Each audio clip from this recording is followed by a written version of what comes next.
Hello, Aries, Sun, Moon, Rising, as well as Venus placements. I hope you're well. Thank you so much for being here. I'm Jen with Timeline Tarot, and this is your full moon in Aquarius message. It is a general collective reading. So as the messages come through today, take what fits, leave what doesn't, because if it's not your message, it simply means it is meant for someone else to hear. And please check your other placements, Sun, Moon, Rising, as well as Venus. And if you're not sure what those placements are, in the description box of this video is a link where you can obtain your free birth chart. Well, Aries, for you, this is lighting up your 11th house of community, friendships, and long-term dreams.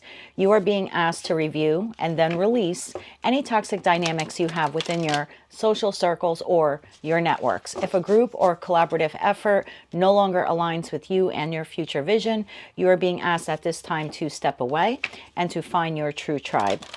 So with all of that now, let's get into the Urban Crow Oracle deck, see what message source has for you, and then we'll go a little deeper with tarot. Tapping into the Aries collective now, Sun, Moon, Rising, as well as Venus placements. What is their full moon in Aquarius message for the Aries collective? One more shuffle here.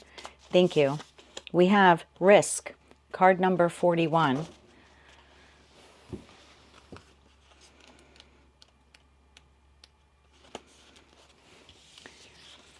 The clams on the rock presented an interesting opportunity for the daring crow. Despite the raging waves that threatened to pull the crow into the water, the bird held its position long enough to grab a piece of clam meat. You may need to assess if the reward is worth the risk. And if it is, now may be the time to take a chance on something you desire. Risk brings to your awareness an opportunity that others might forego out of fear. As a result, you may discover there is less competition, opening the door for you to succeed more easily. Tell me more about Risk here for the Aries collective, Sun, Moon, Rising, as well as Venus placements, and how this pertains to their full moon in Aquarius message. Why is card number 41, Risk, their full moon in Aquarius message for the Aries collective? One more shuffle here. Thank you. We have the Ten of Wands, we have the Queen of Swords, and we have the Three of Cups. The bottom of the deck, we have the Seven of Wands. Okay. Tell me why the Ten of Wands is here. Tell me why the Ten of Wands is here.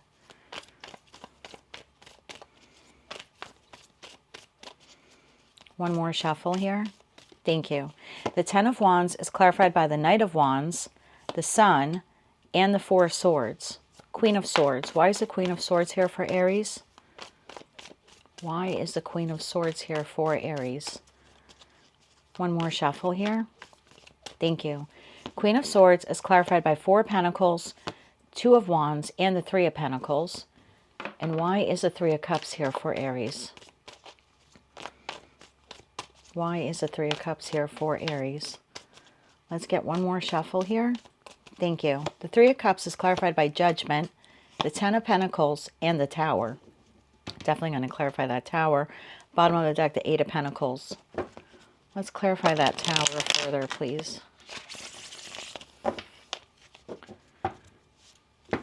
Clarify the Tower, please, for Aries.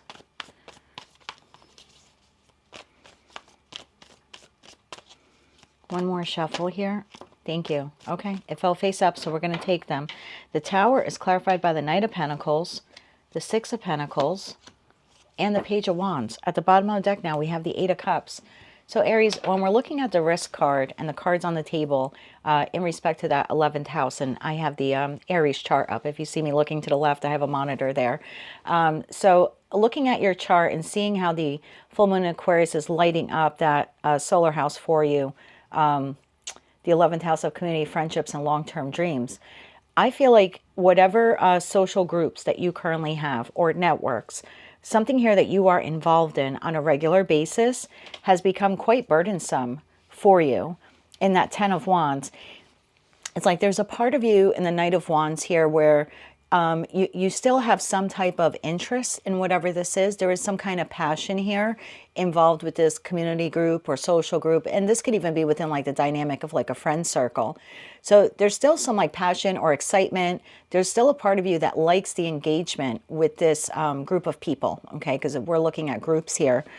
The issue is although it makes you very happy, that Knight of Wands to the Sun card, like you like your participation or you like your association with this group of people, it's also becoming increasingly difficult for you to maintain this network or to maintain this circle or maintain this group of friends. In the Four of Swords, it's like you do so much for them that you're constantly tired. It's like being part of a community group. Let's say like a, I don't know, like a clean up your town community group. And it's just an example I'm being given. And maybe they meet once a month. And the group has like 100 members, but only 3 people show up and you're one of the 3. And it's like, even though you like the engagement, you like being part of the group, you like going out there once a month and cleaning up your neighborhood, the fact is you're exhausted because there are other people in the group that are not pulling their weight.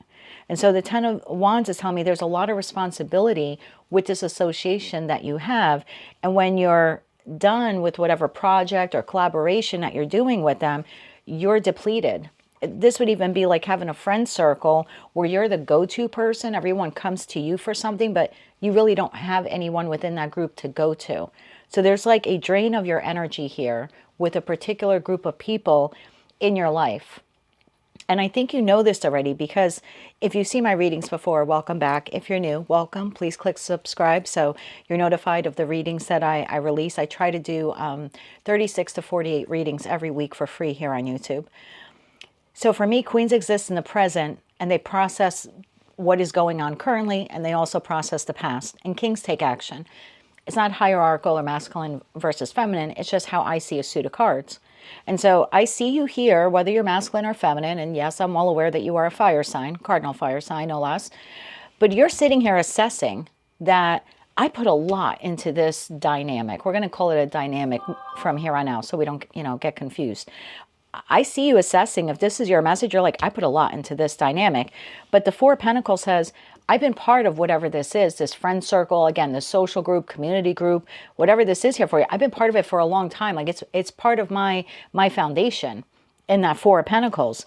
But the Two of Wands to the Three of Pentacles says, you often question whether or not you should continue working, collaborating with these individuals. So Source is saying that you have an opportunity now coming up, and maybe for some of you, it's already, it's already within view for you, but you have an opportunity here. And if you don't have it, it's coming in within the next 3 months, where you can move away from this group and move towards another group. Because this seems like, yes, it's part of your foundation. Yes, it's part of your stability, but you're like a workhorse here for this, this dynamic, okay? You're definitely the workhorse here, and you know this. You could take a risk and decide to no longer associate with them and instead find this other group of people, this other tribe here. That's what's waiting for you.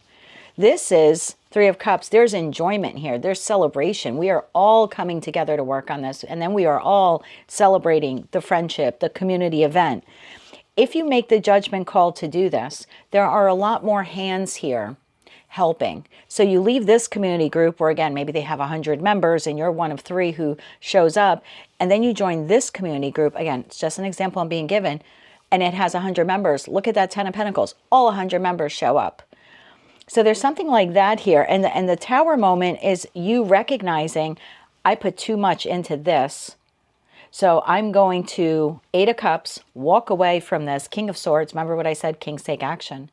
So I see this for what it is. It's a bit toxic. And that Devil card to the Hierophant, it's a bit toxic. Yes, it's part of my foundation, but because I give more than what I receive, there's no reciprocity, and all it does is deplete me. Maybe it depletes you financially even. Who knows? Maybe you go from 4 of Pentacles, 3 of Pentacles.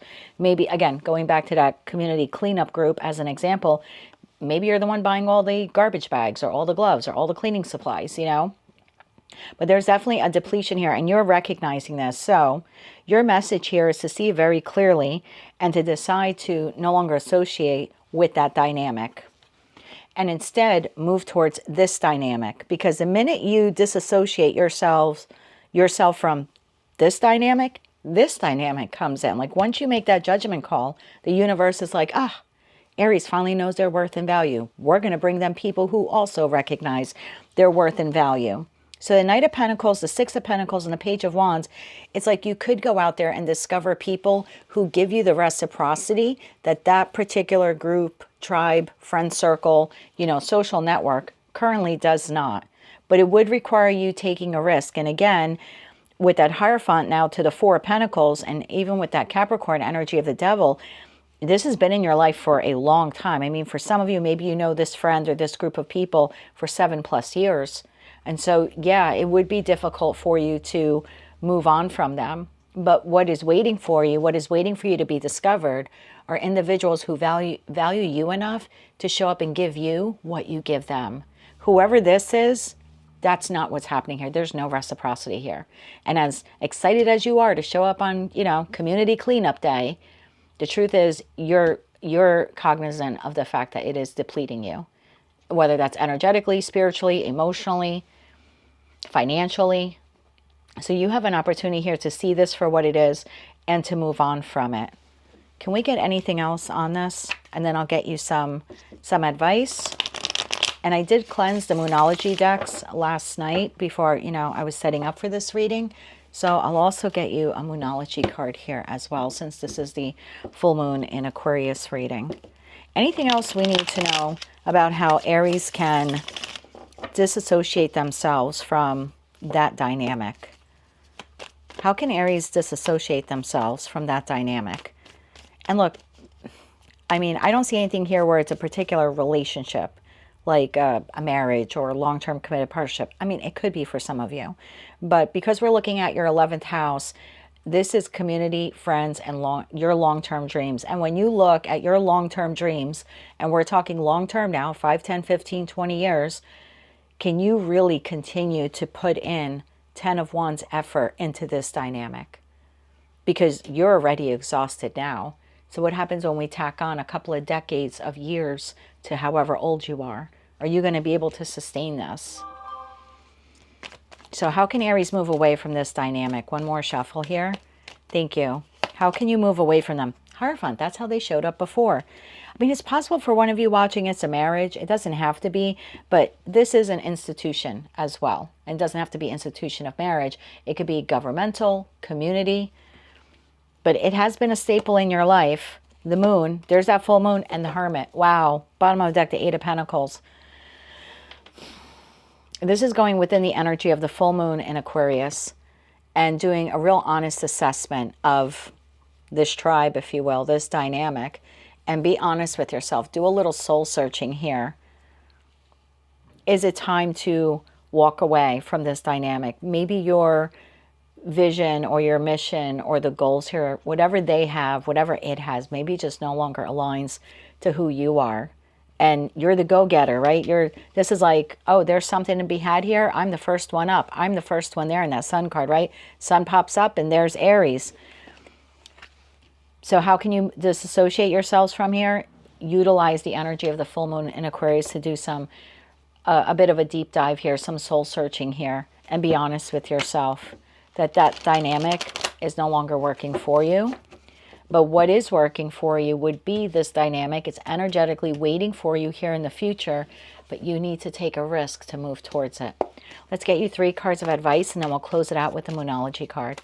3 cards of advice here, please, for Aries. One more shuffle here. Thank you. Your advice. The 9 of Swords, the 6 of Swords, and the 7 of Cups. Bottom of the deck, there's that 4 of Swords. So there is something here about you being honest with yourself and have some patience during this process. This isn't like you contemplating this for 5 minutes and walking away. When we see that Hierophant, the devil we had before, the 4 of Pentacles, this has really been a staple in your life. So you coming to the conclusion that you need to walk away from it isn't going to occur within 5 minutes. So if we look at the Nine of Swords in terms of an advice card, it is telling you to have some patience with yourself, to have hope that there is something better, because the Nine of Swords technically is like worry and negativity, and there's no hope. But when we're looking at it from an advice spread, it's almost like we can view it as it being upside down. And if it is in the reverse, then it is telling you that there's light at the end of the tunnel, and this is it, and to have faith and hope that there's something better out there for you. The Six of Swords would be telling you to move towards something that is better for you. And the Seven of Cups is saying once you make that decision, you have all of these cups now suddenly show up for you. And you get to choose who, you participate with in the future. So just because you walk away from this, your advice here is don't think that that's the last dynamic you're going to have in your life. You're going to have a multitude of choices and groups and friend circles to choose from. But it requires you to get in that boat and leave that behind and take a risk. Let's get a Moonology card here, please, for Aries to close out this message. One more shuffle here. Thank you. Your Moonology card kind of jumped out of my hand. Emotions are running high. Super moon. And at the bottom of the deck, we have your hard work is paying off. New moon in Capricorn. I think your hard work has been paying off. Unfortunately, I think that they have been the benefactor of it and not you. So sure, no one's going to rock the boat here. No one's going to ever tell you that you're doing too much and that they're doing too little. So has your hard work paid off? Yes, I'm sure whatever this dynamic is, it shines because you shine. You bring the shine here. You bring the shine here, Aries. And I think once you start ruminating on this and you realize how much of a discrepancy there has been in respect to what you give and what you receive, you might get a little heated. You might get a little hot under the collar there, my dear. Emotions may be running high. And you should use then that surge of emotion to pivot and move in another direction. That is what I have for you, Aries. That is your full moon in Aquarius message. If you like that message, it resonates with you, you want to claim all or part of it, please be sure to click like, share, comment, and subscribe. Hype the video on your mobile device if you're able to do that. And don't forget to check out your other placements. Until I read for you again, I am wishing you light, love, and peace. Hello, Taurus, Sun, Moon, Rising, as well as Venus placements. I hope you're well. Thank you so much for being here. I'm Jen with Timeline Tarot, and this is your full moon and Aquarius reading. It is a general collective reading. So as the messages come through today, take what fits, leave what doesn't, because if it's not your message, it simply means it is meant for someone else to hear. And please check your other placements, Sun, Moon, Rising, as well as Venus. And if you're not sure what those placements are, in the description box of this video is a link where you can obtain your free birth chart. Taurus, with the full moon in Aquarius, your focus will be turning to your 10th house of career and public legacy. A major professional project or path is now reaching a turning point, perhaps even a point of no return. So release the need to follow tradition here or any type of rigid career expectations that you may be holding on to.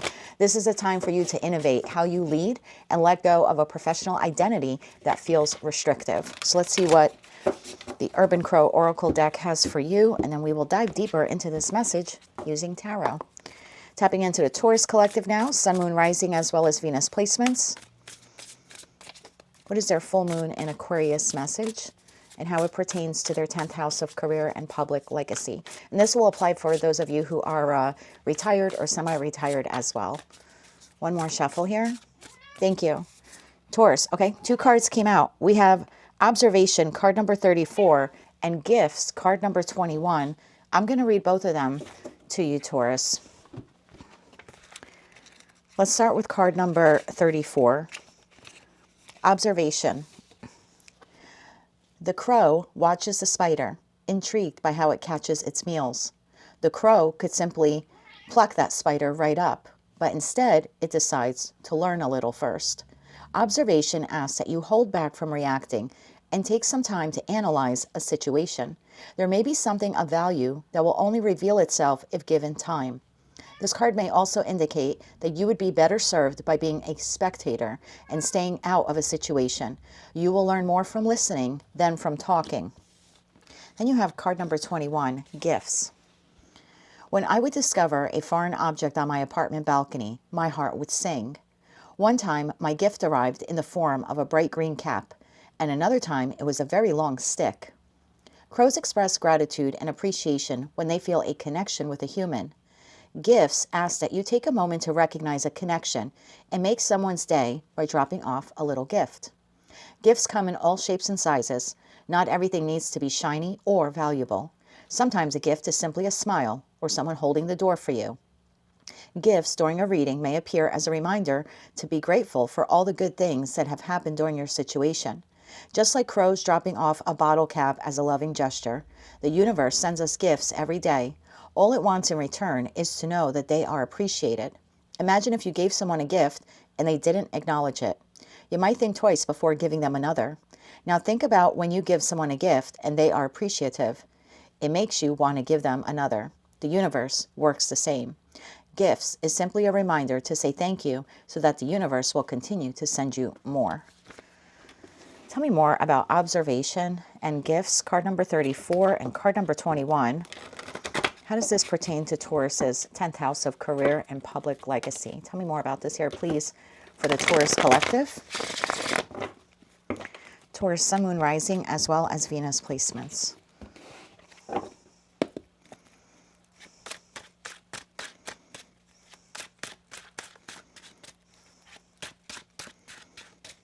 One more shuffle here.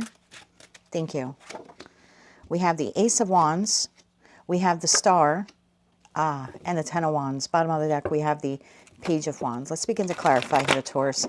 Clarify that Ace of Wands for me, please. Clarify the Ace of Wands for Taurus.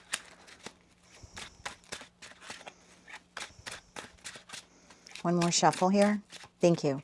The Ace of Wands is clarified by the Four of Wands, Judgment, and the Page of Wands. Lots of wands there for a fixed earth sign reading. Tell me more about the Star.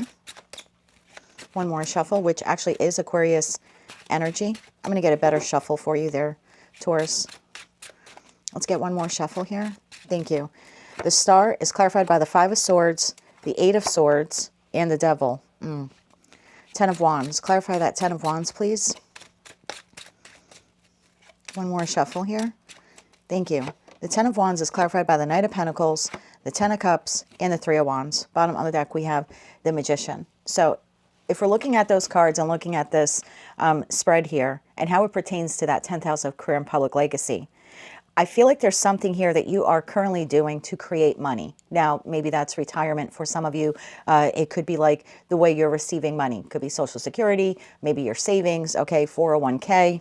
For others of you where you are employed, there is something here that you're doing in regards to your finances, in regards to your career, in regards to your public legacy that is actually not beneficial to you. It's a little too regimented. It's a little too traditional. It's not thinking outside of the box, and therefore you're either bored with it or there's no creative incentive anymore. You know, this is going to work at a place for the last 20 years doing 9 to 5, 9 to 5, 9 to 5, get the check on Friday. You know what I mean? You've lost the spark for the job, or the job has lost its spark for you. You just go there because you're conditioned to go there, right? That's your job. And it's like, well, that's what I do. That's my work. But there's no creative force there. There's no creative drive. It's very regimented. And so I feel like this is something here, again, in regards to house, and I'm looking at your chart here. If you're wondering what I'm looking at, I have my monitor up, and I'm looking at the chart here for Taurus, Sun, Moon, Rising, Ascendant, as well as Venus. And so when we're looking at this Taurus, and it's your 10th house of career and public legacy, this is like chop wood here. Chop wood, carry water. Chop wood, carry water. I feel the gift in this is that it has become mundane and it has become boring. And I think the gift here is if you were to observe what someone else is doing, either in your financial bracket, at your age, in the industry you're in, you may actually learn from watching someone else, from observing someone else. So what do I mean by that? Let's break this down into a 9 to 5 job. Again, you go to work every day, 5 of Swords, 8 of Swords, and the Devil. It's like, I feel shackled here. This is all I've ever done. I don't know how to do anything else. Okay, fair enough. Let's say you're in your 40s, your 50s. You went to school, you're certified, you have a degree. This is what you've done your entire life. And we'll just use accounting as an example. Okay, it pays the bills, and it's very regimented, and it's part of who you are, but it's not who you are. It's part of who you are. you're not bound or tied to that 9 to 5 accounting job, if we're just using that as an example. So you could do one or two things here, Taurus. You could either look to see how can you innovate this job that you have, the accounting job that you have. How can you innovate it? Is there any new technology? Is there a way for you to utilize your skills in a different way, in a more creative way, in a more expansive way? In that respect, it might help you to look at what other people in the accounting industry are doing. And it's not to copy them, it's to observe them. It's to acquire knowledge, it's to acquire data, and then turn it into something that works for you. Use that gift of observation, of being able to observe someone else, and use it as inspiration and make it your own in that magician energy. So again, for some of you, it's not saying, okay, you've been an accountant for 20 years, screw that, let's go buy an easel and start to paint on the corner. That's just not going to pay your bills and keep your lights on overnight. It just isn't. So staying grounded and staying rooted in reality here, it would benefit you to see what other people are doing, again, in that profession that you currently have. And again, using accounting as an example. And this is giving me the feeling of like working smarter, not harder. And also being able to still accomplish the accounting goal that you have or the accounting task that you have, but doing it in a more innovative Aquarian way. And I feel like that might, for some of you, release the dread and burden of the job. You may not have to change the industry, or you might not have to change the job you have. But finding a new way to do it, or a more creative way to do it, might actually take that 10 of Wands that you now feel dread going into work every day, and could actually, over time, Knight of Pentacles, 10 of Cups, and the 3 of Wands, actually make you excited and emotionally content going to work. For others of you, if you absolutely dislike the industry that you're in, I would observe and look at your gifts, your natural gifts that the universe has given you, because some of you have not tapped into those gifts. And so some of you are, again, we'll use accounting as an example, and I have nothing against accountants. I was an accounts payable auditor for a number of years, so nothing against that at all. But there's a feeling here of like, but you have other gifts other than that. And it's possible for some of you to still keep that job that you currently have that keeps your lights on, and then in your spare time, or create the spare time to use one of your gifts that you haven't been using, and use it as a flame, as a creative spark. So let's say you're the accountant, you're going to keep this job, even though maybe you don't like it very much, but for right now it keeps the lights on. But maybe in your heart of hearts, maybe you're a brilliant photographer. And it's saying create time then in that Ace of Wands, the 4 of Wands, Judgment, Page of Wands. Page of Wands is a card of discovery. It's like, make the judgment call to discover how can you create time to utilize these gifts that you have in that magician energy. So then you still can do this job until maybe this little side gig here, this little side hustle that you have, actually takes off, and you can move forward with it, and it creates long-term Knight of Pentacles, sustainable financial abundance for you. So I have two different groups of you here. Group one, you are at a job, and I'm going to clarify that a little bit more for you now. You're at a job and you're just doing the same thing, very regimented. If you observe how other people in the industry do it, or in that job position do it, it might give you the inspiration to kind of get because there's no inspiration here. I'm sorry. But observing other people, you might go, oh, I could do that. I could do that a little bit differently, right? Magician energy. I could make it my own. And I think it would make your job more pleasurable. And then for others of you, you are sitting on a gift. You literally have an inherent gift, and you've sort of buried it because you're just doing this 9 to 5 job. If you were to make time to engage in that gift, to create that gift, to nurture that gift, it could actually become a full-time financial opportunity for you. And for those of you where you're retired, it could be that you're just living right now on that fixed income that you have. But again, you have a gift. You have something here within you that you can do. And if you create time to nurture it and manifest it, magician energy, it can become very nice long-term supplemental income for you. So you're not just living paycheck to paycheck. Can I get 3 more cards on that devil, please? So for some of you, you would benefit observing how other people do a particular job. And then group 2, you should observe the gifts that you already have. But either way, you have the potential to create long-term sustainable financial stability for yourself and enjoy it and be passionate about it, or just not have to live paycheck to paycheck anymore. Clarify the devil there, please, for Taurus. One more shuffle. Thank you. The devil is clarified by the King of Swords, the Page of Cups, and the Queen of Cups. Bottom of the deck, we have the Page of Swords. This is like giving your heart to this, okay, this job, okay? And maybe you have a boss here who's just, they're just a tyrant here. That's a very tyrant energy there. It's a very deceptive energy. King of Swords and I love the King of Swords. I'm a Gemini. That's technically my king. But this could be someone who's like emotionally detached. They don't give you the pat on the back. It's my way or the highway.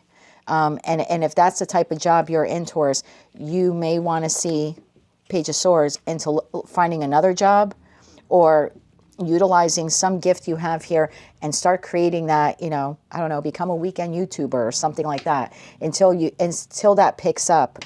You know, maybe you have to deal with this person. But once you have that secondary source of income take off, you would be able to leave this job for good. And like I said, for some of you, this is just like a fixed income issue.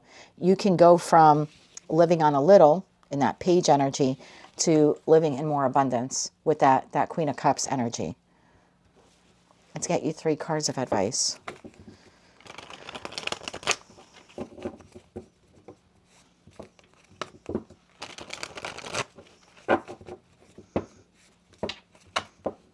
Either way, the traditional, regimented, rigid way that you have been doing this is just not working for you, and it won't be working for you in the future. So the full moon in Aquarius is asking you to let go of the mindset that says, this is the only way I can produce income, or this is the only way I can do this job, or this is the only industry I can ever be in for the rest of my life or until I retire. It's asking you to expand, think outside of the box in that Aquarian energy, and heal that wound, that mindset wound. 5 of Swords to the Star card that says to you, this is just this is just the way it is. It doesn't have to be this way. 3 cards of advice here, please, for Taurus. One more shuffle. Thank you. Your advice, Ace of Pentacles. Yeah, there's a new way to do something here. Oh my God, Ace of Cups and the Page of Pentacles, bottom of the deck, Justice. There's either a new way to do your job, a new way to create money, or even just finding another job. But there's definitely something here about observing how other people in your industry do something, reflecting within yourself and looking at the gifts you have that are underutilized and using that as an avenue to create some type of supplemental, secondary, or possibly even long-term financial goal here for you. But you have new across the board. But it will require you, Page of Pentacles, to acquire that knowledge. And that's going to come from observing. Let's get you a Moonology card here, please, for the Taurus Collective. Some of you think, you know, that working is just all about bringing in a paycheck. And your advice here is like, no, you should love what you do. You should love what you do. It should nurture you. You can have both. Your job or the industry you're in should not just be providing you with the 10 of Pentacles or the potential, because that's what aces are, potential of the 10 of Pentacles. It should also be providing you with the 10 of Cups or the potential to get to the 10 of Cups. So work doesn't have to be so regimented. One more shuffle here. Thank you. Your Moonology card here.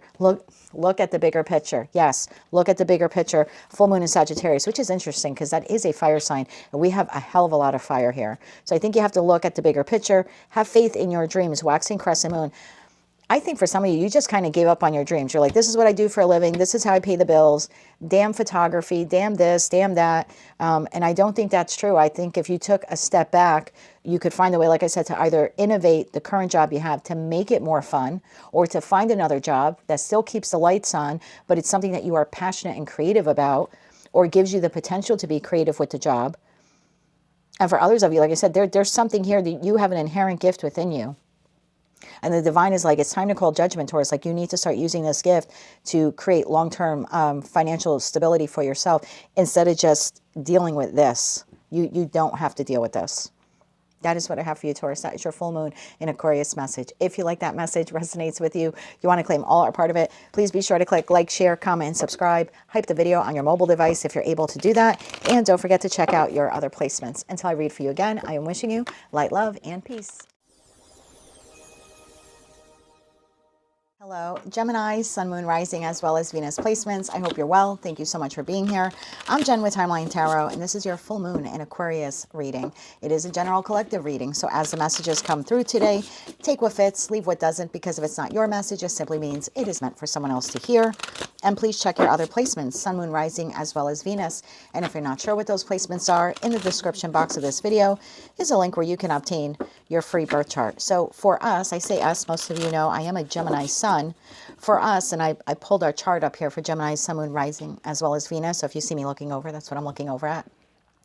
So when I'm looking at this chart here for us in respect to the full moon in Aquarius, it looks like this is going to span our ninth house of belief systems, higher learning, and expansion. So this moon shakes up our worldview. And it's a time to release some of those limiting beliefs and dogmatic ways of thinking. So an old philosophy or perspective could be dying out for you at this time in order to make room for a radically open-minded future. So again, looking over at that chart, how could this play out for each of you? It's possible that some of you were raised or are of the belief, if I can get my words out, we're still in Mercury retrograde until 3:57 p.m. on the 23rd. So I apologize. That's Eastern time anyway. It's possible for some of us that we chose a life partner based on family compatibility, social standing, our parents' blessing. You know, for others of us, that worldview could be about like choosing to live with parents or extended family, like under one multi-generational home. It could also be like accepting strict traditional gender roles where, you know, the husband views his primary duty as the provider and the protector, and the wife views her primary duty as like the homemaker or the nurturer. In respect to career and finance, this could be playing out for us like feeling forced or of the belief like we have to take over the family business. Like we can't do what we want to do. Like there's too much family interdependence. We got to share personal income with extended family pool. You know, you got to pay for the cousin's education type of thing, or your sibling's wedding. And then for others of us, this is like deferring to elders. So like yielding to the wisdom of parents or community elders when we're making major life decisions, and believing that like age and experience holds the absolute authority over those of us who are, you know, younger, over the youth. So you could be looking at all of those different things in your life and deciding, I really don't align with that anymore. And maybe you grew up thinking, you know, you got to grow up and get married and have a spouse and, you know, 2.5 kids and a dog in the driveway and chickens in the backyard. And this is the time that you're looking, you're like, maybe I don't want to get married, or maybe I don't want to have kids. Maybe everyone else in my family had kids. Maybe I don't want kids. Some of you were, once upon a time, if you're like divorced like I am, you may have been looking at like, well, I need a life partner. And I need to find someone that I want to have that second marriage with. And now this could be changing your worldview. Like, you know what? I'm good on my own. I can date who I want. Like maybe that time of being alone made some of us realize we don't really need a partner. We want a partner. We don't really need a partner. So worldviews are changing for the Gemini collective. So I rambled on there for a couple of minutes. I apologize. Let's get into the Urban Crow Oracle deck to see how this will play out for you. And then we'll dive deeper using tarot. So for the Gemini collective, Sun, Moon, Rising, as well as Venus placements, what is their full moon in Aquarius message as it pertains to their ninth house of worldview, higher learning, and expansion? Let's get one more shuffle here. Thank you. We have Territory, card number 49. At the bottom of the deck, we have card number 9, Communication, which would be us as we are ruled by the air suit in tarot. Territory. Crows are very territorial. They have distinct groups, and they will not hang out too long on a block that is not theirs. Territory indicates that someone may be entering your space uninvited, or that you may be the one who is the intruder. This card may also ask if you are protecting something out of concern that someone may be trying to step on your toes, or take over something that you cherish. When territory appears in a reading, you may need to consider what boundaries are in place, or if they are needed. Would the situation benefit from establishing some new ground rules? Territory may also appear if you need to carve out some space for yourself, whether that be within your own home or in the form of time just to be alone. You may need to define an area that is solely yours and yours alone. Interesting. Okay, tell me how this pertains here to the Gemini collective, Sun, Moon, Rising, as well as Venus placements, and their full moon in Aquarius message. Tell me more about this and their ninth house of belief systems for the Gemini collective. One more shuffle here. Thank you. We have the Two of Pentacles. We have the Sun. And we have the Three of Wands. Bottom of the deck. Boom, shakalaka, boom, Tower. Sorry, I didn't mean to laugh at that one. This is that, aha. Oh my God, I split the deck. We've got the Tower and we have the Fool. The Tower is Pluto, and Pluto is the modern day ruler of Scorpio, which is something needs to end so something new can begin. But lately, I've also been seeing it as Uranus, which is the modern day ruler of Aquarius. Former ruler was Saturn. And Uranus, however you choose to pronounce it, is the higher octave of Mercury, which is the ruling planet for Gemini. So this is either some aha communication you're having with someone that makes you realize, oh no, that doesn't really align to me anymore, or I don't align with it anymore, or I don't believe that anymore. Or it could be like a download that you get, some sudden epiphany. And then with that Fool card, it's like a new way of doing life. It's like the old is being dismantled. The old worldview is being dismantled. So for some of you, it's coming through a conversation you're having with someone. And for others of you, it's an internal conversation you're having that's giving you this epiphany. Two of Pentacles. Tell me about that Two of Pentacles. One more shuffle here. Thank you. Two of Pentacles is clarified by Seven of Pentacles, the Ten of Swords, and the Ace of Wands. Well, we're done with that. Emperor at the bottom of the deck, whether you're masculine or feminine, that is you stepping into the role of the Emperor. So there's something here about like carrying water, doing everything in a balanced way, the way we were raised, the way we were told, some worldview here, and what that worldview is for each of you is completely different. You know, I could be speaking to a Gemini right now where your worldview of growing up was like, you know, the masculine in the household works and you stay home and, you know, you raise the kids or you take care of the household. And you might be looking around now going, no, I want to make my own income. You could be a Gemini who had the worldview of, oh, when I grow up, I have to buy a house. Everyone has a house. That's how you know that you're mature and you're grown up. And whether you have a house now or not, you might be like, maybe I just want a townhouse. Maybe I don't need 7 acres of lawn to, you know, cut the grass on every week. Maybe I want to be in an apartment. So whatever that worldview is here for you, I feel like we were raised with it. And we sort of have just been moseying along in life, trying to keep things balanced, like, because this is how I was told that the world works. So Seven of Pentacles, this is now pausing and going, wait a minute, that belief system, is that really mine? Or is that what someone else taught me? Is that what I learned from my elders? Was that just a culture of my family? And it's the Seven of Pentacles card for me is the juice worth the squeeze. So it's like, do I want to keep living the rest of my life with this belief or honoring this belief, honoring this tradition that no longer aligns to me? And the Ten of Swords says, no, I don't. And this could even be for some of you, depending on your culture, where maybe you were, you know, raised in a culture where your marital partner is selected by your family.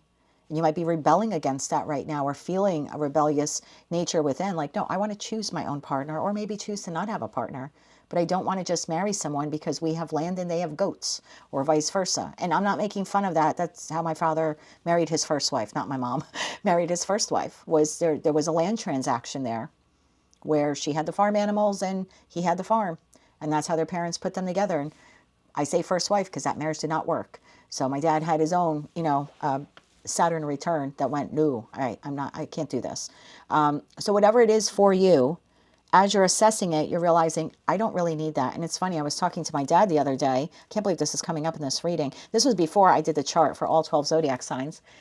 So I did not know that the full moon in Aquarius was going to hit our 9th house. And my dad said, wouldn't it be nice to be married again one day? And I said, no. And he's like, but don't you love him? Don't you want to get married? And I'm like, I did. And my dad's like, what changed? Don't you love him? And I'm like, I do, but I don't think I need a husband. Like maybe we live together, maybe we have something non-traditional. And to my dad, who's 84 years old and was raised in Yugoslavia, he was just like, oh, like, oh my God, you know, like he just thought that was the worst thing ever. But I'm like, maybe we're just going to live together for the rest of our lives. And maybe I don't need that. And maybe the ring that I wear on my ring finger is that the vow is to me. Maybe it's not a marital ring.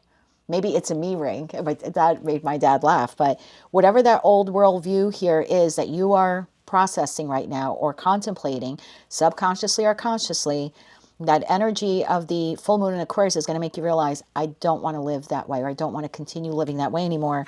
Ace of Wands, I have a brand new way of thinking, something that is unique to me and is not traditional. The Sun. This is also that moment of clarity, right? The Sun is next to the Ace of Swords, is the biggest clarity card for me in tarot. So it's like seeing it very clearly. And going back to that territory card, the line in here that I found really interesting was this part that says,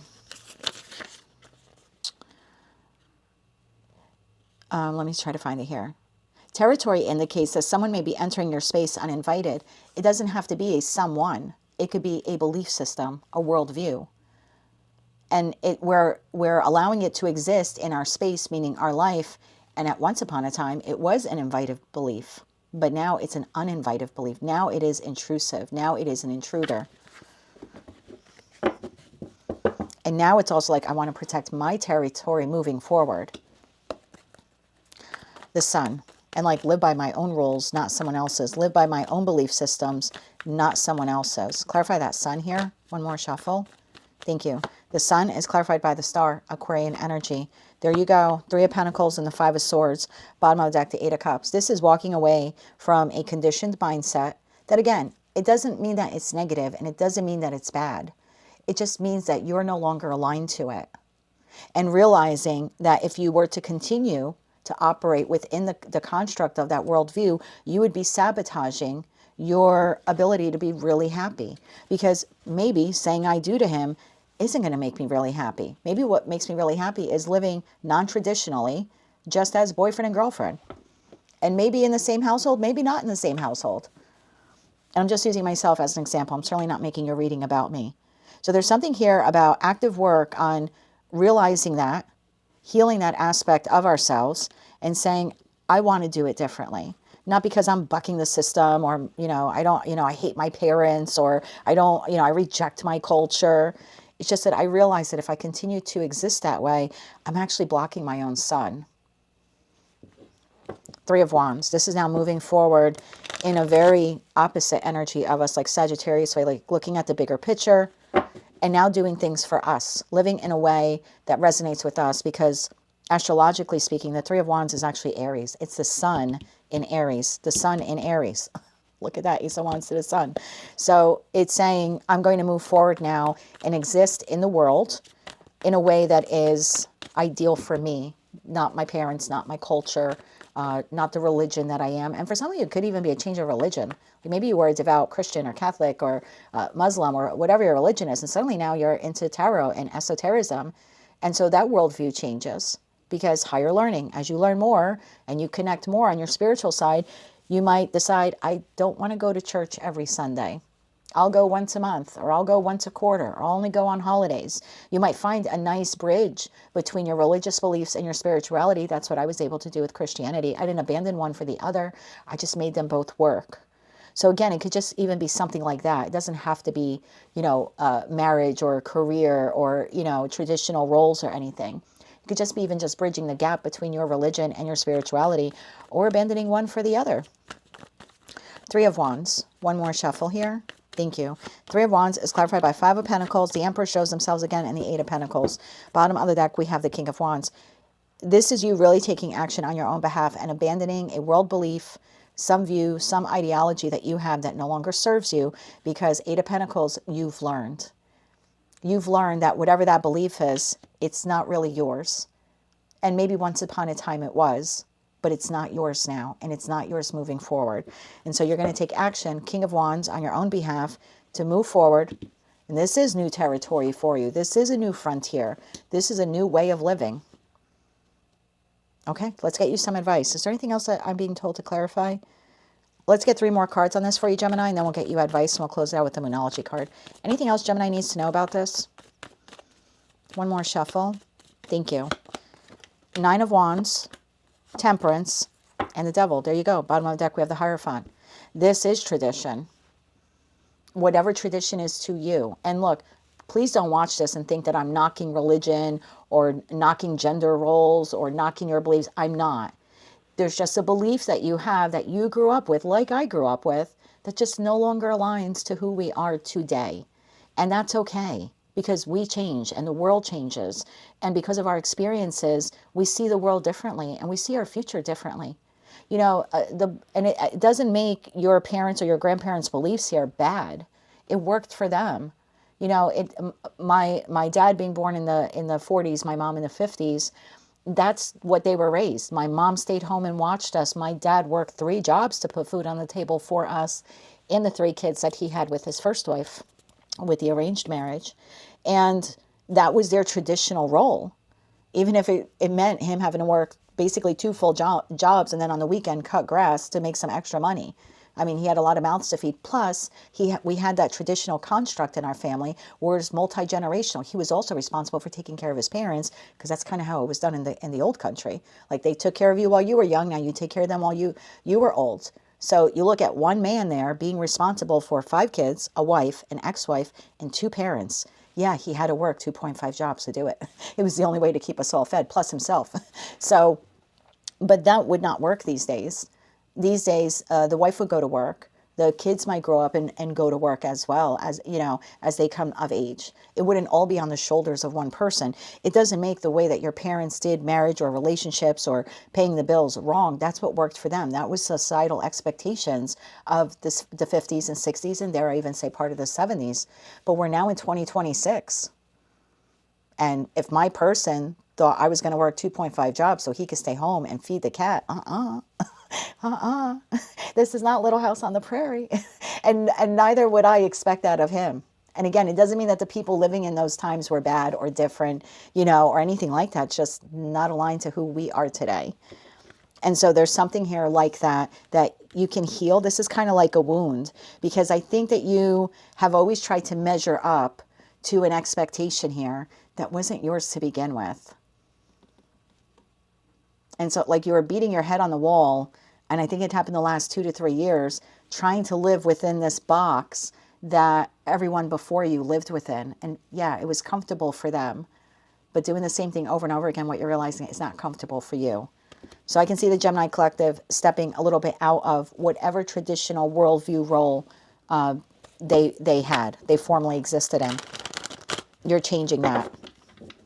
Your territory has changed. And now you are changing as a result of it. Let's get 3 cards of advice here for Gemini. 3 cards of advice here for Gemini. One more shuffle. Thank you. And if you wanted to continue living like that, you could, but it would be very burdensome. Empress there at the bottom of the deck. It would be very burdensome. Your advice, Death card. Literally can't make it up. And I said that Tower card, Pluto, Scorpio, an ending for a new beginning.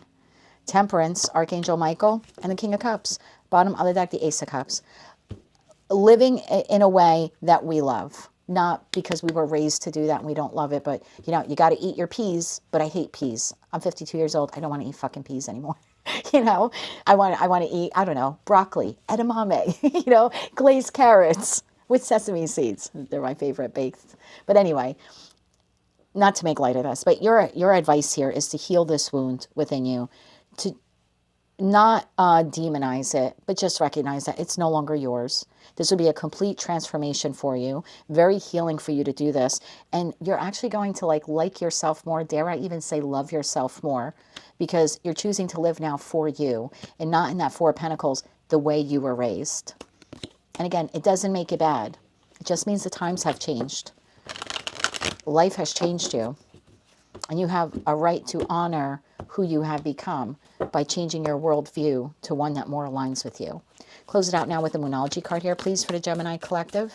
Sun, Moon, Rising, as well as Venus placements. One more shuffle here. Thank you. And I just got a message, so I have to share it. I'm not telling those of you who have grandparents or parents that are living in your home to pack up their shit and throw them in a nursing home. Funny, you're funny today. That's not what I'm saying. Maybe you still feel obligated to do that, okay? I'm certainly not telling you to do otherwise. But this would also be you changing your worldview and saying, I'm going to put different things in place so that when I get to that stage, I'm not becoming a burden for my children.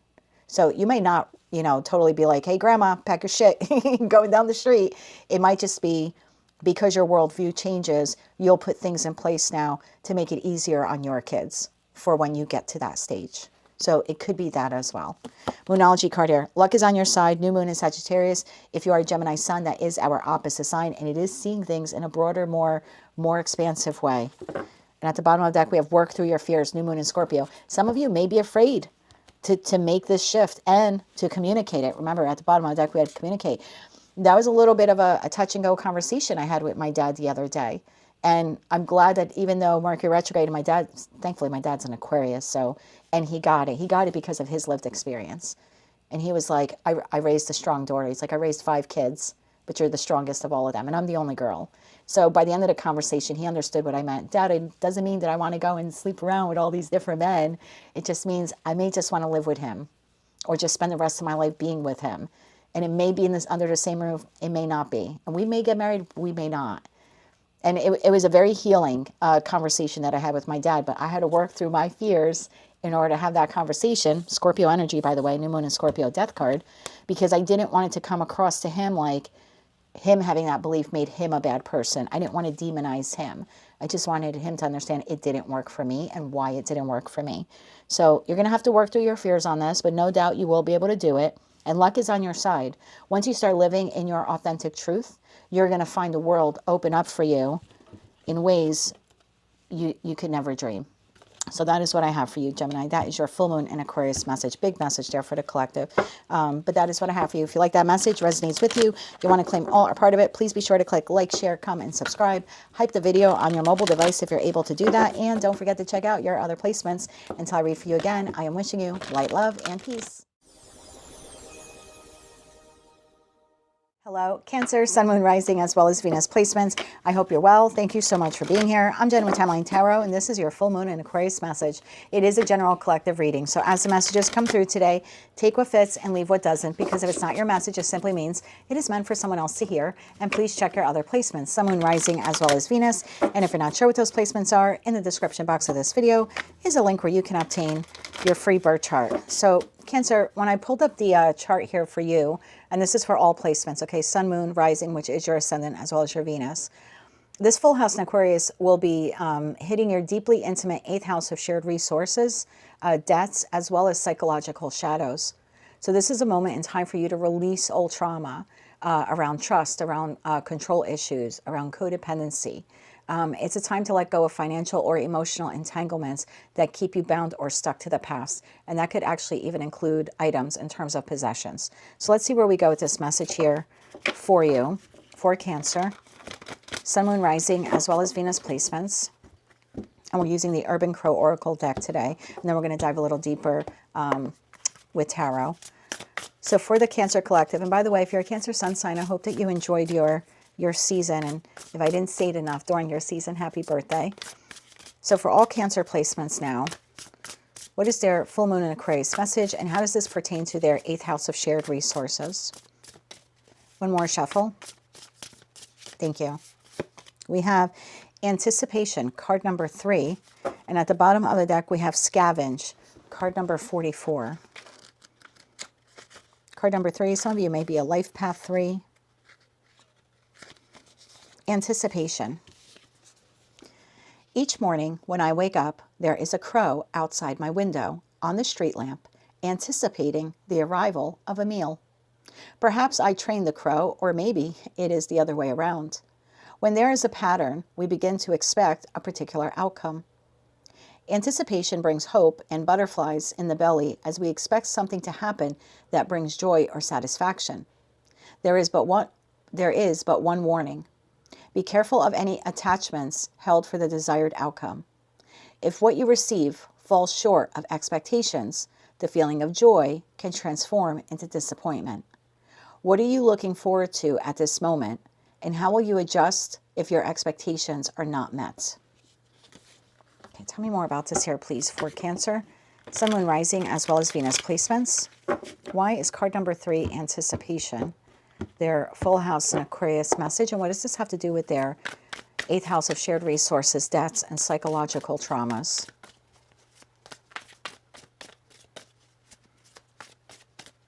Let's get one more shuffle here for you.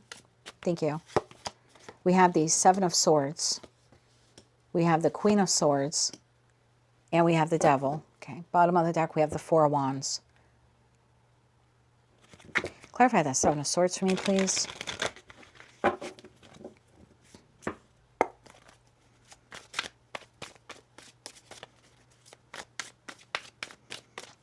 One more shuffle here. Thank you. Seven of Swords is clarified by the Queen of Pentacles, the Three of Swords, and the Chariot. Queen of Swords. Why is the Queen of Swords here? One more shuffle. Thank you.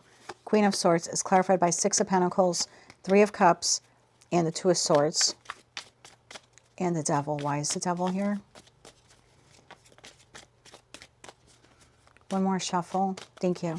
The Devil is clarified by the Eight of Wands, the Death card, and the Two of Pentacles. Bottom of the deck, we have the Fool. So something here has come to an end here in your life because of some type of deceptive behavior. Seven of Swords plus Three of Swords. If we're looking at tarot math, that is 10 swords. So something came to an abrupt, painful ending. A situation, environment, a connection that you anticipated once upon a time would go the distance. And that's why you invested yourself into it.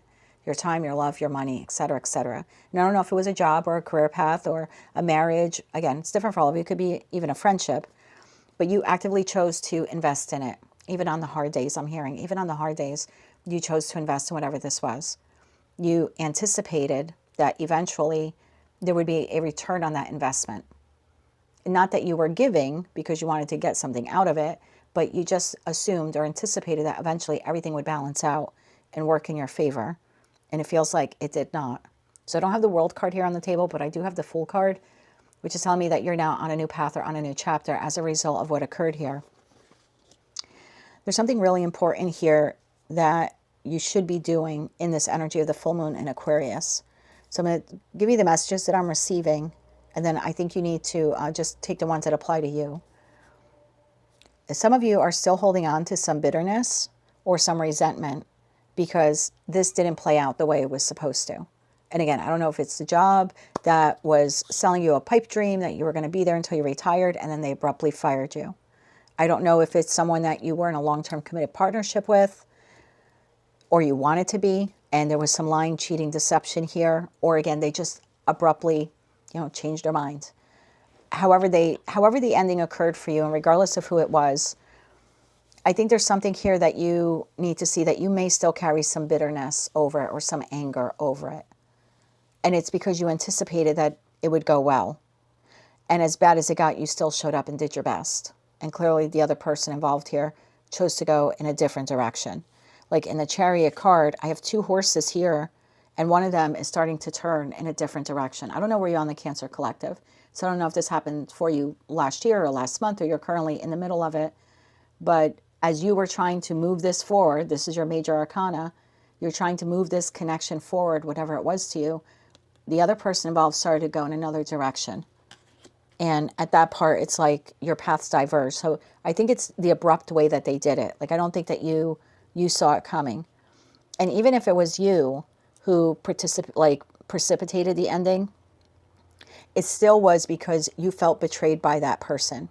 So you didn't quit the job to be a jackass. You didn't quit the relationship to be a jackass. You didn't abruptly end the friendship because you just, you felt like being a jerk that day. Because again, you gave your all to it.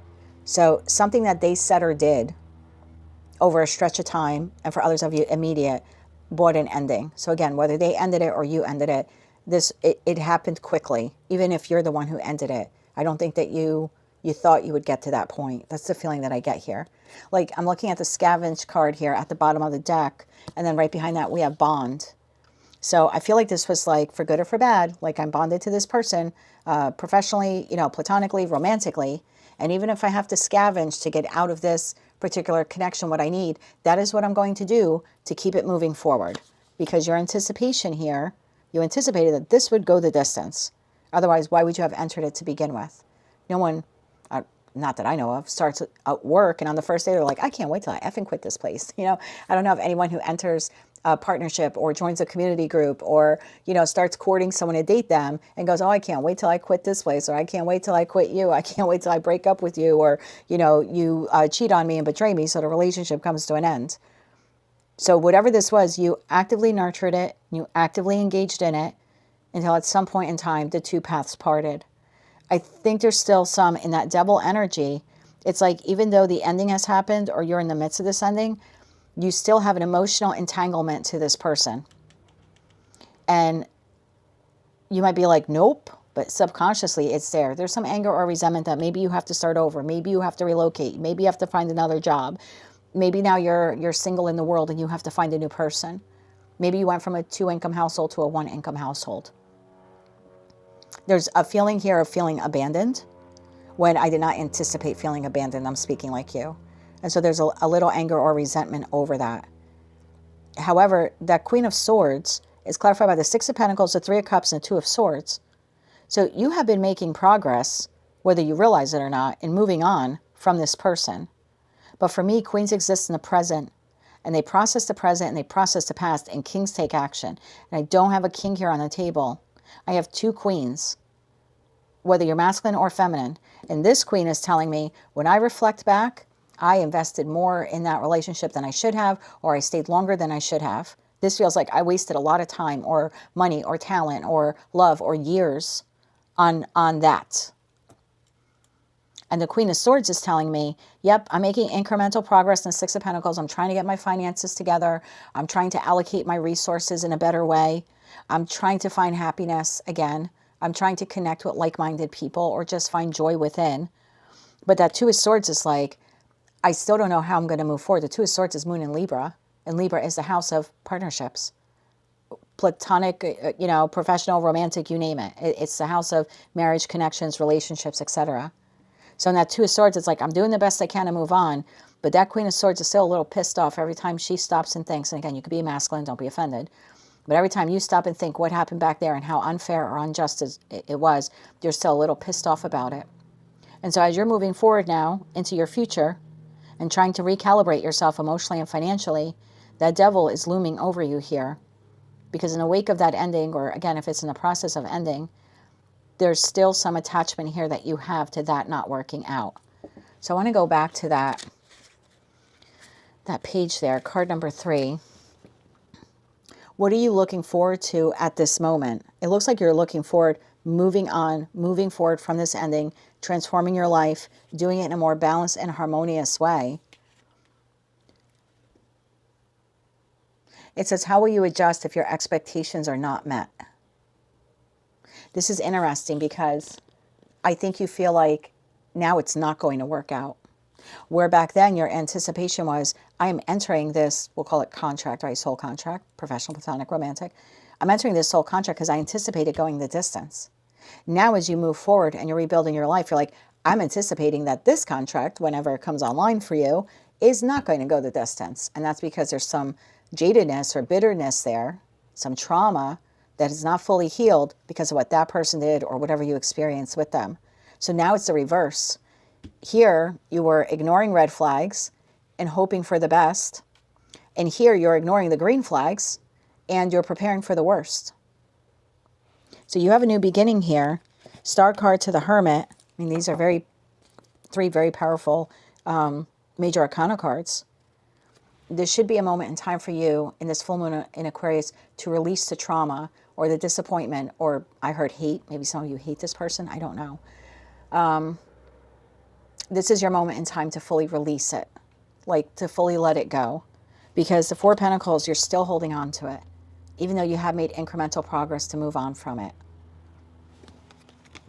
Anything else we need to know about this?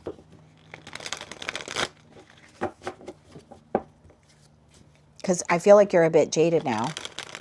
It's like, well, that housing situation didn't work out, so the next one probably won't either. And it's like, no. Because you're going to manifest, your thoughts are going to become your reality. And if you're jaded about the next job or the next friendship or the next romantic partnership or the next housing situation, whatever this was here for you, you're going to get exactly the outcome that you are thinking. Literally, the magician is as above, so below, and vice versa.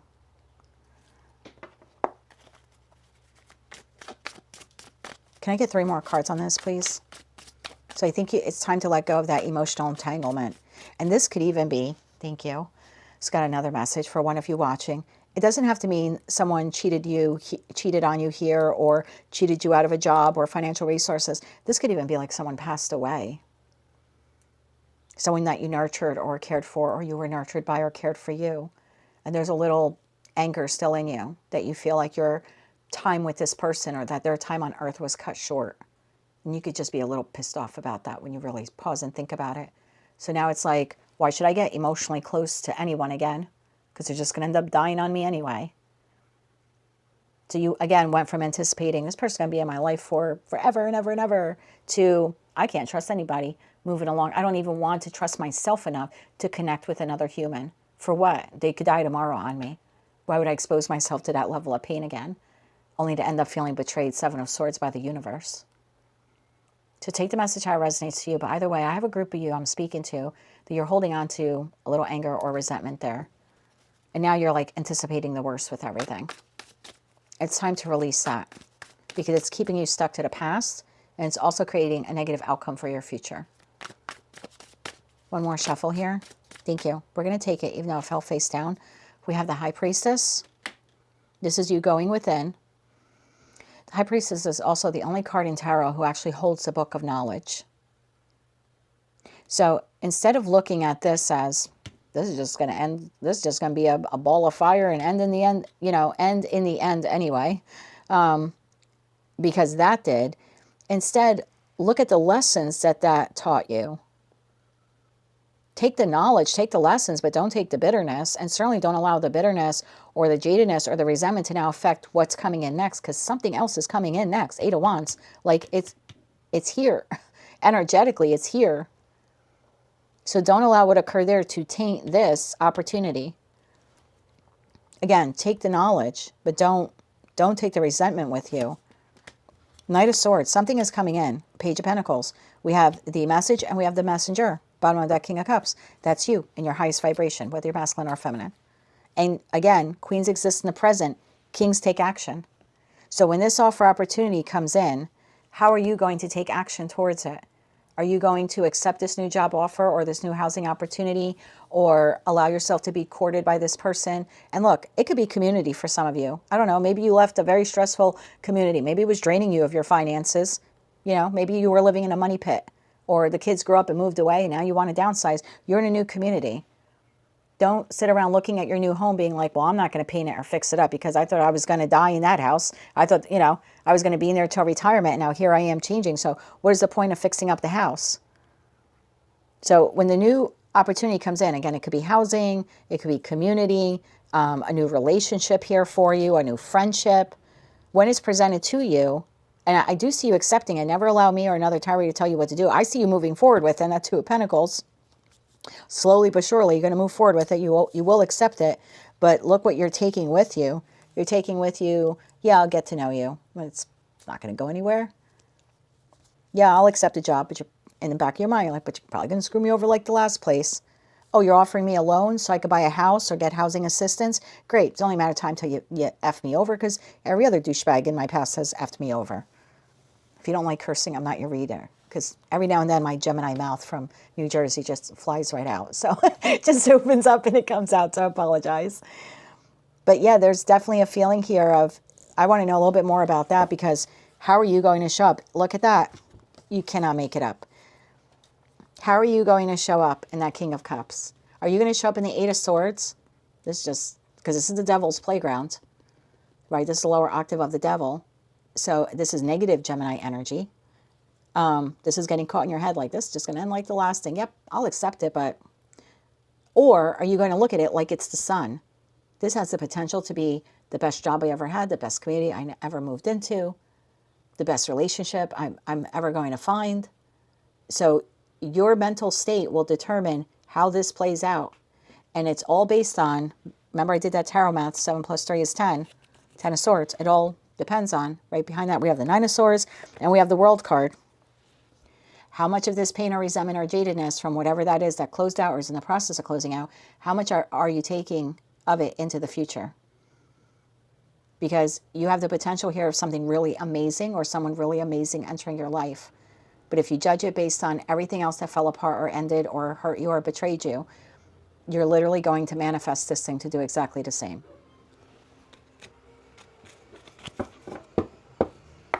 Anything else on the offer, opportunity, the message, or the messenger? Sorry, I think your message is going a little bit longer than the others. One more shuffle here. Thank you. On the opportunity, the offer, Knight of Cups. You have an offer coming in. 6 of Swords and the Hangman. Bottom of the deck, the 9 of Cups. I do want you to pause before you you enter it. Because how this moves forward will be whether or not you are in the Nine of Cups. And nines are very singular in tarot. And you almost have to come to a place of peace and acceptance that that is no longer in your life for whatever reason. And again, take the knowledge and take the wisdom and move forward. And don't judge everything and everyone who's put before you based upon what that person or maybe those people did to you. Find emotional happiness and, oh, I heard sacred space. Your sacred space. Your sacred space is within you. Nothing this person did or said or whatever occurred here with them could take that away from you. So find some resolution in that. That was an odd message. Okay. Let's get you 3 cards of advice. 3 cards of advice here. So yeah, pause before moving forward. Are you accepting with a positive mindset, or are you accepting it with the anticipation that it'll fail? Your advice, Ace of Pentacles. I'm telling you, get a new opportunity here. Ace of Pentacles, 3 of Wands, and the 10 of Swords. Bottom of the deck, Page of Wands. How many times now have we seen the 10 of Swords in your reading? So as you move forward with this new opportunity, this could be financial gain, financial windfall, acceptance of a new job, someone asking you out on a date, but someone who's in it for the long run or is desiring to find a long-term committed partnership. It certainly could be a new residence. But as you proceed forward, 3 of Wands, I mean, that's astrologically the sun in Aries. So as you move forward or you start making plans, the 3 of Wands, it could also be a card of expectations and anticipations. And if you move forward on this, anticipating that it's going to end or end roughly, you're going to manifest exactly that outcome. And you can't pretend. You can't trick the universe on this. Oh, look, opportunity. See, I'm happy. You can't you can't trick the all-seeing eye up there on this one.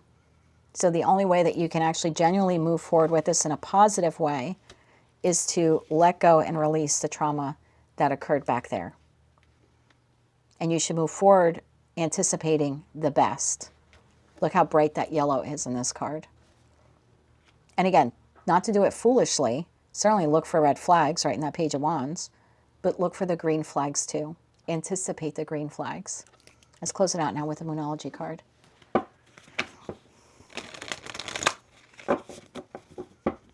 So yeah, time to let go of that emotional entanglement.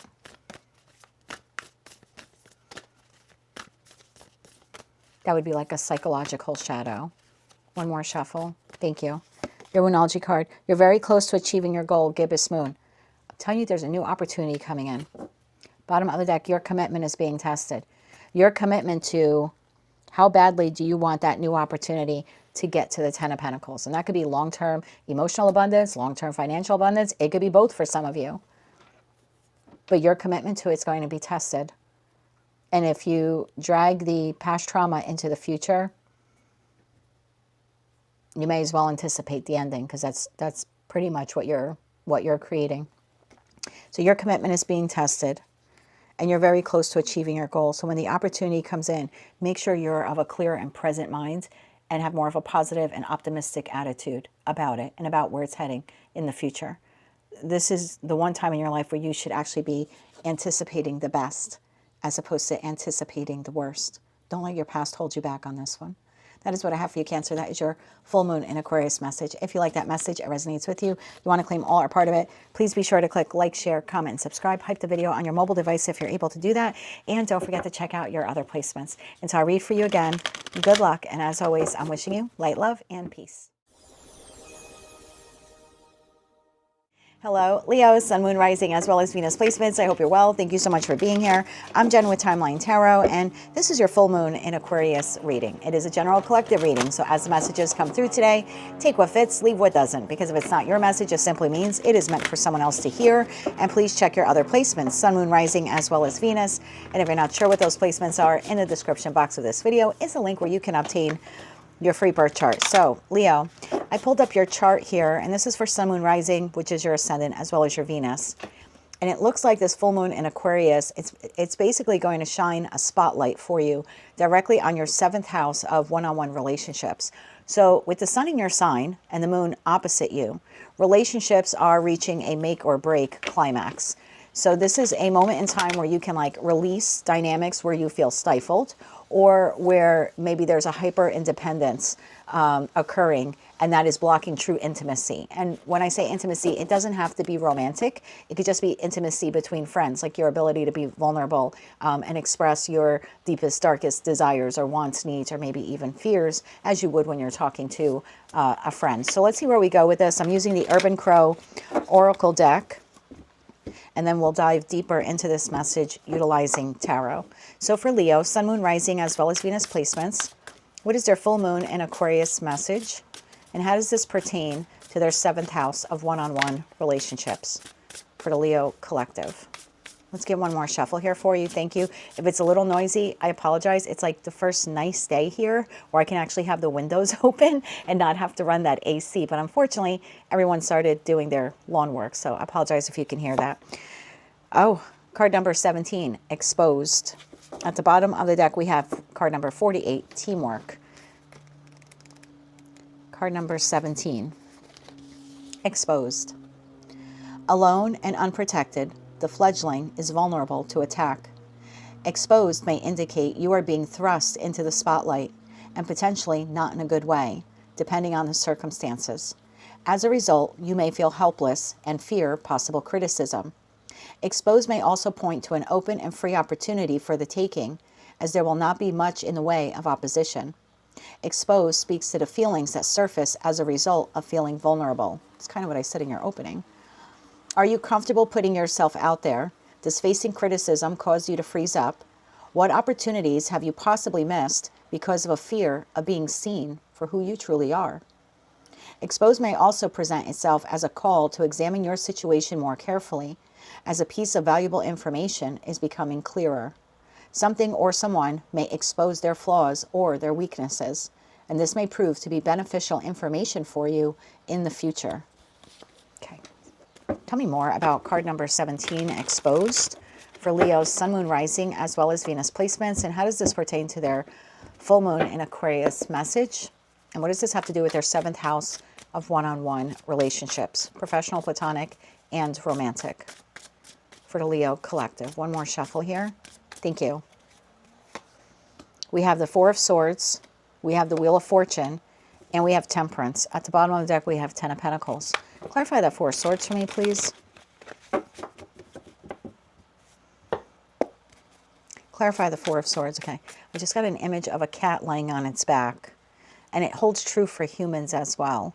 Think about when you are sleeping, or when your pet sleeps, or just resting. When they're sleeping on their back, and again, I don't know why I got the cat image, but for a cat to lay itself on its back and stretch itself out and expose its belly to you means that it trusts you.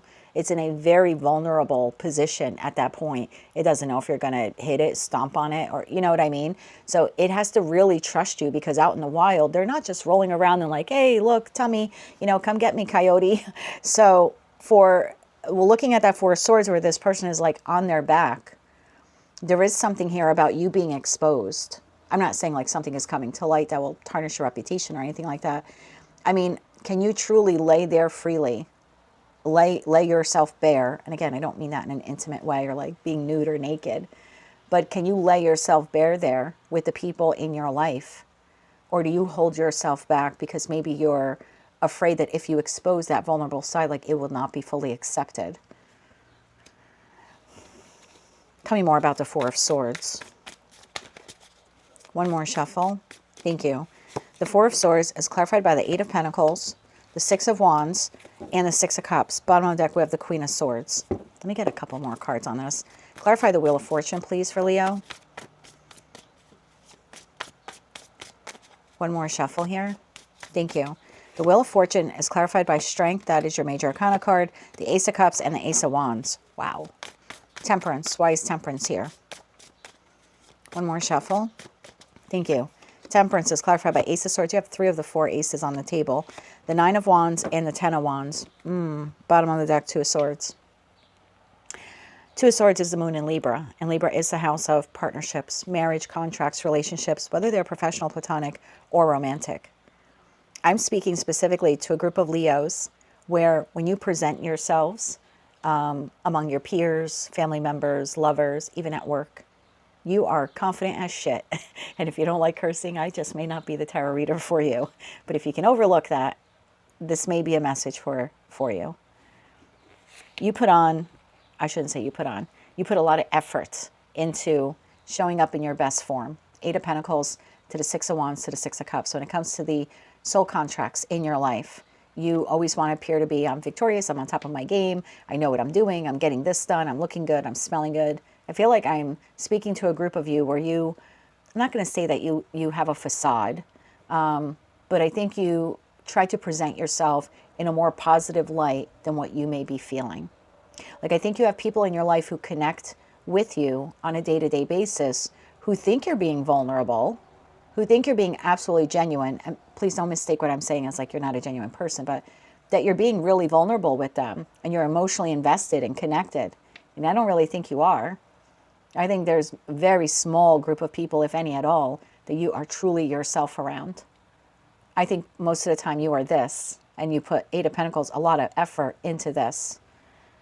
Because at the heart of it, something here occurred once upon a time that left you a bit wounded in that 9 of Wands.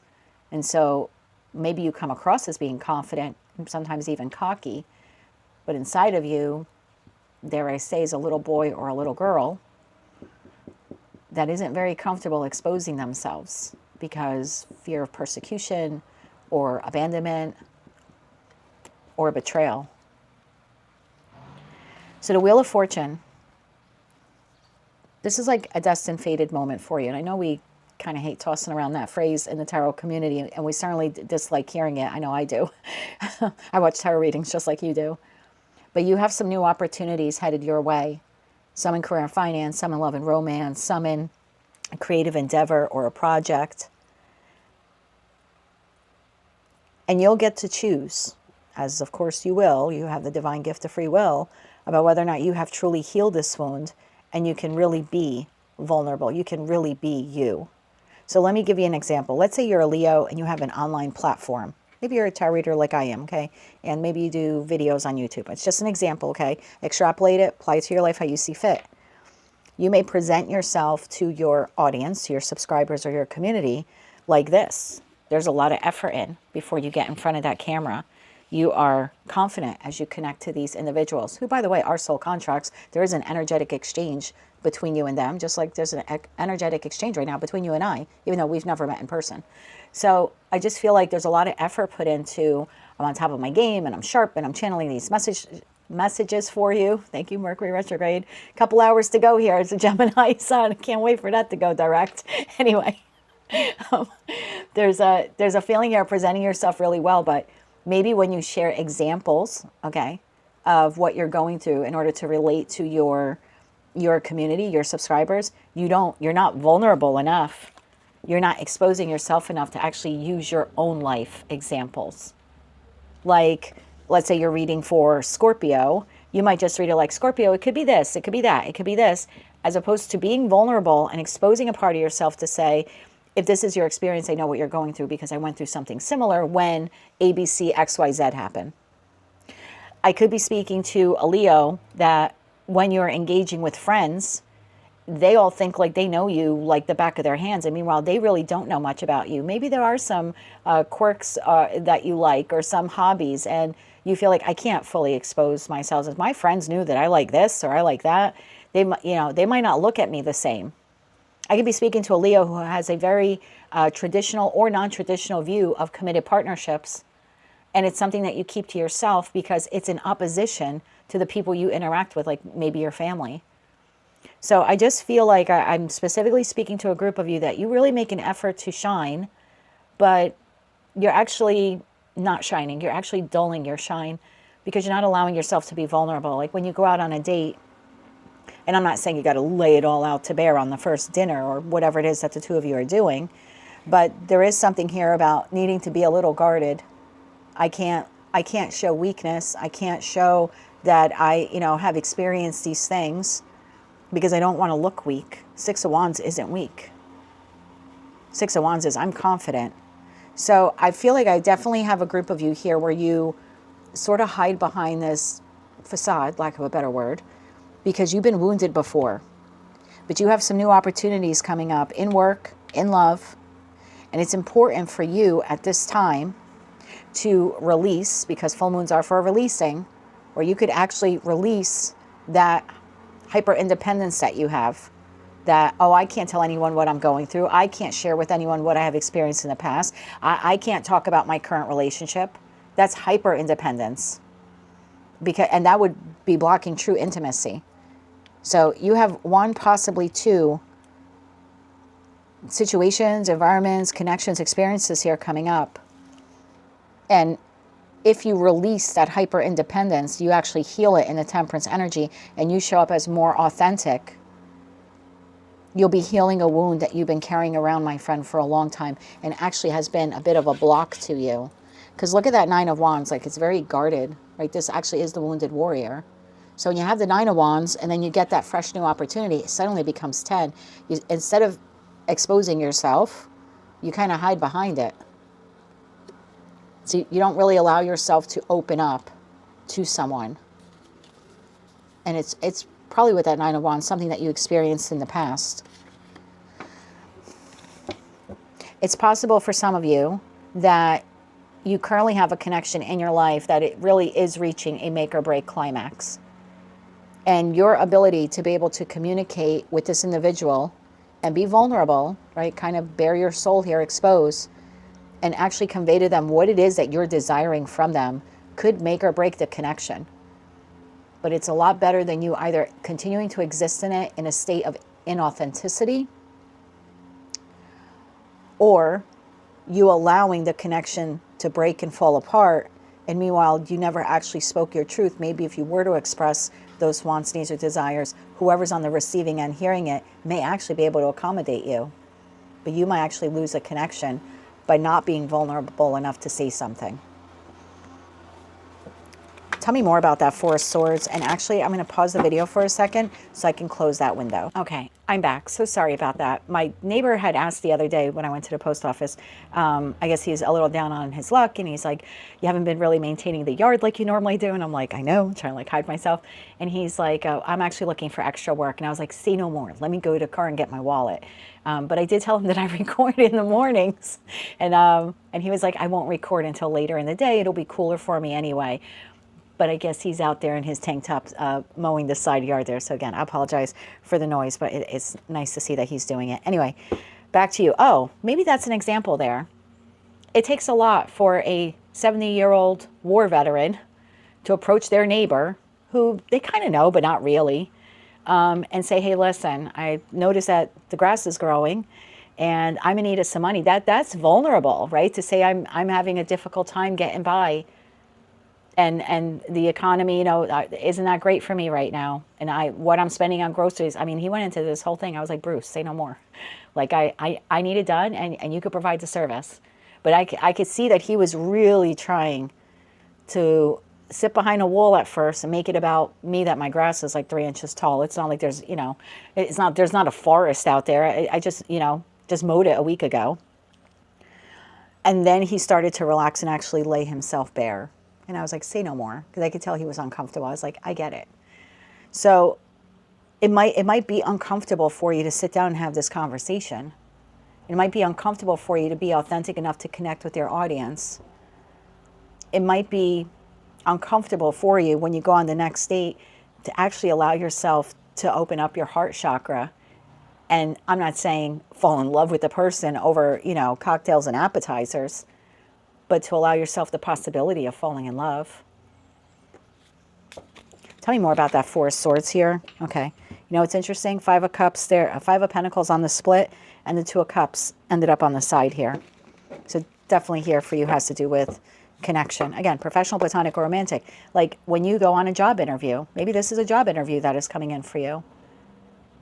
Can you really be honest and authentic and say, this is what I need from a job? Or do you just take any job?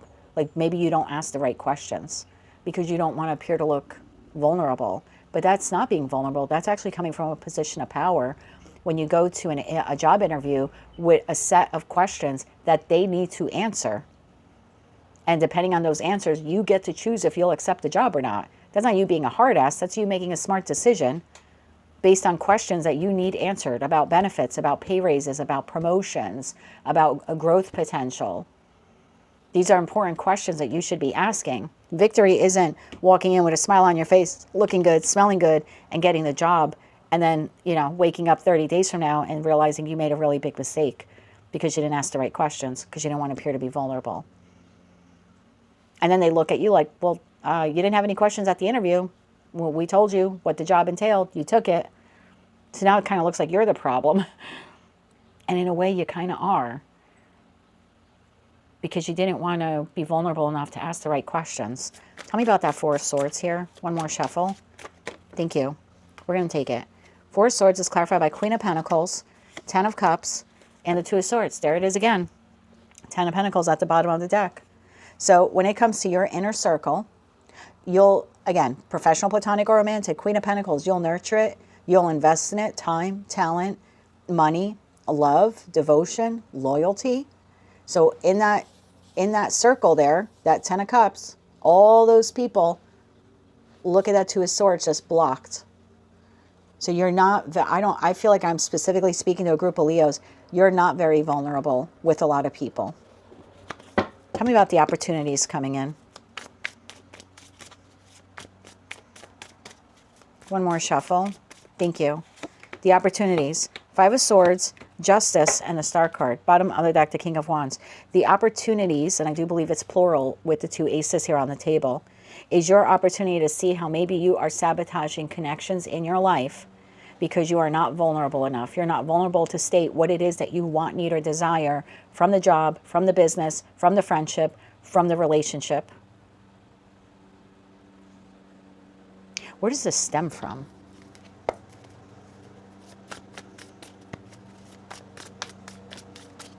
One more shuffle here.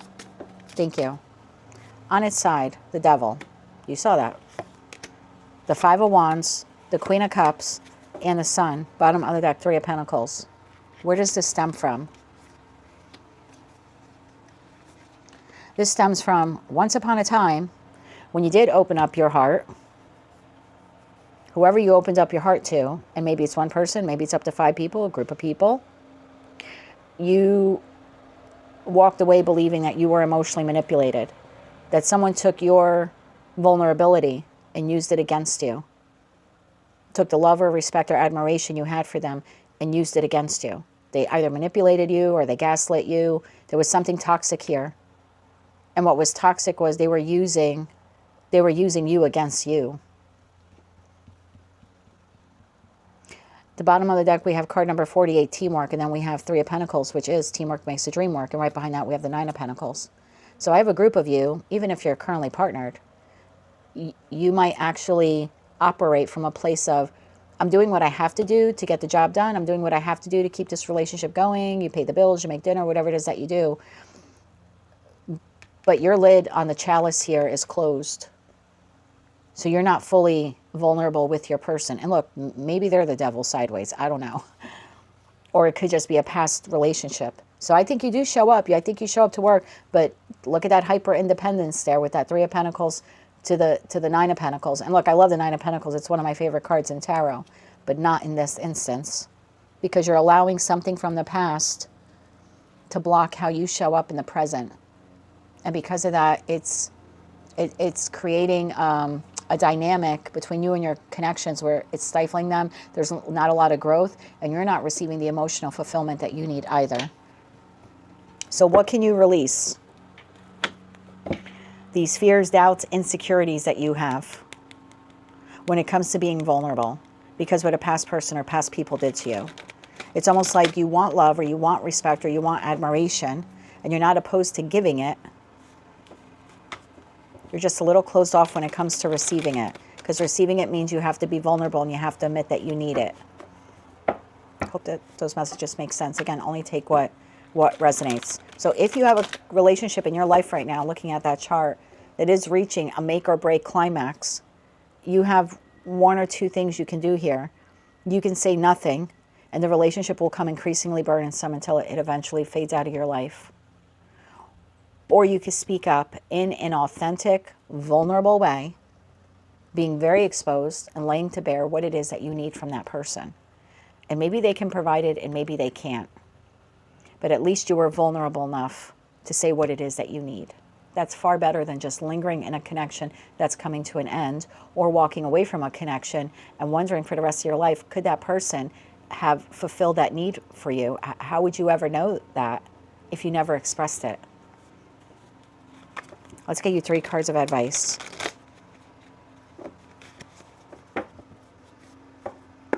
Three cards of advice here. I would release this defense, this wall from you. Like, I can love, but only up to some point. I can let you in, but only up to some point. And for some of you, this, I don't need anyone, I'm good. You do need someone. Everyone needs someone, even if it's just a friend. One more shuffle. Thank you. And don't let this jackass or jackasses stop you from connecting to what's coming in for you. Ace of Wands. Everything I said is the effing truth. 9 of Cups and the 6 of Wands. Bottom of the deck, Knight of Wands. Well, isn't that a different way to feel confident? When you're actually expressing what it is that you want and need, you actually end up a lot happier. Because the 10 of Cups is great, but not when it's clarified by the 2 of Swords and it's a block. But the 9 of Cups is, I can be authentically me, and I like it, and I'm happy for it. And so this is general, like, this is authentic, not general. This is authentic. This is inauthentic happiness. I have to work really hard to show that everything is good. And this is just naturally feeling it, because you're not afraid to hold back. So when this new opportunity comes in, allow yourself to enjoy it, embrace it, and allow yourself to be vulnerable. It's okay to ask the right questions. It's okay to open up your heart. Again, don't allow what a person or people did to you in the past to prevent you from experiencing happiness again. And if this is between you and your person, and I have no indication of that on the table, but with that 2 of Cups on the side, the Devil on the side, the 6 of Cups there, it's possible. Have a conversation. Aces could also speak about conversations. So have a conversation. Explain what it is that you want or need. Take the initiative to have that conversation and be optimistic about it. And whatever happens, happens. But at least you know. And for all you know, they could provide you what it is that you need. But how would they know it if you don't tell them? Let's close it out now with the Moonology card here, please. Sorry, your reading went a little long. One more shuffle. Thank you. Moonology card. It's time to take action. New moon in Aries. It's time to initiate the conversation. It's time to let go of the wall. It's time to stop operating from the state of hyper independence, like you don't need anyone. It's time to stop blocking true intimacy with all of your connections. Bottom of the deck, you and your loved ones are safe. New moon in Cancer. You can let your guard down. It's okay. It's okay to be bare. It's okay to be vulnerable. It's okay to be authentically you. You're safe. That is what I have for you, Leo. That is your full moon in Aquarius message. If you like that message, resonated with you, you want to claim all or part of it, please be sure to click like, share, comment, and subscribe. Hype the video on your mobile device if you're able to do that. And don't forget to check out your other placements. It's always a pleasure reading for you, Leo. I've seen so much growth in the Leo Collective in the last 2 years. So thank you for sharing your journey with me. And until I read for you again, I'm wishing you light, love, and peace. Hello, Virgo, my mercurial cousins, Sun, Moon, Rising, as well as Venus placements. I hope you're well. Thank you so much for being here. I'm Jen with Timeline Tarot, and this is your full moon in Aquarius message. It is a general collective reading, so as the messages come through today, take what fits, leave what doesn't, because if it's not your message, it simply means it is meant for someone else.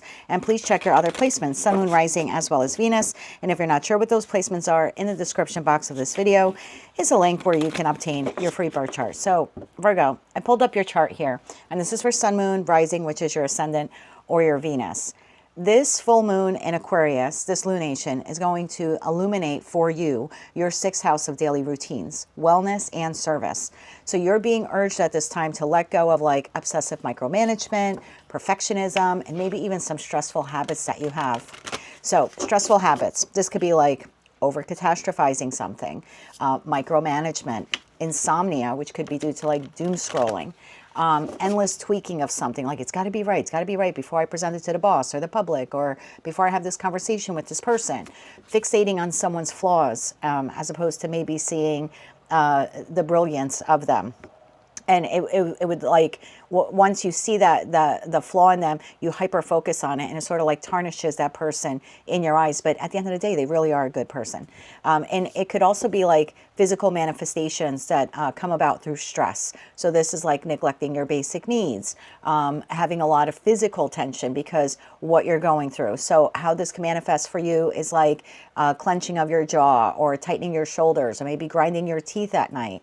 And then for others of you, it could be more like social habits, like unsolicited fixing. Someone in your circle has a crisis and you feel like you have to show up and like solve their problem. And that, ends up draining your emotional energy.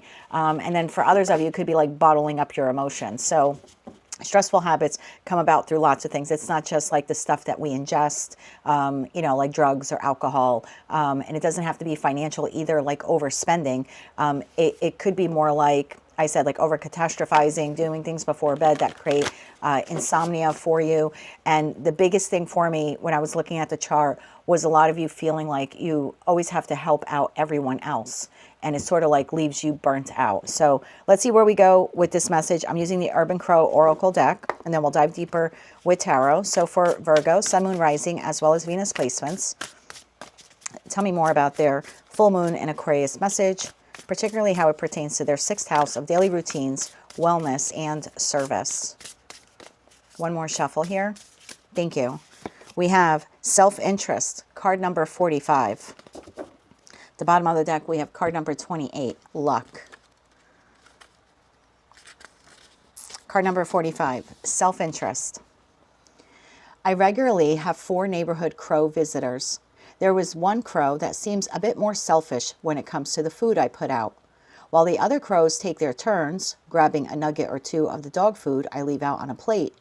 There is one crow that will shove as much in its mouth as possible, not caring if there isn't a single crumb left for the others.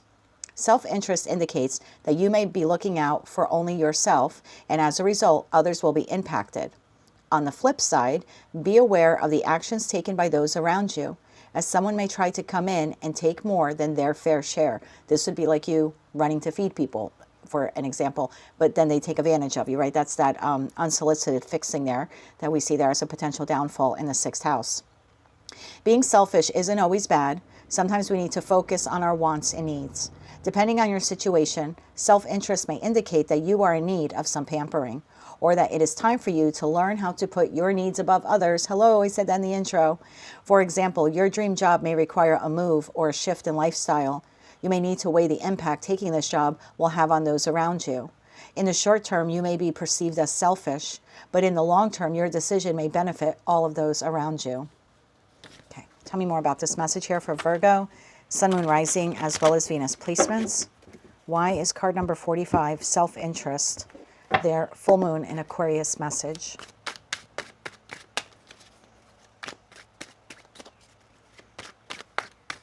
One more shuffle here. Thank you. We have the King of Pentacles. That's you in your highest vibration, okay, whether you're masculine or feminine.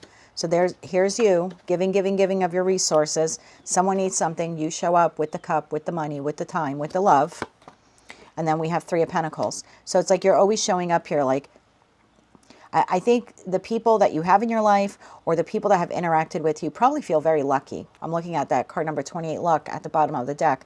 I think they do feel very lucky to have you, or in the past they have felt lucky to have you, because whenever they needed something, like this individual here is in need of something, other people in their lives just kind of sit around and don't do anything. Like this person's on a ladder here, right? This is like scaffolding. And they're the only ones working on that 3 of Pentacles. Everyone else around them is sort of just not helping them. But here you come with, I can do that. I can wash that floor. I can take out the garbage. I can pay that bill. I can lend you money. I can show you compassion. So I think you give very generously to people who need it, because you either recognize or they said to you that no one else can help them or no one else can provide what you provide. And it's almost not saying that you have a savior complex. Don't take it that way. But I just think you have been very generous. The bottom of the deck, we have Queen of Cups. Very generous with your time, your love, your money, your devotion, and oftentimes to your detriment.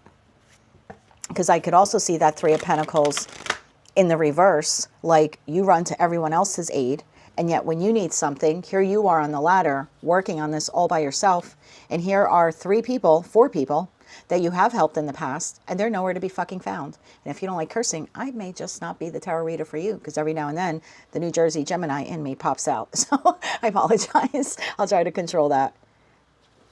Okay, tell me more about that King of Pentacles. Tell me more about that King of Pentacles. One more shuffle here. Thank you. King of Pentacles, clarified by Page of Wands, Nine of Wands, and the Queen of Wands. Bottom of the deck, we have Six of Pentacles. Let me get a couple more cards here on the table. Clarify the Ace of Cups here. One more shuffle here. Thank you. The Ace of Cups is clarified by the Eight of Cups. Yes. Ace of Wands, going to do it differently this time. Five of Swords, and some people may not like it. Three of Pentacles. One more shuffle. Thank you. Three of Pentacles, clarified by Page of Swords, High Priestess, learning something new. Bottom of the deck, Ace of Swords, and that, my love, is the truth. So I think your message is going to be a little shorter than the others. The last few have run into like the 20-minute mark. I'm not sure we're going to get that with you, but maybe let's see what comes about. But this is you in the past. I think this is something that you learned in childhood. Okay, the Nine of Wands to the Page of Wands. This is like a childhood wound for me. You discovered along the way that you have to give or you have to overgive. This is giving me the feeling of, and maybe it's something you do now, maybe it's something you did in the past. It's like the Virgo who like throws the best party, like the best barbecue party. And everyone comes over. No one ever says to you, is there anything that I can bring, right? Do you need hot dog buns for the hot dogs? They just expect you to have an endless supply of food and drink. And then when they have a party, you show up with everything that they need. You're considerate. You either ask or you just come with something because you don't want to go empty-handed. Meanwhile, they come to you empty-handed. There's something here that correlates back to childhood or early adolescence, where you learned, this was a wound here that you have yet to heal, right? I think some of you have been in the process of healing it. You're like in the thick of it right now, that in order for you to be loved, in order for you to be respected, in order for people to give you time or to give you attention or to make you feel special, you had to overgive. You had to carry the weight of a connection, professional, platonic, or romantic.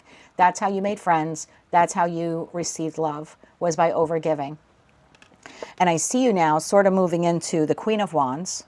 And I love the Queen of Wands in your deck because the Queen of Wands is reserved. Her arms are crossed. It doesn't mean that you're not open to connection. You're just not open to connections where people take advantage of you. So it's like, I have fire.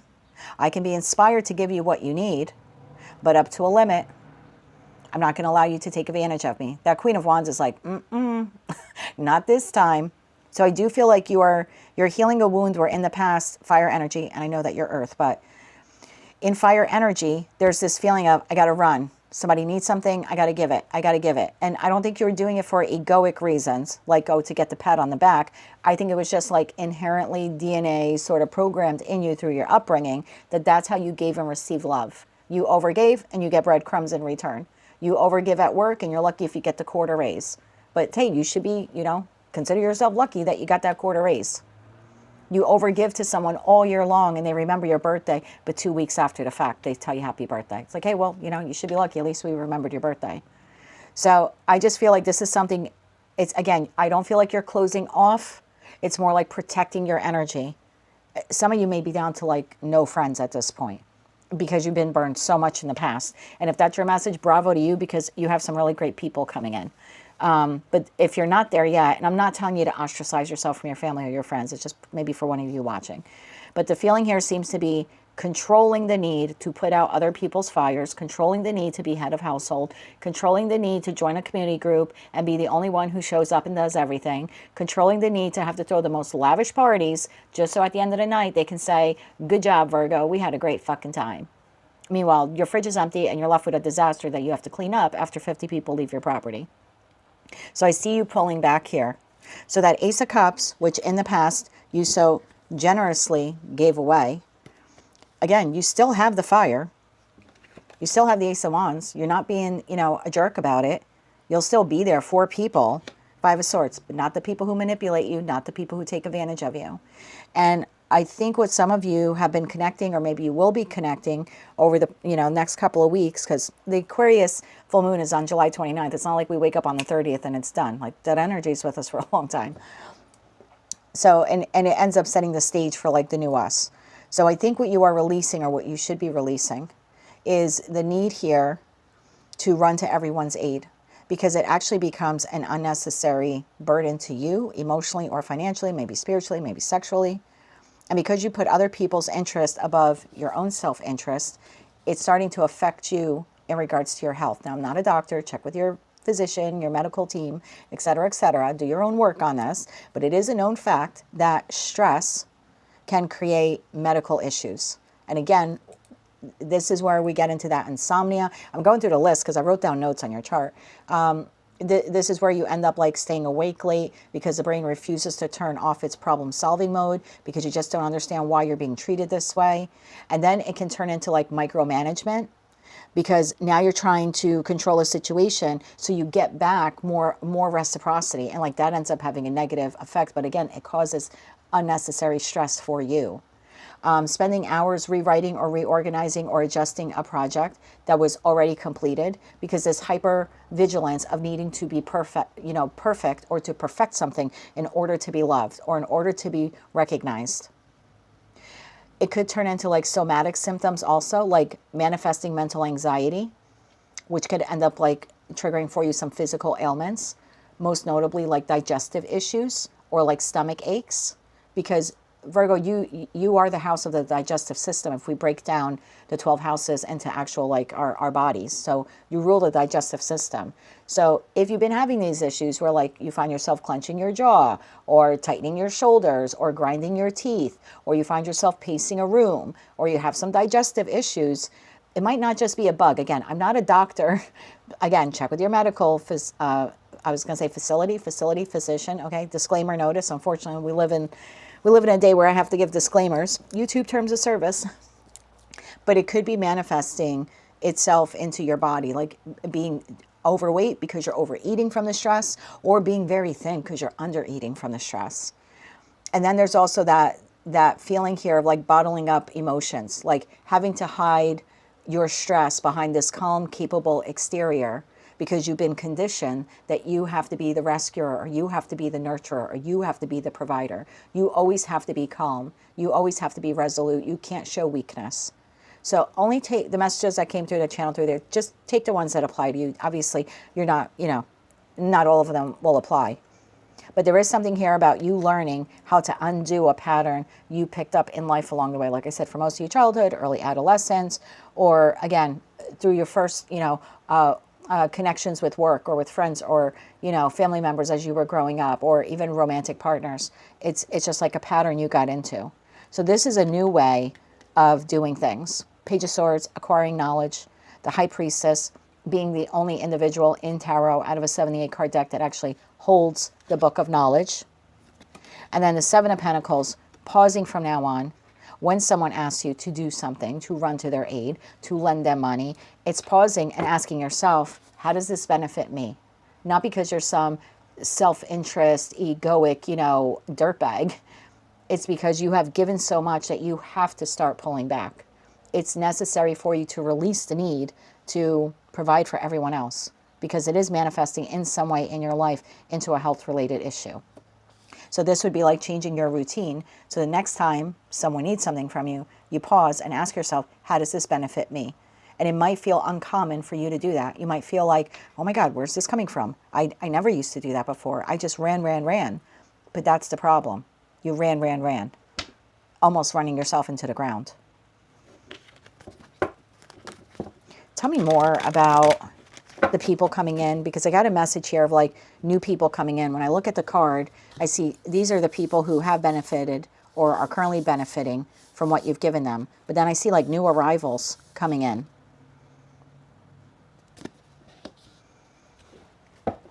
Before I get into that, I want to pull 3 cards on a relationship. I feel like some of you may be leaving a connection. Not all of you, some of you.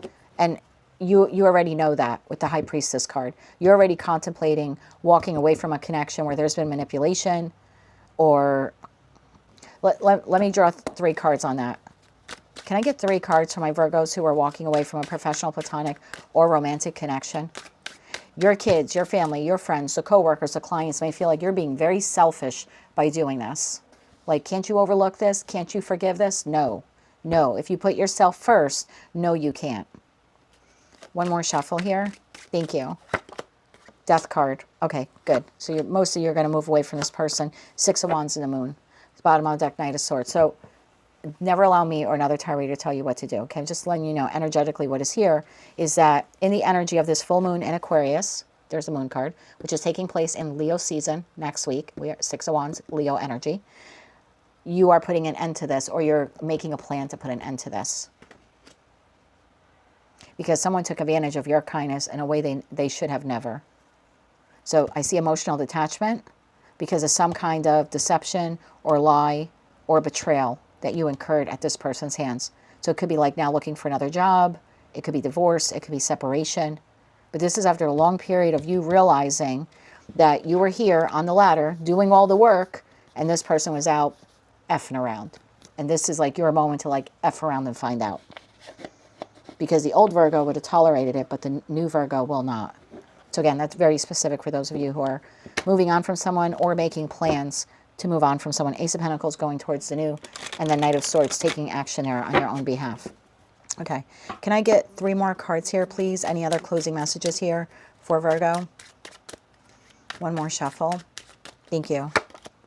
Page of Cups, 9 of Cups, and the Chariot. Bottom of the deck, 5 of Wands. There will be people who don't like it.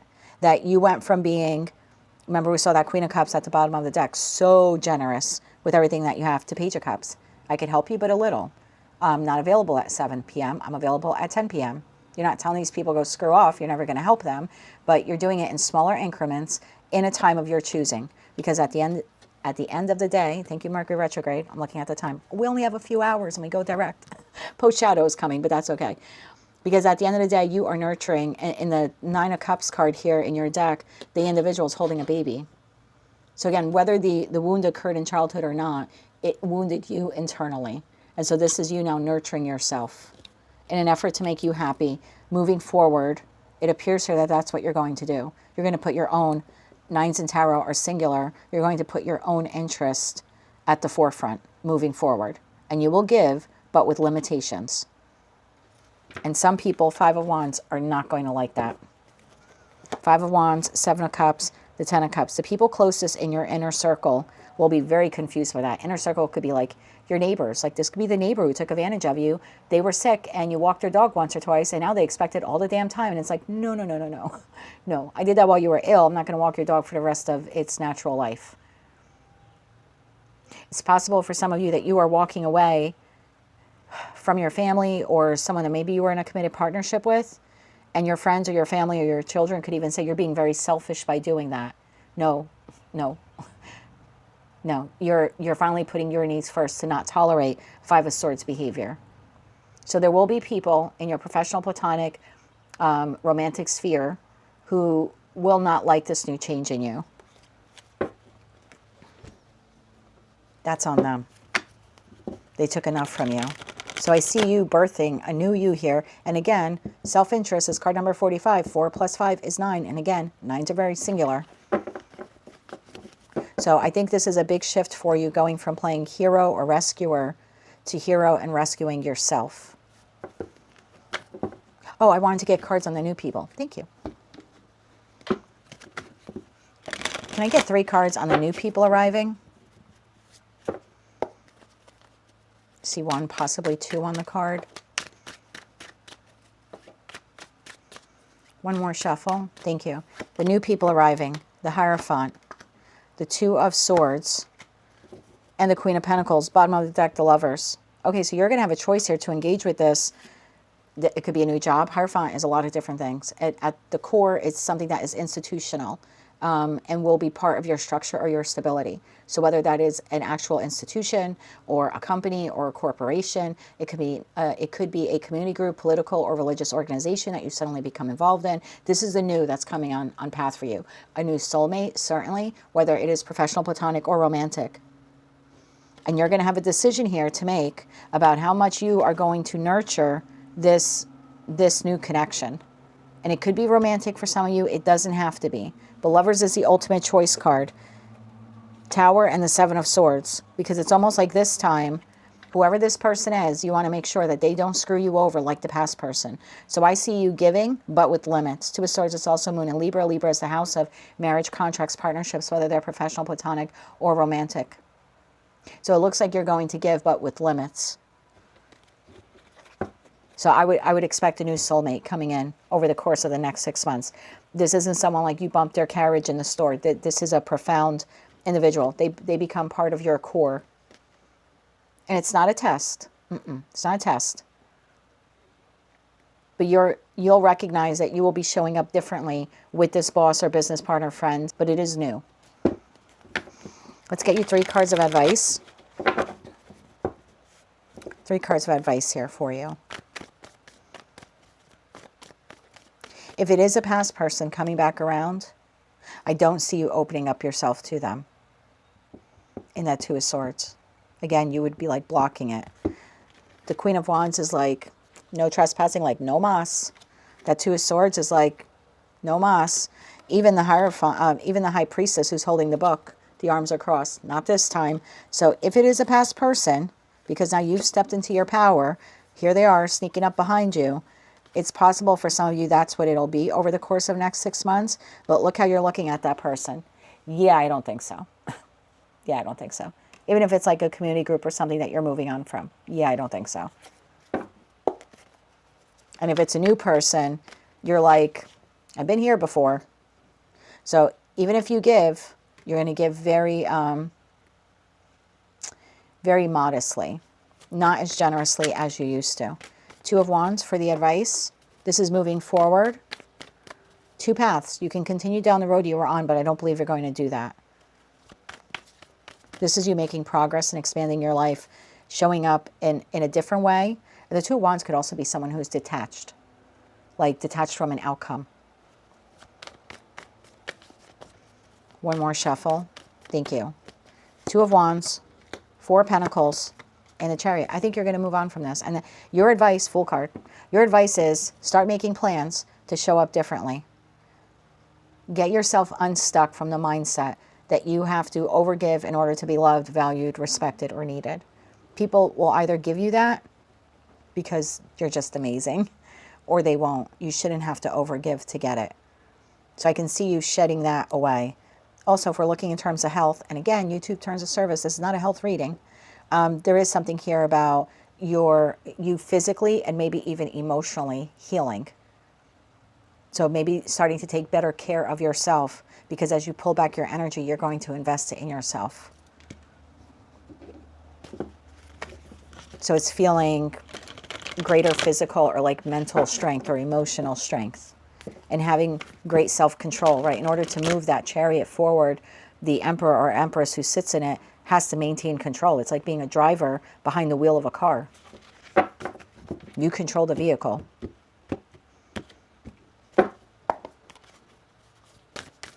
Let's close this out with an Moonology card, please, for the Virgo Collective. One more shuffle. Thank you. Your Moonology card. Expect powerful change. Told you, new moon eclipse. And the only card in tarot that actually shows an eclipse is the 8 of Cups. So I see you eclipsing the way you used to show up in connection. Bottom of the deck we have Believe in the Impossible, Blue Moon. I think you never thought this day would come that you would actually start to put yourself first. And I think when you do, it might feel a little alien or foreign to you. But I think it's necessary for your growth. And again, it doesn't mean that you're selfish. It just means you love yourself enough to say no. That is what I have for you, Virgo. That is your full moon and Aquarius message. If you like that reading, resonates with you, you want to claim all or part of it, please be sure to click like, share, comment, and subscribe. Hype the video on your mobile device if you're able to do that. And don't forget to check out your other placements. And so I read for you again. Be gentle with yourself. And as always, I'm wishing you light, love, and peace. Hello, Libra, Sun, Moon, Rising, as well as Venus placements. I hope you're well. Thank you so much for being here. I'm Jen with Timeline Tarot, and this is your full moon in Aquarius reading. It is a general collective reading, so as the messages come through today, take what fits, leave what doesn't, because if it's not your message, it simply means it is meant for someone else to hear. And please check your other placements, Sun, Moon, Rising, as well as Venus. And if you're not sure what those placements are, in the description box of this video is a link where you can obtain your free birth chart. So, Libra, before we begin the reading, I pulled up your chart here, and this is just a generic chart now for Libra, Sun, Moon, Rising, which is your ascendant, as well as your Venus placement. And it appears here that the full moon in Aquarius for you will be triggering your 5th house of creativity, romance, and self-expression. You'll actually feel like activated during this time. So this full moon wants you to release the creative blocks or romantic situationships that dim your inner light. This is a time for you to stop overthinking your joy and to let go of the fear of looking foolish and just create for the sake of having fun. I feel like the Libra collective needs to get back to like living the good life. So let's use the Urban Crow Oracle deck to move further into this message, and then we'll dive a little bit deeper using tarot. So for Libra, Sun, Moon, Rising, as well as Venus placements, tell me more about their full moon in Aquarius message, and how does it relate to their 5th house of creativity, romance, and self-expression. One more shuffle here. Thank you. Libra, we have card number 53, waterproof. And at the bottom of the deck, we have card number 26, insight. Card number 53, waterproof. Crow feathers have a greasy protective coating that prevents water from getting through to the skin. You too have the ability to create a waterproof exterior. When we are waterproof, we are protected from others' draining emotions that can weigh us down. Being waterproof allows you to experience a storm without letting it hold you back. When we are waterproof, the words, actions, and emotions of those around us do not impact our perception of who we are or our self-worth. Casual insults, snarky comments, and emotional vampires don't bother someone who is waterproof. Being dragged into someone else's drama can take an emotional toll and leave you feeling waterlogged. But when you are waterproof, you can be a good listener, even a shoulder to cry on, without absorbing their emotions. And that leaves you free to support others in need, including yourself. Waterproof asks you to create a barrier between the feelings of others and yourself when inner strength is needed. Okay, let's go a little deeper now into this message. Tell me more about waterproof for Libra, Sun, Moon, Rising, as well as Venus placements. What does card number 53, waterproof, have to do with their full moon and Aquarius message and their 5th house of creativity, romance, and self-expression for the Libra collective? One more shuffle now. Thank you. Libra, we have the 6 of Cups, we have the Knight of Swords, and we have the Knight of Pentacles. At the bottom of the deck, we have the Page of Swords. Tell me more about the 6 of Cups here for Libra. Sun, Moon, Rising, as well as Venus placements. Why is the 6 of Cups here for Libra? And how does that pertain to waterproof? One more shuffle here. Thank you. 6 of Cups is clarified by the Ace of Swords, the 7 of Swords, whoa, and the King of Swords. Bottom of the deck, we have the Sun. Libra. For me, queens exist in the present. They process the present and they process the past. And kings take action. It's not masculine versus feminine or hierarchical in nature. It's just how I see a suit of cards. And this is your king as an air sign. And so this is you seeing and now moving forward in a way where it's almost like I have to protect myself. I have to become waterproof against these soulmate, soul bond, karmic connections, however you want to define them, of the past, 6 of Cups, that have betrayed you in some way. It's almost like with the Ace of Swords, you can see right through them. You can see right through these individuals. You can see right through their actions. You can see right through their words. It's almost like you can get right to the heart of who they are, despite whatever mask or facade they try to wear. There's also something here of an acknowledgement on how maybe you have sabotaged yourself in some way by ignoring the red flags or by giving these individuals more time than they were allotted or should have been allotted in your life, investing in them longer than you should have, and making excuses for their poor behavior for as long as you did. I don't think you necessarily dislike or hate these people. It's just that you're sort of able to see right through them and to see how their behavior towards you was detrimental to you, but also how your behavior was detrimental to yourself. And your behavior, your role in this was that you were not waterproof and you did not protect yourself from these individuals. It's like you allowed them to treat you this way. And for a lot of you, like for a long time. But that's all about to change. Knight of Swords. Tell me about the Knight of Swords. Again, for me, kings take action. So this is telling me now you are very much aware of these various dynamics, and now you are taking action on your own behalf. Knight of Swords. Tell me about the Knight of Swords here for Libra. And the Knight of Swords, actually, one, it is your knight as a air sign. Two, that is the action. That is the knight who takes action. It's not impulsive action. It's the only knight who charges into battle with a cause, holding the Ace of Swords. One more shuffle here. Thank you. The Knight of Swords is clarified by the Wheel of Fortune, the Death card, and the Three of Swords. Bottom of the deck is the Two of Pentacles. This is giving me the feeling of like parting with such sweet sorrow. Because again, I don't feel like you necessarily dislike that person or completely hate that person. If you did, I think we would have saw different cards, or I would have picked up on a different energy. This seems to be at some point in time, I'm going to speak like you, I liked you, or I loved you, or I respected you, or I admired you, or maybe I put you up on a pedestal that you didn't even deserve to be on. But I did all of those things because I saw the best in you. Again, I'm just speaking like you, if you could talk to this person or these people, because I think for some of you, there's like several people here, or at least that's the energy that I'm picking up on. So it's like, it sort of breaks my heart to not engage with you anymore, or to move on from you, or to end the relationship, or to walk away from the friendship. But it's something that I have to do. I have to take action, Knight of Swords, in this next chapter of my life, Wheel of Fortune, to step out into this great wide open, if you will. That Death card to the Three of Swords, regrettably, does not include this person or these people. And I think what you're doing by doing that is you're creating this barrier between you and them. So whoever they are, again, you have seen their actions or their words as being having a negative impact on you or on your life, or maybe even on your self-worth or self-value, how you treat yourself, how you perceive yourself. Knight of Pentacles. Tell me about the Knight of Pentacles energy here. Bottom of the deck was card number 26, Insight. And so I feel like that's the insight that you have had, or that you are having, in the energy of the full moon in Aquarius. And right behind that, we have Night. And look at that. There's a full moon back there. And right behind that, we have Survival. So this is almost like, behind that, you have Isolation. So it's almost like, for my own good, for my own survival, I have to create separation. I have to create distance. And I have to maintain that for myself. And again, I think you're doing this with some sorrow. Knight of Pentacles. Tell me about the Knight of Pentacles. One more shuffle here. Thank you. Knight of Pentacles is clarified by the Eight of Swords, the Page of Wands, and the Nine of Cups. Bottom of the deck, we have the Hangman. You can't see it right now.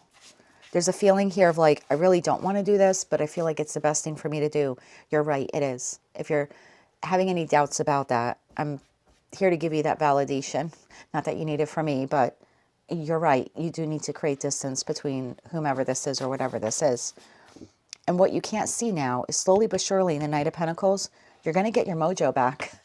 Page of Wands to the Knight of Cups. Like, by you creating this barrier between you and these people, and that barrier could be different for all of you. This could be soft boundaries. This could be hard boundaries. This could be total, like, exiling someone out of your life completely. You know, what that distance is, how deep that waterproof barrier is between you and them is going to depend on you individually, because this is a general collective reading. I just see you here doing it, and I understand why you're doing it. And if you are doubting yourself about why you should do it, I'm here to tell you, don't doubt yourself. You're doing the right thing. And what you can't see now is, by you doing that, fifth house of romance, of self-expression, maybe this is a good, healthy way for you to express yourself, is by saying, I'm no longer going to tolerate that behavior or that language, whatever this has been for you. By you doing that, what you also light up and activate is the other part of your fifth house, which is your creativity. So it's almost like you end up getting your mojo back, albeit slowly. Page of Wands to the Nine of Cups. It's like by the time you get to your season, or by the time you get to September, you're going to feel a lot better and a lot lighter and a lot happier. And it's because you're no longer way down, right? Your beautiful feathers are no longer way down by what this person or these people have been doing to you. You're creating that waterproof, oily, if you will, exterior on yourself. And there's a growth process here, and it might feel a little uncomfortable to do that, but it is necessary for your growth. So what you can release during this time, you can let go of the fear of looking foolish for doing this. You can let go of the fear of the doubts and the insecurities of like, oh, am I doing the right thing? You can get rid of your people-pleasing, low vibrational quality. I love you. My brother's a Libra, but I tell him all the time that he does exhibit that trait. So you can let go of that low vibration people-pleasing that you always have to overcompromise yourself in order to keep these six of people, maybe it is six people, Six of Cups people or Six of Cups individuals in your life. So that's what you can let go of. You're not foolish for doing this. Have no fear, have no doubts. If you feel called to do this and to create these boundaries, soft, hard, or permanent, like I said, exiling someone out of your life, then that's what you get to do. And by the time you get to your season, September, you're going to understand why you did it, because you're going to get your mojo back. Anything else you need to know about this? One more shuffle here. Thank you. Page of Swords, Six of Wands, and the Page of Pentacles. Bottom of the deck, the Hangman shows itself again. It's almost like you're relearning how to do connection. Because somewhere along the lines, Libra, you were taught or you were conditioned that Seven of Swords to the Six of Cups was love. It meant that this person or these people love you, or they like you, or that you have some inexplicable soul twin flame bullshit tie with them. And I'm not saying twin flame is bullshit as someone on the journey. But someone convinced you, and it could be in childhood, it could be in adolescence, it could be an adult relationship, that someone has the right to betray you or cheat on you or dismantle your heart or use very sharp words to wound you quite deeply here, simply because they are soul bonded to you, because they're your parents, because they're your siblings, because they're your lovers, because they're some magical soulmate. And you should be lucky that you have them in your life. So with all these pages and the Six of Wands, yeah, you're going to start to feel good when you finally stand up for yourself. And it's almost like the little kid in you is going to be cheering you on. Because I have a feeling, even though this is giving me the feeling of adults, this didn't begin in adulthood, did it? Anything else you need to know about this person or these people's reaction or anything like that? One more shuffle. Thank you. Two of Cups, Three of Wands, and the Knight of Wands. Bottom of the deck, Knight of Cups. All the knights now are on the table. This person or these people do not expect this level of growth from you. They're still seeing you as a knight. And so even though you might lay down the law or tell them they can't speak to you that way anymore, or you're creating distance, they're still expecting you to revert back to Knight of Wands, to be inconsistent, to lower your guard, and to go right back to the dynamic that you once had with them. And that's because of their perception of you. Their perception of you is that you're not strong enough, or you're not capable to not only create a healthy boundary between you and them, but to maintain it as well. In short, they think you're going to fold like a cheap tent. I hope they're watching this video, because I'm here to tell them you're not. You're not. Anything else you need to know about this? And then we'll get you 3 cards of advice, and we'll close it out with the Moonology card. One more shuffle. Thank you. Judgment. It's a judgment call that you're making. The Devil. That the engagement with this individual or individuals is toxic to you. 4 of Cups. And although you might miss them and you might reminisce on what was and what could have been, you're not going to allow yourself to get pulled back into the underworld of a toxic relationship or a toxic cycle. The World card, because you fought like hell to bring it to an end. And that's a chapter I don't see you walking back into in this lifetime. Congratulations. You're not just letting go of not having boundaries. You're not just letting go of people-pleasing qualities, but you're letting go of a version of you that was damaging to you. And you're seeing your role in it. So you're not just letting the people go. You're also letting the part of yourself that allowed that to occur to go. This is a huge moment of growth and transformation. So make sure on July 29th, wherever you are in the world, you do something exceptionally nice for yourself within reason, and don't break your budget or go into debt. Good for you, Libra. Good for you. Let's get you 3 cards of advice. One more shuffle here. Thank you. Your advice, justice. 1, that's your major arcana card. 2, that's you now working in concert with the universe, calling justice on these, dare I say, karmic connections. And look, soulmates come in all shapes and sizes. And I know in the tarot community, we tend to use karmic in a derogatory way. And yes, this could be your parents. Yes, this could be your spouse. And in essence, are they soulmates? They are. But I often see soulmates as the people who are in our lives for the duration of our life or their life, whichever ends first, right? And I tend to see karmic connections. Some of them can go the distance too if we don't learn the lessons. But those are the hard relationships. They bring us to our knees. They force us through uncomfortable changes. They force us to put up healthy boundaries. They force us to walk away. They force us to learn our value. They force us to find our voice. So although they're not as pleasant as what I deem to be regular soulmates, I do think that they are more important when it comes to the evolution of our soul and of who we are and how we show up in the world, whether you believe in multiple lifetimes like I do or not.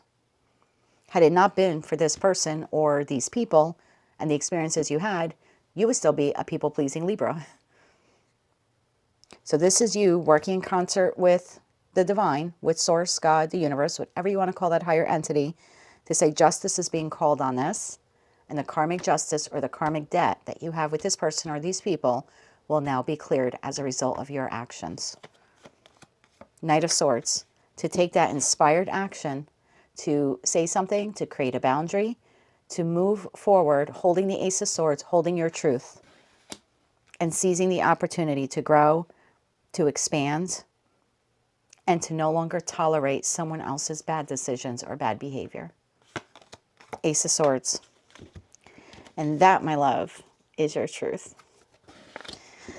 Bottom of the deck, we have Ace of Cups. Love yourself and do something nice for yourself. Your advice here is to keep moving forward in the direction of clearing this negative karmic cycle, if you will, which taught you a lot.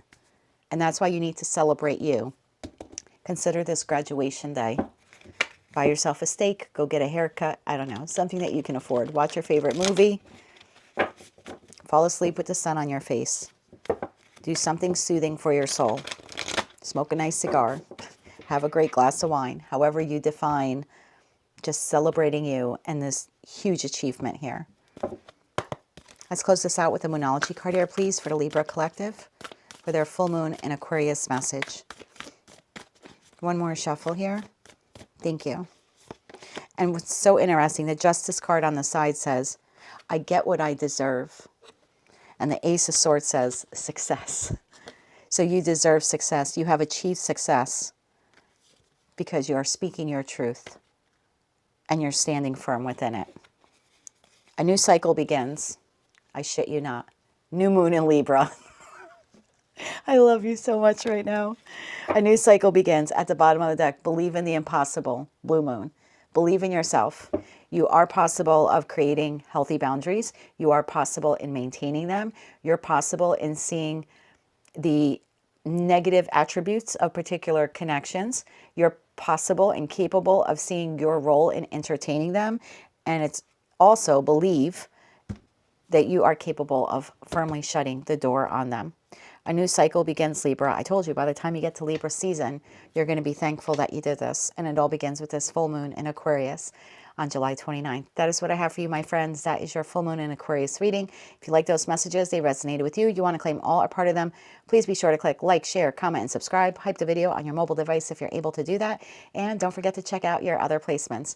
Until I read for you again, be gentle with yourself. Do something extra nice for yourself. And as always, I'm sending you light, love, and peace. Hello, Scorpio, Sun, Moon, Rising, as well as Venus placements. I hope you're well. Thank you so much for being here. I'm Jen with Timeline Tarot, and this is your full moon in Aquarius reading. It is a general collective reading, so as the messages come through today, take what fits, leave what doesn't, because if it's not your message, it simply means it is meant for someone else to hear. And please check your other placements, Sun, Moon, Rising, as well as Venus. And if you're not sure what those placements are, in the description box of this video is a link where you can obtain your free birth chart. Okay. So Scorpio, looking at your chart, the full moon in Aquarius will be hitting pretty close to home for you because it will be highlighting your fourth house of family, roots, as well as foundational security. During this time, you will be processing and releasing some deep-seated generational patterns, relational patterns, and even emotional baggage tied to your upbringing. This is a moment in time for us as a Scorpio collective, most of you know I'm a Scorpio moon, for us to redefine what home, safety, and security mean for us individually. So let's get into the Urban Crow Oracle deck, get a baseline message here for you, and then we'll dive deeper with tarot. So tapping into the Scorpio collective now, Sun, Moon, Rising, as well as Venus placements. Tell me more about their full moon and Aquarius message, and how does this pertain to their fourth house of family, roots, and foundational security for the Scorpio collective. One more shuffle here. Thank you. We have memory, card number 29. And at the bottom of the deck, we have communication, card number 9. Memory. Crows never forget a friend or a foe. In a changing populated landscape, these remarkable birds recognize the faces of those who have hurt as well as who has helped. When crows spot a predator or known human who has been less than kind, they go into a frenzy, calling out to all that danger is near. They spread the word about the good stuff too, such as people who tend to share their lunch or their French fries, or places where food is often discarded. What is remarkable is that they also pass down the memory of their experience to their young. As complex as these birds are, forgiveness does not seem too likely. Memory asks you to examine areas where you may be letting a past hurt, past trauma, or past situation impact how you are engaging with someone today. Are you cautious? Are you holding a grudge? Do you expect others to behave in a certain way because of past behavior?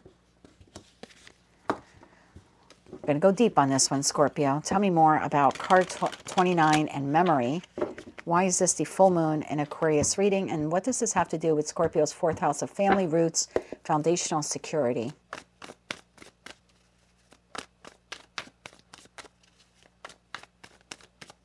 One more shuffle here. Thank you. We have the Page of Wands. We have the Five of Wands. And we have the Ace of Wands. At the bottom of the deck, we have the Eight of Wands. At the bottom of the deck here, we have communication and we have growth. And then we have release. I feel like you're holding on to something here from childhood. It could be like deep-seated pain, emotional baggage, resentment. And I feel like it's affecting a current connection here in your life. And maybe for some of you, it has affected several connections in your life. It's almost, the feeling I get here is like you feel like something unjust or unfair happened in childhood. Now, this could be a myriad of things. This could be a parent passing away. This could be your parents divorcing. You were adopted. You were fostered. And you have some resentment maybe towards that. Maybe you had a parent who was emotionally like unresponsive or an emotional avoidant. There's something here that goes back to you're holding on to emotional baggage tied to a memory from your upbringing. Tell me about that Page of Wands. And I think it affects your communication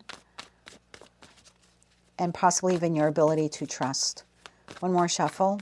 Thank you. Page of Wands is clarified by the World card. Yes, definitely in your past. Knight of Pentacles and Eight of Wands. It's a communication wound. Knight of Swords here at the bottom of the deck to the Five of Swords, to the Five of Cups. Oof. To the Eight of Cups. Oh my God. I feel like something very unfair happened to you in your childhood. I don't think that you ever got over it, whether you still communicate with that individual or not. I think there's some deep-seated pain here that you still hold on to. And I think that when it comes to a particular connection or connections in your life, when that wound is brushed upon, when that wound is poked at, when that wound is triggered, I feel like what comes out of you is not only the aggression for what is occurring in the moment, I think you're also experiencing this flashback memory to what happened back then. And if this is not childhood related to you, then it's something that occurred in this particular connection that you never fully healed from, or you never forgave this person for, even if you say that you did. So take it how it resonates to you. Something that occurred in childhood is playing out now in a current dynamic in your life, or something that occurred within this dynamic is affecting the way you communicate with this person because you never fully healed from it and you never fully forgave them, even if you say that you did. So it's like when shit hits the fan, when you start feeling low or you feel abandoned or you feel triggered, you go right into Knight of Swords to the Five of Swords, to the Five of Cups to the Eight of Cups. This is like emotionally charged combat zone. Five of Wands. Tell me about the Five of Wands. And it's almost like, did this person, are they doing you wrong or did they do you wrong? Yes. Yeah, I'm certainly not blaming you. But the anger and aggression is coming from more than just that experience. Because again, there's something within you that you were never able to set right about, or you never came to terms with. And it's almost like you still want justice for it. So when this person or other people screw you over, you not only want justice for what they're doing, you're being triggered to you also want justice for what happened way back then. Again, either with them or in another connection or maybe even childhood. So it amplifies the verbal response from you. Tell me about the Five of Wands. Tell me about the Five of Wands here. One more shuffle, thank you. Because the Five of Wands could be seen as petty disagreements. You want Chinese food and they want Italian. It doesn't have to turn into the Five of Swords. It doesn't have to turn into aggression. This is two people who are simply disagreeing here. They're fighting with wands. They're not fighting with swords. Five of Wands is clarified by the Hierophant, the Three of Swords, and the Sun. Bottom of the deck, we have the Seven of Cups. It's almost like this is your way to get justice for some pain that you're holding on to. And that pain is it's part of your foundation at this point, this deep-seated pain or deep-seated aggression that you have, where either this person wronged you or you feel wronged by someone else. And it's almost very cathartic or very healing for you that when this person or people trigger you, the ability for you to be able to lash out at them in that moment provides you with temporary healing. But it's not complete healing because you haven't fully looked at that wound and you haven't fully healed that particular wound. Again, whether this person created it or someone else before them. But it does feel a little refreshing in that moment when you get all that aggression out. But again, you're not actually tending to the wound.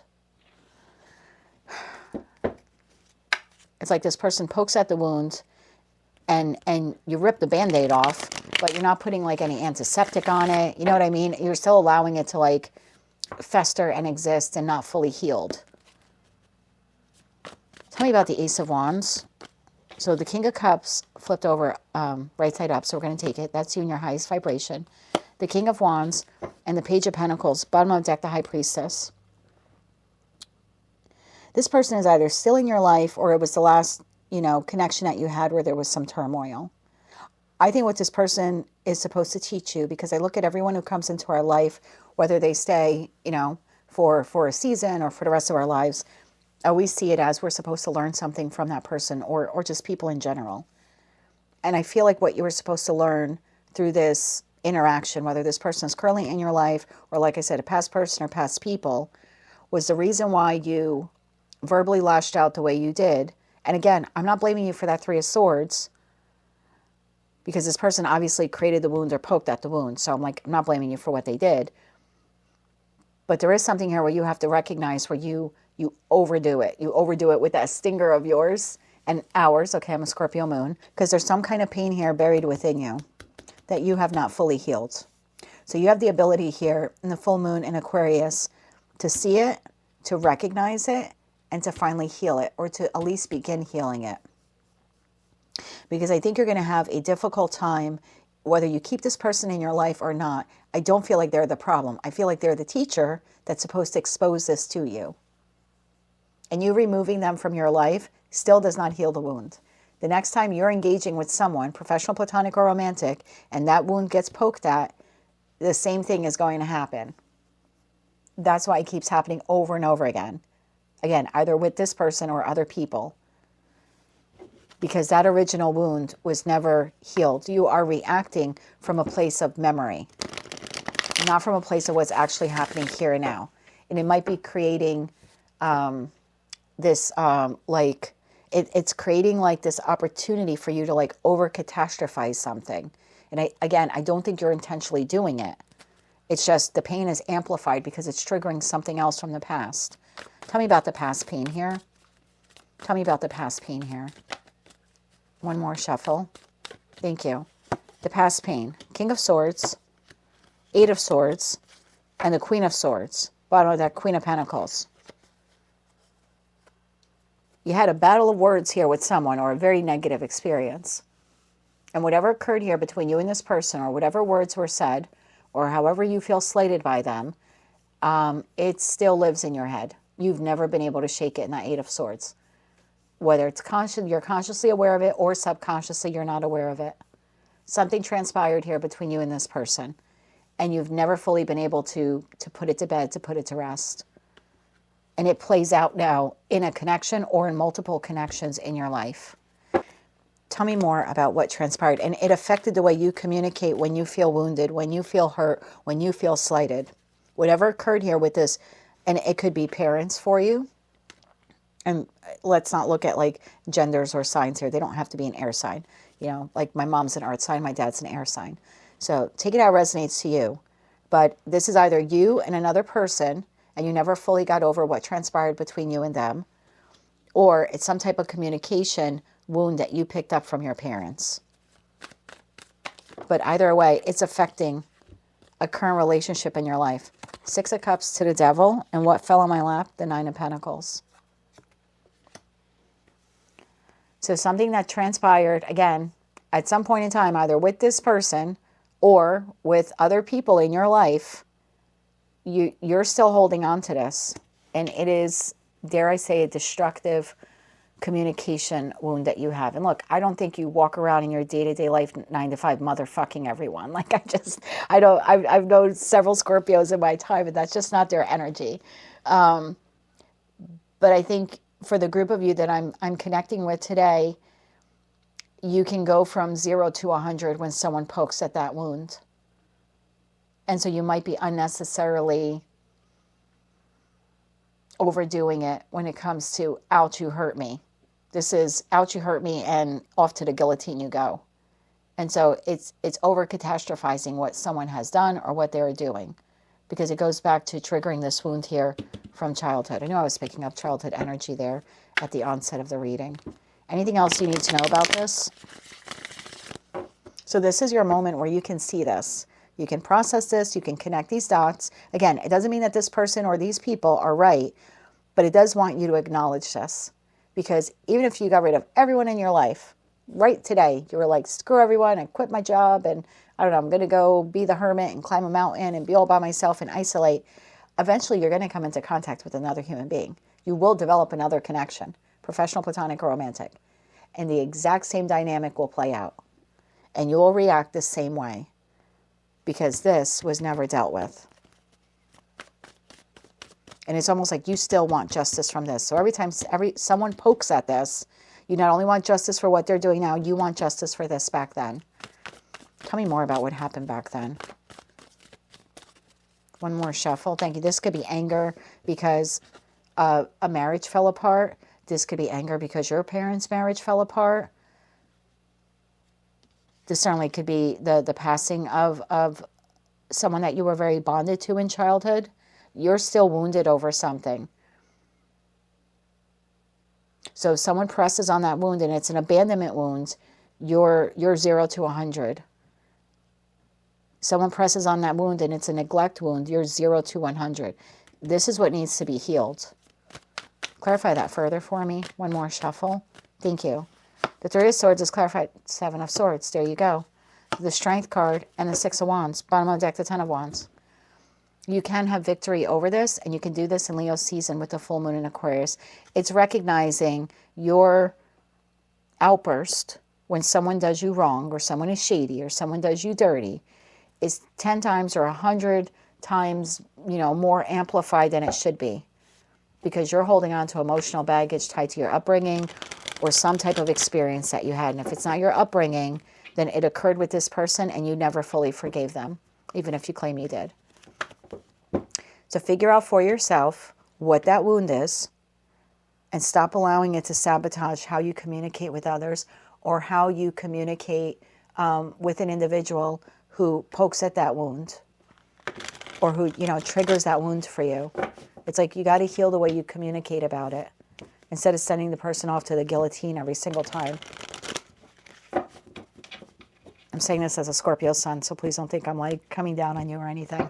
Let's get you 3 cards of advice. 3 cards of advice here, please, for Scorpio. One more shuffle here. Thank you. Your advice.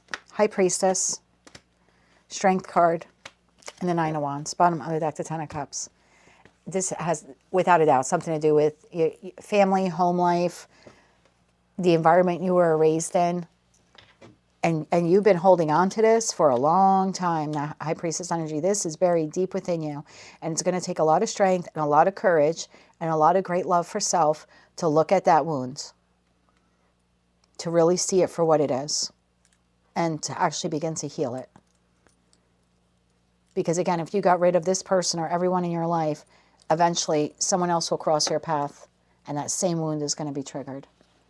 And you're going to lash out the same way. Did you just hear him meow? He agrees. He agrees. My Libra boy back there agrees. Let's close this out with the Moonology card. So let's recognize this wound once and for all and realize it's well within our wheelhouse to be able to heal it. And again, that doesn't mean we have to tolerate poor behavior, but we can learn how to better communicate when we feel disappointed or heartbroken. We don't have to allow a trauma from a past memory to affect who we are today or how we communicate today. It's time to release that old emotional baggage.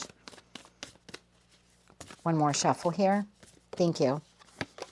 Communication is key. Told you. New moon in Gemini. The bottom of the deck, a personal issue reaches resolution. Full moon in Cancer. Yeah. This is our moment to be honest with ourselves, to see that wound, and to begin to heal it. Look, the full moon in Aquarius is on July 29th. You're not going to wake up on the 30th and be like, well, that's all done. And just go about your day. But it's a good opportunity for you to be able to see it and say, yes, this is affecting the way that I communicate with this person or with people in general. And start actively working on healing that wound. And are people going to cause 3 of Swords experiences for you in the future? Yep. But you will be reacting as if it is a 3 of Swords happening in the present moment and not a 10 of Swords moment that happened a long time ago. And that's the difference.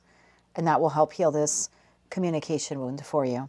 That is what I have for you, Scorpio. That is your full moon in Aquarius reading. If you like that message, resonates with you, you want to claim all or part of it, please be sure to click like, share, comment, and subscribe. Don't mother F me, because I'm just going to tell you, hey, you obviously didn't get the point of the reading, so don't mother F me in those comments.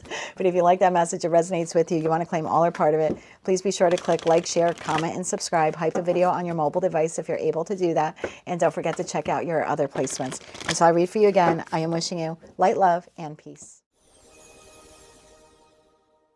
Hello, Sagittarius, Sun, Moon, Rising, as well as Venus placements. I hope you're well. Thank you so much for being here. I'm Jen with Timeline Tarot, and this is your full moon in Aquarius message. It is a general collective reading, so as the messages come through today, take what fits, leave what doesn't, because if it's not your message, it simply means it is meant for someone else to hear. And please check your other placements, Sun, Moon, Rising, as well as Venus. And if you're not sure what those placements are, in the description box of this video is a link where you can obtain your free birth chart. So Sagittarius for you, and I have your chart pulled up here on my monitor, so if you see me looking that way, that's what I'm looking at. So for you, the full moon in Aquarius will be activating your 3rd house of communication, local community, as well as your mindset. So for you, this moon demands like a mental detox. You will be releasing passive-aggressive communication habits of the past or information overload. The primary thing here that will be occurring for you is that you will feel this ability to start to like naturally speak your unorthodox truths very clearly without fear of what anyone will think, particularly your neighbors within that local community. So let's get into this message further now using the Urban Crow Oracle deck. We'll get a baseline message here for you and then dive deeper using tarot. So for the Sagittarius collective, Sun, Moon, Rising, as well as Venus placements, what is their full moon in Aquarius message, and how does this pertain to their third house of communication, local community, and mindset? For the Sagittarius collective, one more shuffle here. Thank you. And we have for you Exposed, card number 17. At the bottom of the deck, we have Bond, card number 6.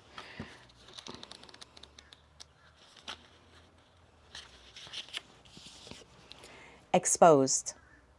Alone and unprotected, the fledgling is vulnerable to attack.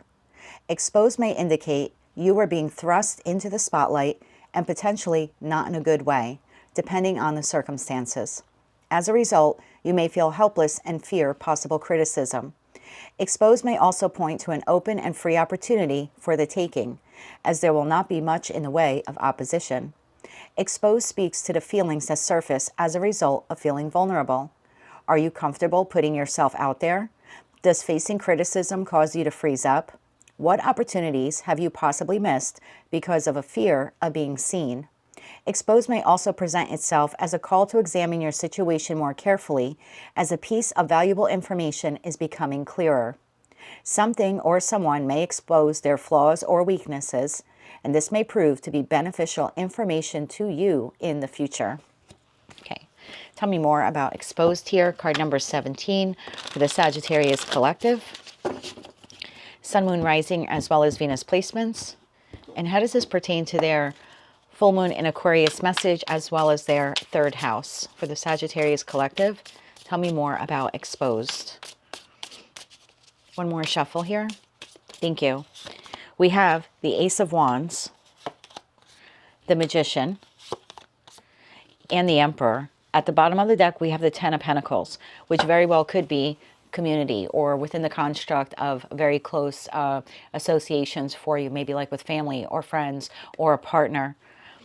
In the heart of your spread here, we do have the Magician energy, which is ruled by Mercury, and Mercury rules both Virgo and Gemini. So I feel like there's something here, some information that you are receiving or that you're putting together, and you will be speaking from a place of authority here in the Emperor position.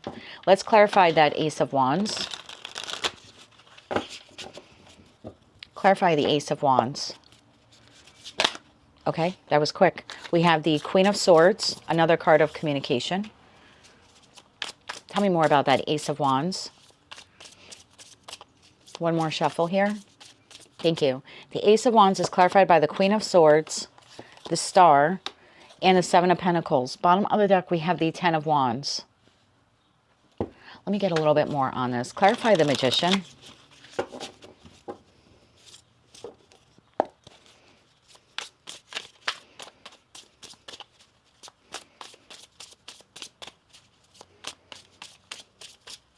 One more shuffle here.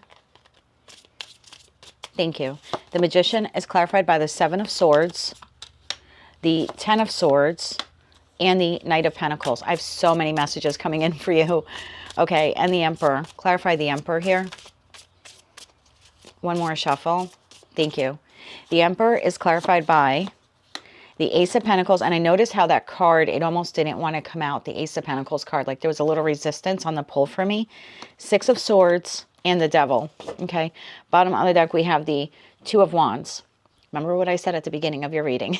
It's a general collective reading. So I have so many channeled messages coming through for you right now, Sag, which I think it's great that I didn't record anything yesterday. I left your cards here with some crystals around them because I just felt like your message was going to be important. And so I'm so glad that I'm doing it today with a clearer mind, even though I really wanted to get the reading out for you yesterday. I'm glad that I had that day of relaxation, but also enabled your deck to sit here with the crystals that I have. So, and they're all along the edge now. You can't, I think they're off camera, but they're all along the edge. So message number one for those of you where there's some type of skill or something that you do for a living or something that you learn or that you like, and the best example I could give you is like tarot.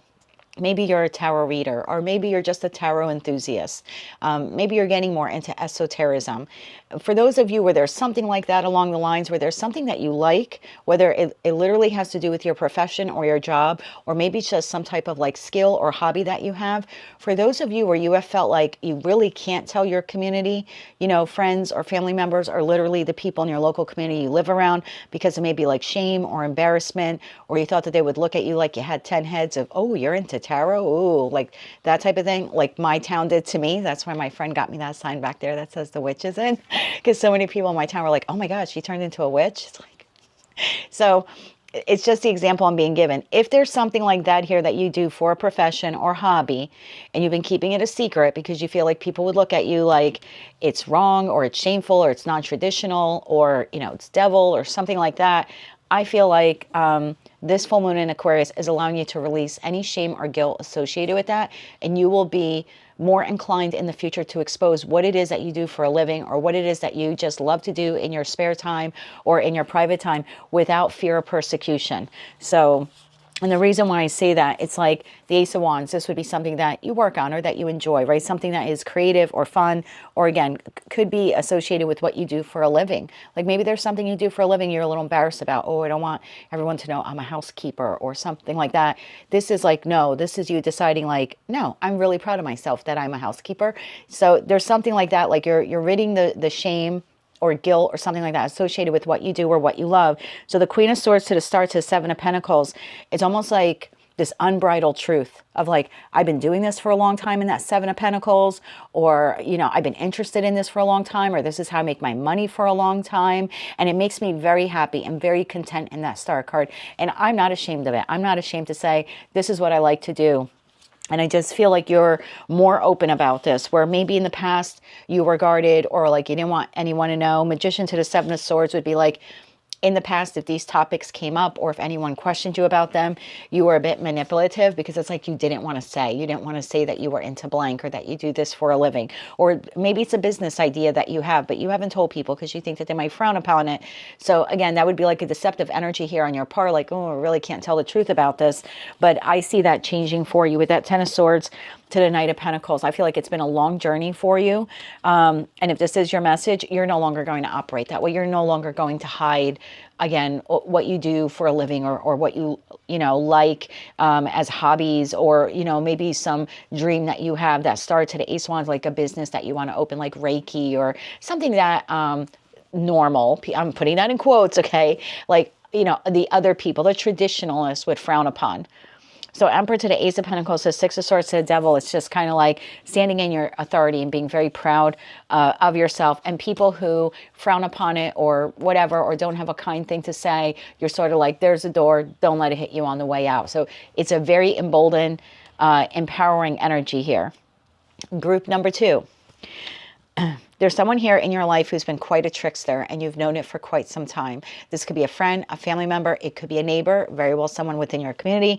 It could be a lover for some of you. Whoever this person is, for quite some time in that Knight of Pentacles, they thought that they were like able to like master their words very carefully and kind of throw you off their scent, and you would never figure out who they are or what they're doing or something like that.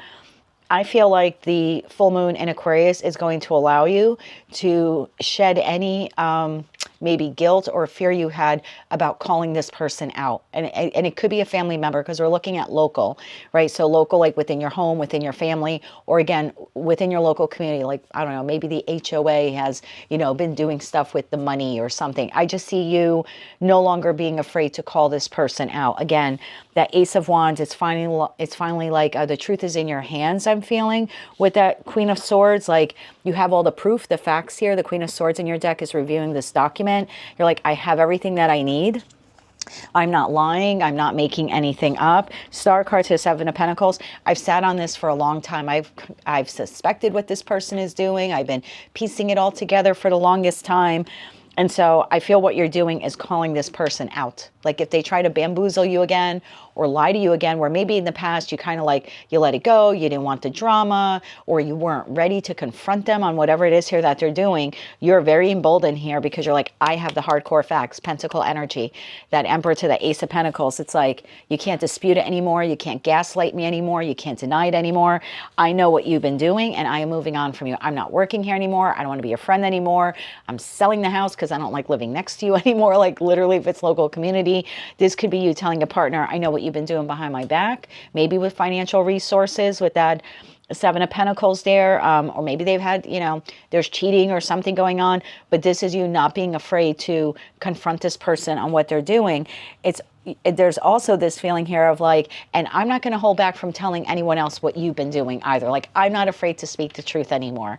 It's a very empowered energy. So we're just going to use the example. You live with someone you've known for a while, they've been cheating on you or stepping out on you or doing something funny with the money. This full moon in Aquarius might give you all the gusto you need to say, you know what, out of my house, out of the house. I know what you've been doing. I have all the facts. I have all the figures. And let's say this person departs. And then again, someone in your local community, like a neighbor, says, hey, I haven't seen Mary around a lot, or haven't seen John around. This is you then also exposing that, where maybe in the past you would have covered it up. Being like ashamed or embarrassed of what this person was involved in or what they were doing. This is a very bold and Sagittarius saying, well, Mary or John, whatever their names are, you know, they no longer live here because of ABC, XYZ. And I don't think you're going into a lot of Gemini detail. Like, I don't think you're leaning on your opposite sign of Gemini to get, because Gemini will be like, oh, you got a minute? Let me get a beer. Let me tell you what this person did. I don't think that's what you're doing. I think you're being like super classy here. No offense if you're a Gemini placement watching. I'm a Gemini sun sign, but I know how we can be. Gossip is part of the lower vibration of Gemini. I don't think that's what you're engaging in here. But if someone were to ask you what happened to that person, you have like no fear of persecution here about just telling the truth. Or even if you're not living with this person, let's say you were dating them, or everyone thought you were going to get married, and now suddenly they're like, hey, I don't see you with this person anymore. I don't see them coming around. Again, maybe in the past there was some shame or embarrassment, and you would have said, well, they're just busy working, or, oh, they come over, you just must be missing them, right? That would be like a little lie there on your apartment, just into the Seven of Swords. But now it's just like, I broke up with them because I found out they were doing ABC. It's just like unbridled truth here. And you are the truth teller. You are the truth seeker, and you certainly are the truth teller, Sag. But I do think, at least for the Sagittarians I've known, and one of my brothers is a Sag, they usually, again, like the low vibration of Gemini would be, I heard this. I think this person is doing this. Again, the low vibration kind of goes gossipy, where you, on the other hand, seem to hold all of your cards to your chest until like you have all the facts laid out. And then like, that's when you're like, bam. Like I always thought, like, if I could put a job description to every zodiac sign, I see Sagittarius as like being like the attorney, you know, like the bossed up attorney, because you gather all the facts, you see the bigger picture, you start connecting the dots, you take as long as you need to do it. There's no rush to judgment. But when you are ready to expose someone, you expose someone. Along that similar theme, I could be speaking to a Sagittarius where you're contemplating writing a book, to be more vocal, more public about something big that you endured. I'm talking big, like institutional here. Like maybe you're a part of some government thing or some large group and there was like nefarious stuff happening. I could certainly see you writing a book about that, you know, about this organization. And again, I think you're going to do it in a smart way. I think you're probably going to redact some names. But the feeling, again, we're going on that message here of like, you are exposing, you are uncovering something. So lots of messages there for you. Obviously, only take the ones that resonate. I think you've been sitting on this for a while, and that Two of Wands, again, either to tell people what it is that you do for a living or do on the side, or what you would like to do. For others of you, you know what someone's been up to, but you've been gathering all the facts and information, and this is the moment in time where you are exposing it. For others of you, there's, again, this when I say inquisition, I mean like people inquiring with you, what happened to so-and-so, or why are you no longer with this person, or why do you no longer work at that company? Or again, in the past, it might have been like, oh, you're just not seeing them around, or, oh, I left that place a few months ago and you left it at that. This is more like exposing why you are no longer connected to a situation, environment, connection, you know, person, company, something like that. And like I said, for others of you, it's quite possible with that Queen of Swords, looking at these documents, that you are gathering information to do some type of like tell-all book or something like that. And this would be big, like you would be exposing the emperor to the devil. So it's like someone who is in a state of authority or has like a high-ranking position, again, within some type of organization. It could be your homeowner association. It could be, I don't know, some type of dog group that you're part of, you know. There's just something like that. It could be governmental in nature. I just see you collecting the data and the facts. And this would be the time where you would start to actually like maybe like type it out on a laptop, or again, it's like a draft here of some kind of book exposing the truth about a particular person or organization. And I think that this has the potential in that Ace of Pentacles to make you a lot of money in the future. It's like a tell-all story. And even if this person isn't of like a huge stature in terms of the public, this could be you just writing a book about maybe something that you dealt with dealing with a narcissist, or being married to a narcissist, or dating a string of people who were abusive. This could be like a self-help guidebook, or a book that offers hope or inspiration to people who are in similar situations like that. Or maybe those of you who have been in a very toxic corporate environment. Again, I feel like you're redacting names because like you don't want to get sued. But it seems to be a little bit of like it's helping you heal in the Knight of Pentacles energy here. But it's also exposing the truth with that Queen of Swords, and it is creating financial revenue for you. So it's like it's helping you heal, it's helping the collective heal, and it's generating long-term financial abundance for you as well. Let's see if we can get anything else on this here for you. So you are definitely becoming more authentic and able to speak these, like, again, unorthodox truths very clearly, very succinctly, without fear of what anyone thinks. Very boldly standing in your truth. Anything else Sagittarius needs to know about this? One more shuffle. Thank you. What I find interesting about Bond, maybe I should read that card to you, is that there are two birds here, but they're pecking at a heart, which I know could be a little gross. I'm sorry. Let me read the Bond card to you because I feel like it has an important message there in regards to this message, these messages that we just got. But I think for some of you it might be helpful, okay? Number 6, Bond. Aside from a few casual swingers, generally male, crows and ravens mate for life. Bond represents a karmic relationship, a connection that goes beyond our everyday existence. Whether it is a relationship to a person, a career, a place, or a hobby, the soul of a connection is deep and strong. You can feel it course within your veins. Bond creates an energy that pulls you closer to where you need to be and will tug you back when you get too far away. When you draw the Bond card, use this as an opportunity to focus on areas of your life that feel deeply connected, because it is here that you find your strength to push forward or to conjure the enthusiasm needed to reach a goal. I think you are going to expose someone. Right behind that, we have isolation, and then we have direction. And then communication. Can't make it up.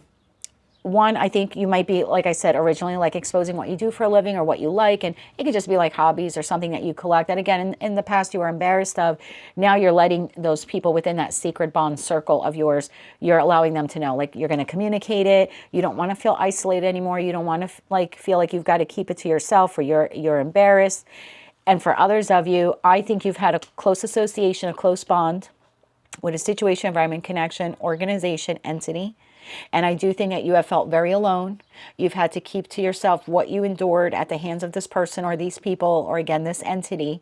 And I do feel like you will be communicating it. I do think that some of you are releasing the truth here about someone. Okay. Anything else? I'm glad that I read that. Anything else Sagittarius needs to know about this very important message? One more shuffle. Thank you. Ace of Cups. Literally everything I said is the truth. The Four of Cups and the Three of Pentacles. Bottom of the deck, the Seven of Wands. Again, whatever it was here that you were like guarded, held back, you didn't want to confront this person, you didn't want to tell people, you didn't want to share what you do, that's all going to change. I think what you realize is that you shouldn't be ashamed of what you do for a living.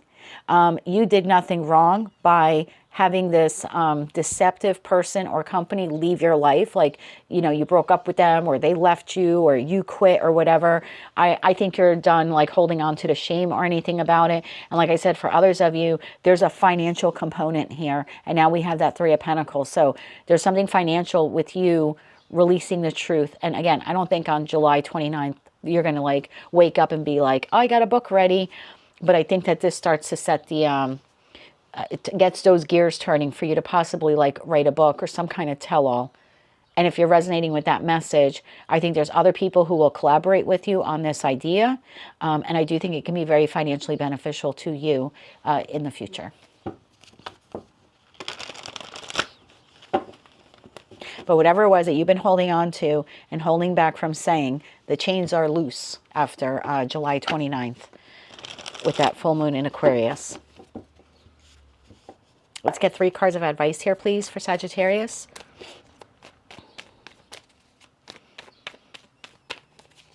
One more shuffle here. Thank you. Your advice. Page of Pentacles, 2 of Wands. 2 cards came out. Devil to the 4 of Wands. Do it. Do it. I don't know. I'm being told to tell you to do it.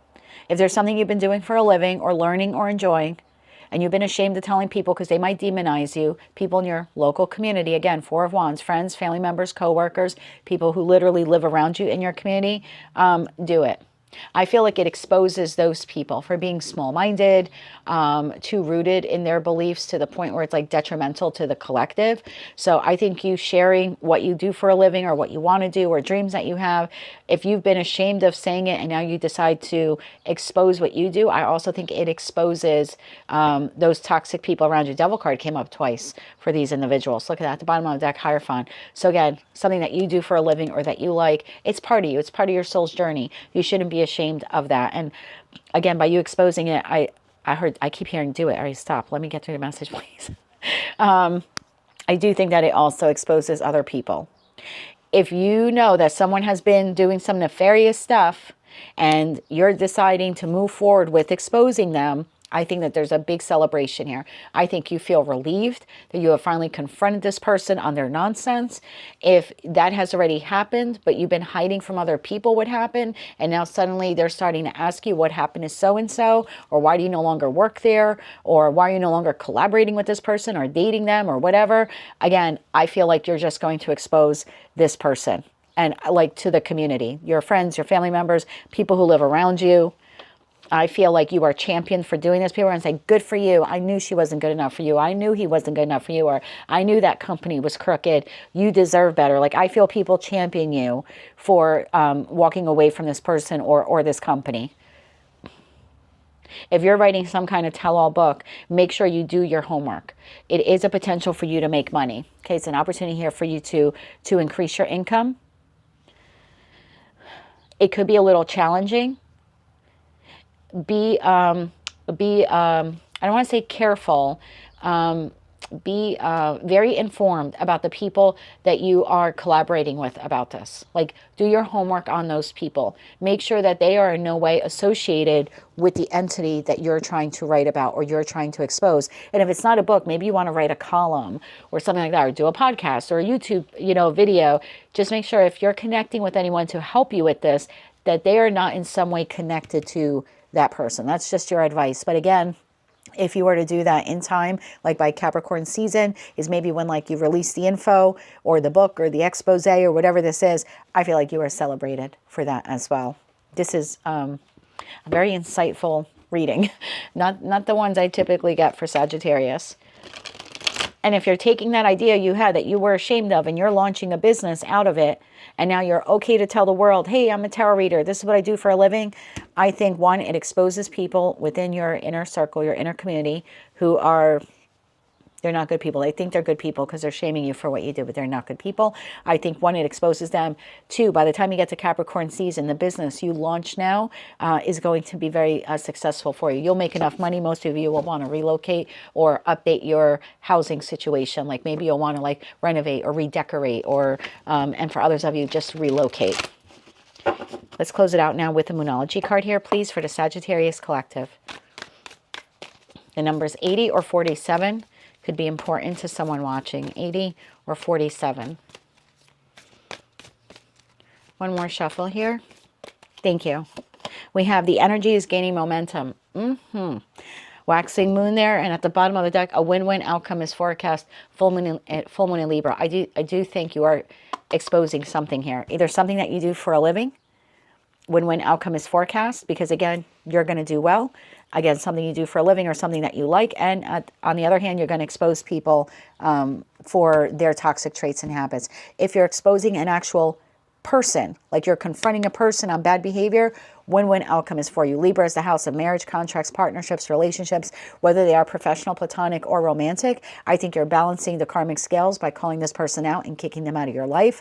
If anyone asks you what happened to that person, I think you're exposing the truth. Again, win-win outcome is forecast, because the people who support you are going to be more louder. It's like you're going to be cheered that you got rid of that person, or you're going to hear from people like, I'm so glad you left that company. They were so toxic. I knew you deserved better. And I just see it going very well for you. Libra also, in terms of tarot cards, is the Queen of Swords. So if you are writing anything or planning to expose anyone in the future, I do think that you are doing something that is like in the name of justice for the collective, because Libra is, has the scales of justice here. Right behind that, we have the new moon in Aquarius. This is the full moon in Aquarius. New moon in Aquarius will be at the beginning of 2026. I'm sorry, beginning of 2027. So again, if you're doing anything like that, where it's like a memoir or expose or blog, book, video, podcast, something like that, I think you end up seeing financial benefit and reward from it by the time we get. And I had said Capricorn season, which the new moon in Aquarius, don't quote me on that, it's like February 6th or February 7th, something like that, of 2027.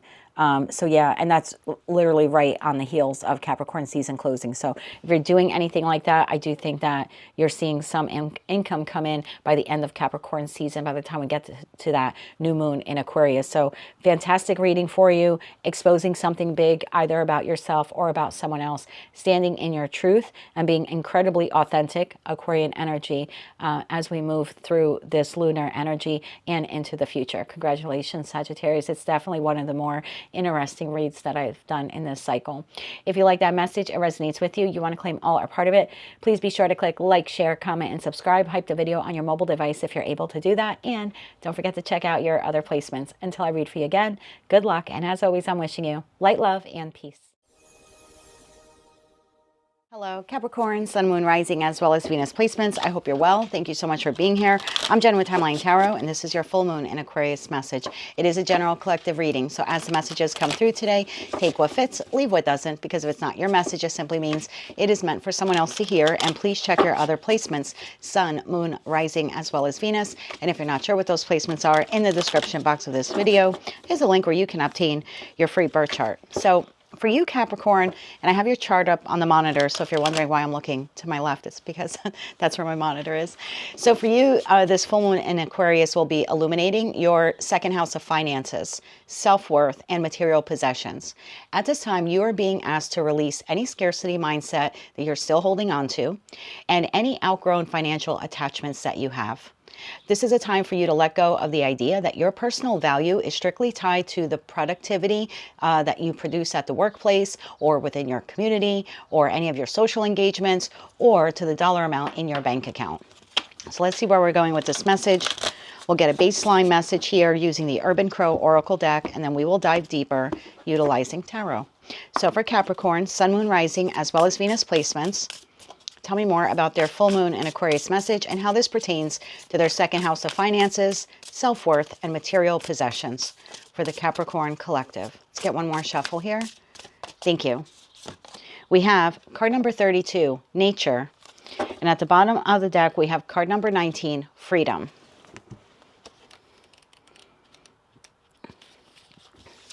Nature. It is our connection to nature that fills our spirit and reunites us with divine energy. Living in a city full of concrete buildings, it can feel as though Mother Nature resides so far away. But she is here, in the grouse that sprouts up in the cracks of a sidewalk, in the overgrown empty lots, in the birds that mingle with us in the park. All we need to do is look, and we will find that connection. Nature asks that you see the evidence of divine energy that is all around you, regardless of the landscape you find yourself in. When nature appears, it may also indicate that you are long overdue for some outside time. Take this as a cue to go for a walk, head out into a park, or to visit the beach. New ideas and inspiration will come through connecting with nature. Tell me more about card number 32, nature, and how does this pertain to the full moon and Aquarius message for the Capricorn collective, Sun, Moon, Rising, as well as Venus? And what does this have to do with their second house of finances, self-worth, and material possessions for the Capricorn collective? One more shuffle here. Thank you. We have the Eight of Cups. We have the Five of Swords. And we have the Seven of Cups. At the bottom of the deck, we have the Three of Swords. Okay. Clarify that Eight of Cups for me, please.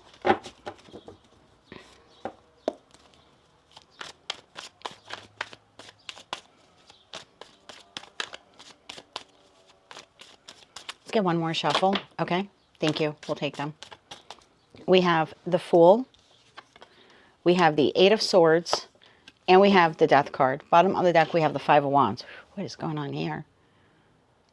Let me clarify this a little bit more. Five of Swords. Why is the Five of Swords here?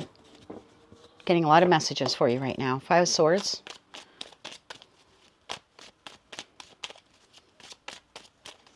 One more shuffle here. Thank you. Five of Swords is clarified by the Seven of Pentacles, the Six of Pentacles, and the Hanged Man. Seven of Cups. Why is the Seven of Cups here? One more shuffle. Thank you. Seven of Cups is clarified by the Ace of Wands, the Nine of Wands, and the Five of Wands. Bottom of the deck, we have the Ten of Pentacles. Okay. I want to get the first message out of the way. It's a little dark, so hang in there with me. Again, there are other messages coming through, but I feel like I need to get the first one out because it is very important. Plus, it's a bit dark or morbid, and I just kind of want to clean that energy off the table here. So I have a group of you where you have an individual in your life who they either have passed on or they are terminally ill. Okay, so I'm not predicting that anyone's going to die because they're happy, healthy, they're walking across the street, they get hit by a car, God forbid. But that's not what I'm saying here. It's someone here that you, they have nurtured you or you have nurtured them. They are part of your Ten of Pentacles. They're part of your inner circle. They're part of your family, or you've known them a long time. Again, this person either has just passed like quite recently. I'm not talking about like 5 or 10 years ago. I mean like recently they just passed, or they are terminally ill and you are expecting them to pass at any day now. Either upon this person's passing of the past or the imminent passing in the near future. There's something here about an argument being stirred up between the resources. I don't know if this person owns a home or there's money in a bank or insurance or something like that. There seems to be a family argument or dispute here about the resources, about who gets what. And it's almost like you weren't very close to this person. You were close, but you weren't. It's like you were close in the beginning, but over time you weren't as close to them, like towards the end of their passing. You're still entitled to something here, some type of distribution of their assets. So it's almost like at some point in time, you emotionally disengaged from this person and you had like a new chapter of your life that didn't necessarily include them, or they weren't as part of it, like as much as they used to be. But with the Eight of Swords, I'm feeling like there's heartache and loss here, that I'm not as close to this person as I could have been. But then it's almost like we did get a little bit closer towards the end of their passing. Death card. Now that there's this distribution of assets, Five of Swords, Seven of Pentacles, Six of Pentacles, the Hangman, there seems to be one particular person here who doesn't feel that you are entitled to whatever this person is leaving you or has left you. And the reason for that is like, well, Capricorn, you weren't that very close to them. And it's almost like you're kind of arguing the fact here of like, nope, I know we kind of went in our own directions, but we sort of still kept in touch. There was still a tie there, even though, I wasn't engaging with them daily or on the level that I used to. So there's an acknowledgement here on your part of that. But there's still someone here saying, well, and this could be the person who's like the estate plan, not the estate planner, like the head of the estate or something like that. Well, we just don't think that you should get paid out what you were supposed to get paid out, because, when this will was drafted, it was drafted so long ago, Seven of Pentacles. It was back when you were on better terms with this person. And then something happened here with that Five of Swords. And even though you started to bridge the gap between you and this person towards the end of their passing, we still don't feel that you are entitled to anything. The Seven of Cups then is clarified by the Ace of Wands, the Nine of Wands, and the Five of Wands. I feel like you are very emotionally wounded or hurt that this person or these people are saying this to you, because even though you and this person who passed on kind of went your own separate ways there for a while, you did in that Ace of Wands end up coming back together again. And I feel like when this person was like ill or towards the end, like your bond with them strengthened or something like that, you are deeply troubled here by their loss. It's triggered some type of abandonment wound for you, and maybe even some guilt, like you wish that you wouldn't have lost so much time with them, or you could have been closer during that time where you're like your bridges, okay? Maybe you live on the other side of the bridge for some of you, okay? But when like your paths parted, but now you feel inclined that you know that this person wanted you to have this, and that this person, if they didn't want you to have this, they would have like updated the will or updated their paperwork or something like that. So as wounded as you are by this loss, as wounded as you are by the person or people trying to prevent you from what is like legally and maybe even morally yours, you are preparing yourself here to fight for this. Ten of Pentacles, the King of Swords, and the Page of Pentacles. And this is, and Judgment. And this is almost like needing to inquire here with like an attorney, either the person who like created the will for this individual who passed on, or maybe like your own attorney. But I see you here like doing your research and doing your homework and going to someone who is so like very skilled here about this matter. There's something here that this situation, this experience, what it is going to trigger for you is the illumination that this full moon in Aquarius is having on that sixth house of on that second house, sorry, of finances, self-worth, and material possessions, because it is going to like show you this wound within yourself where your personal value is strictly tied to your bank account, and or to this person's bank account. But the point of the message here is that you feel like, I'm a good person and I was good to this person, and therefore I'm entitled to that money. That's the whole reason why this situation is playing out the way that it will be playing out for you. It's supposed to expose a wound for you where your self-worth is tied up with money. Your money, other people's money, legacy money, something like that. Again, it's not saying that you're not entitled to whatever, you know, this person or people are leaving you.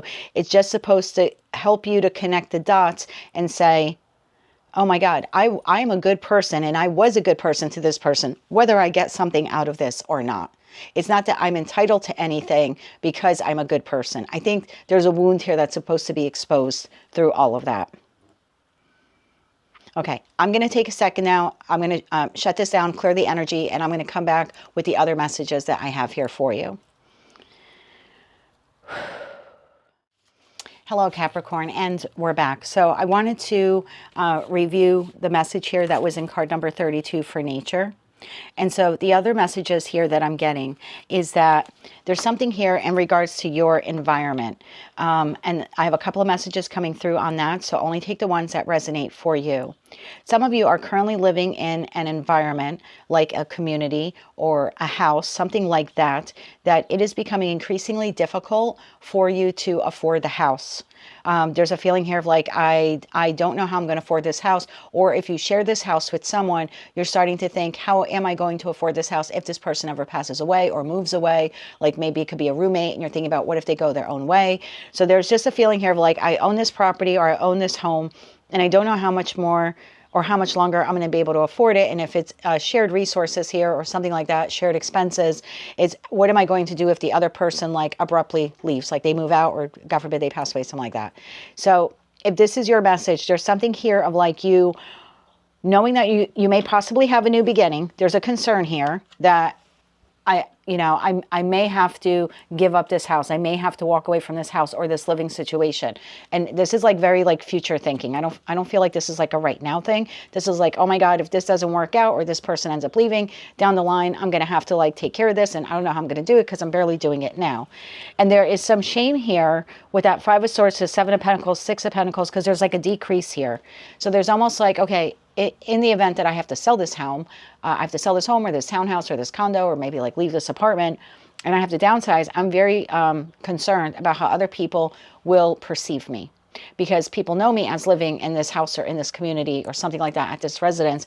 And if I were to like downsize it, then they might look at me like I'm poor, or I don't make enough money, or I'm not as rich as they once thought I was, or maybe even the way that I portrayed myself.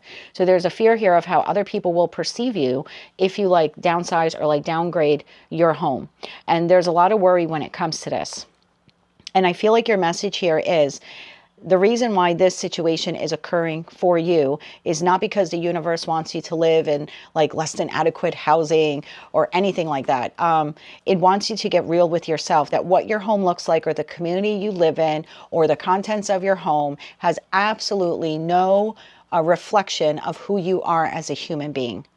So this whole thing of your personal value being like strictly tied to your bank account or what your house looks like or the community you live in or how big your house is, whatever it is, or even like the quality furnishings within it has no bearing. Like, you are a wonderful, beautiful individual, handsome individual. You contribute greatly to your community, to your surroundings, to every single person you've ever connected to in your life. And the fact that you're going from like one quality or one style type of living to another has no bearing on any of that. Like, you're still a beautiful soul, and you are beneficial to the collective regardless of what you live in.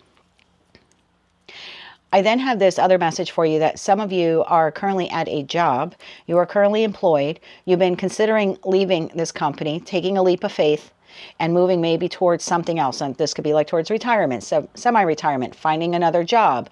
But there's a feeling here that if you were to do that, you would be making less money, or the potential to make less money is there. And the concern is not that you wouldn't be able to survive on less money, it's that you wouldn't be able to continue the lifestyle that you currently have.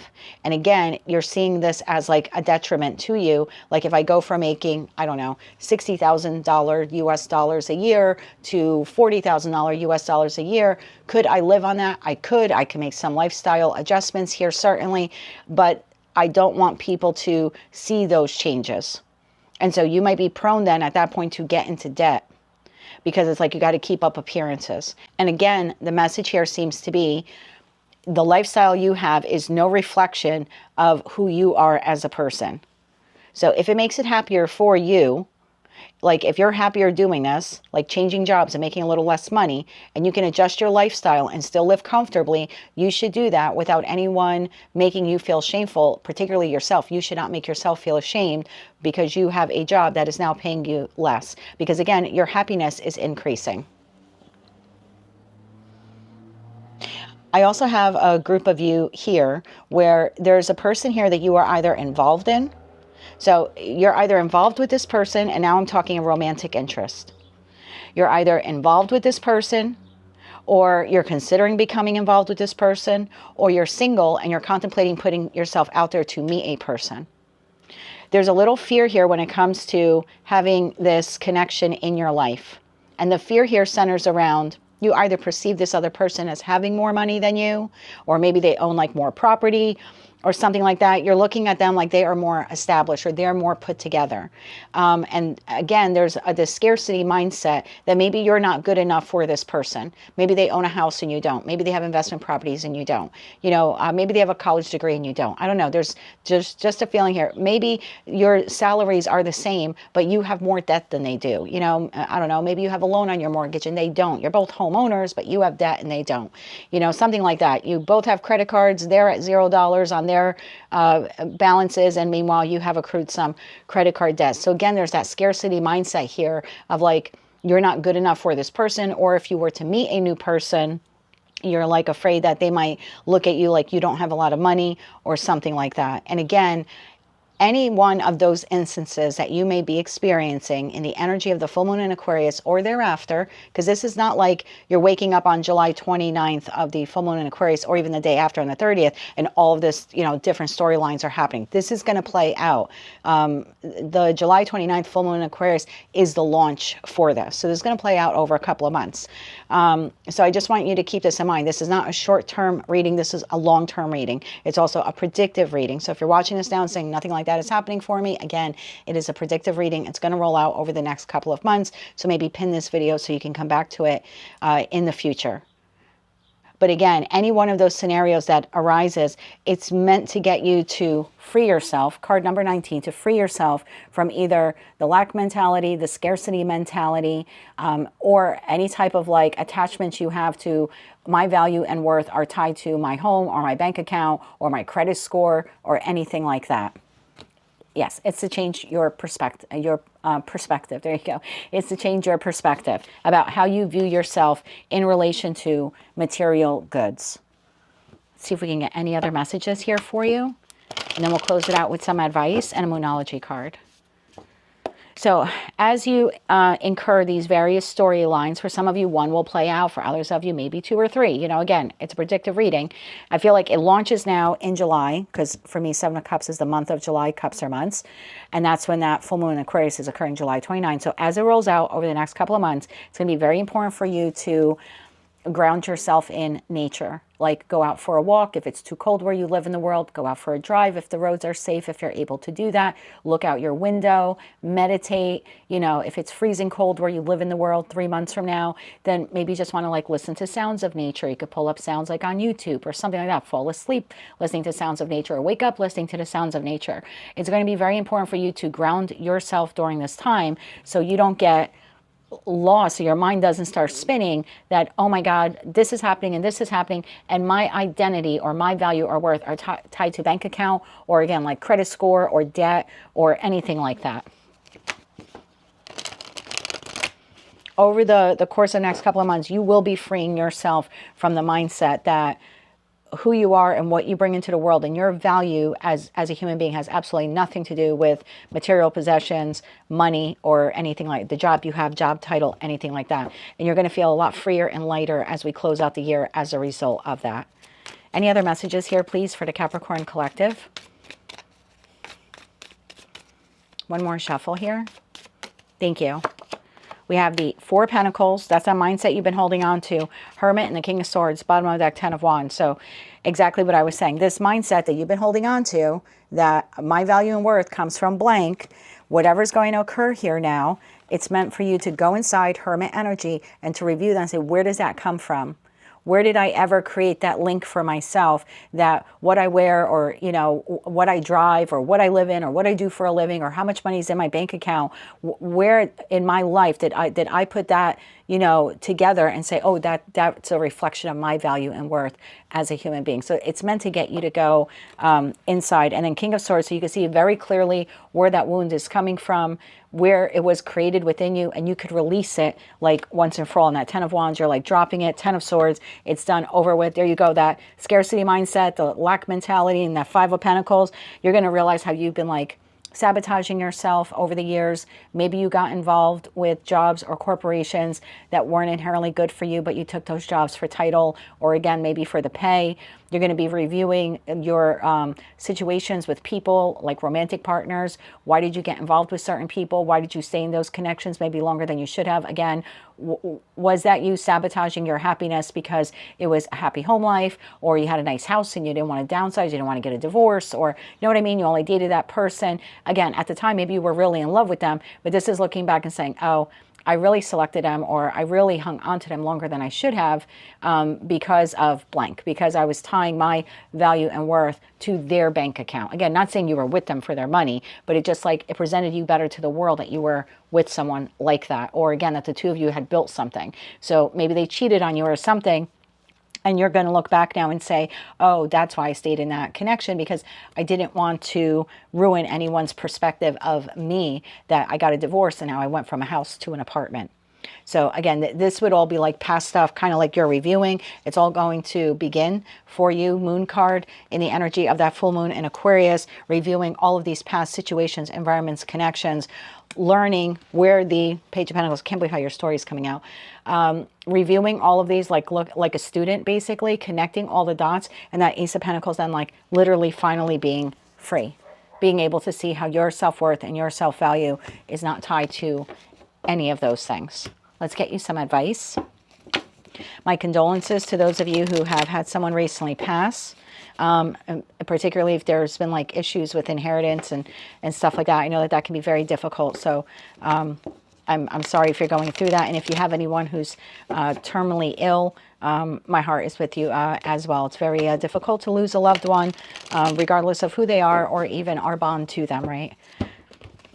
So let's get you 3 cards of advice.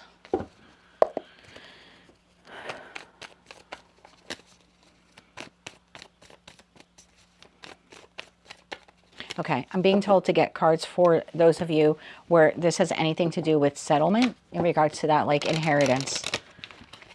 I was told like to put your mind at ease, over it. So can I get 3 cards, please, to put their mind at ease for that message number 1 early on? This is like inheritance, distribution, property, something like that. One more shuffle. Thank you. We have the 10 of Pentacles, which was at the bottom of the deck. So this is who these other individuals are like basically warring with you over, that you don't deserve any of that.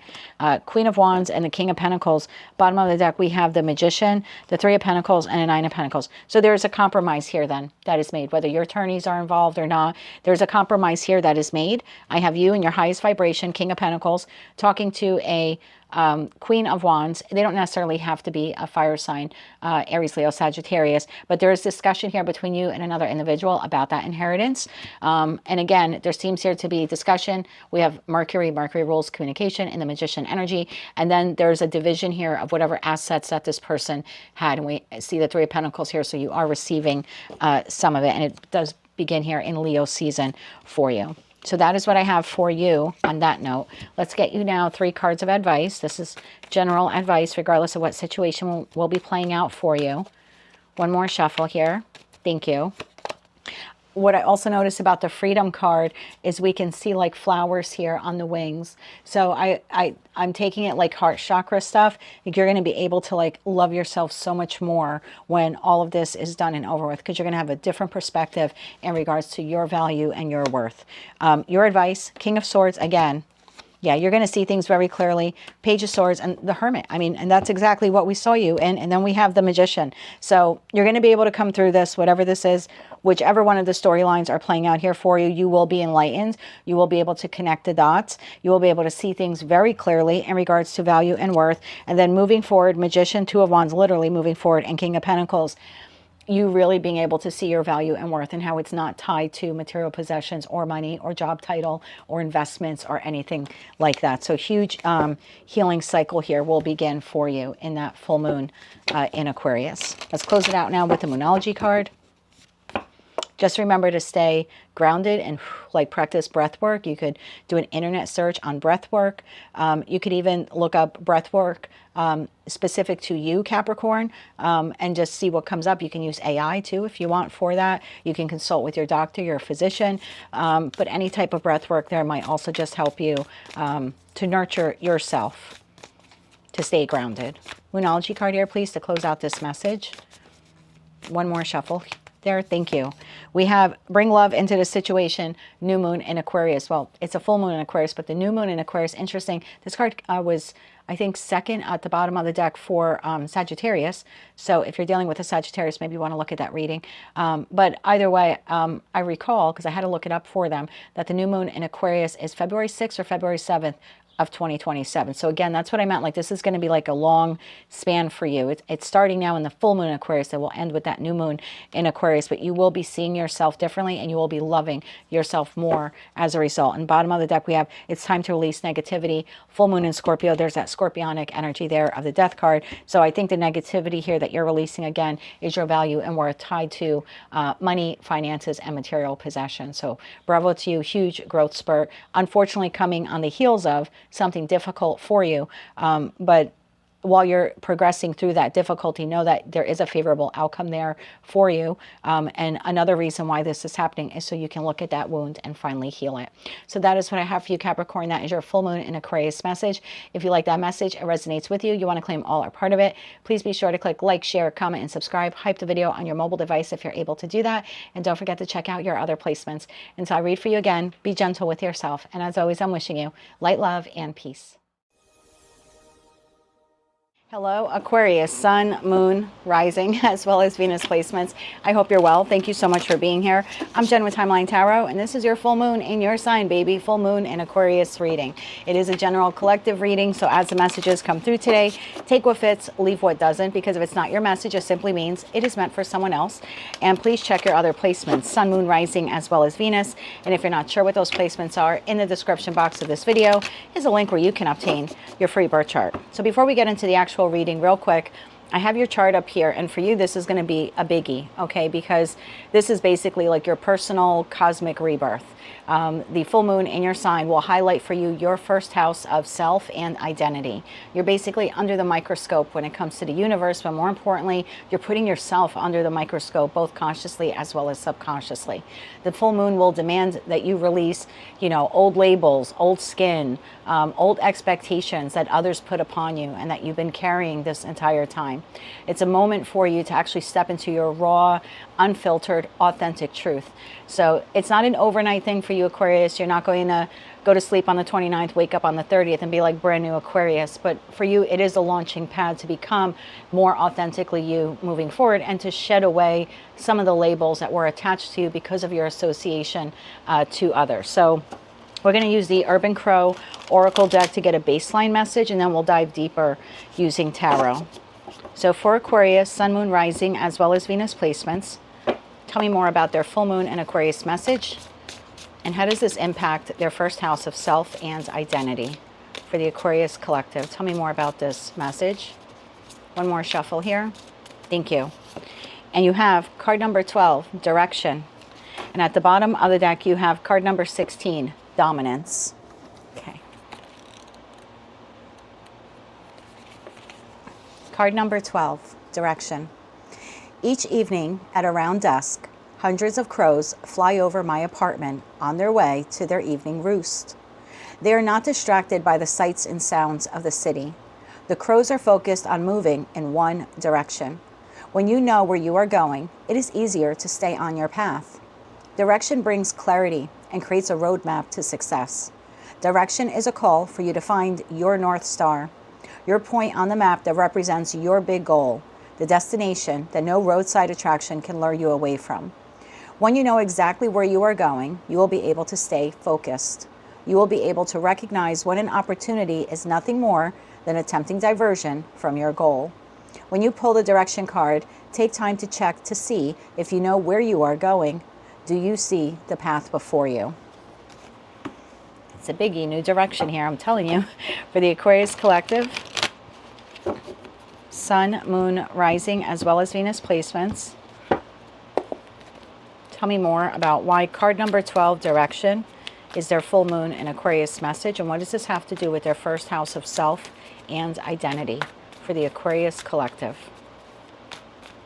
Let's get one more shuffle here for you. Thank you. We have the Five of Cups. We have the Empress. Wow, look at you, whether you're masculine or feminine. And we have the Three of Wands. Bottom of the deck, the World card. I was going to say, now that that's over, the World card. Now that that's over, or on its way, slowly leaving your life, what do you want to become in your future? Who do you want to be in your future?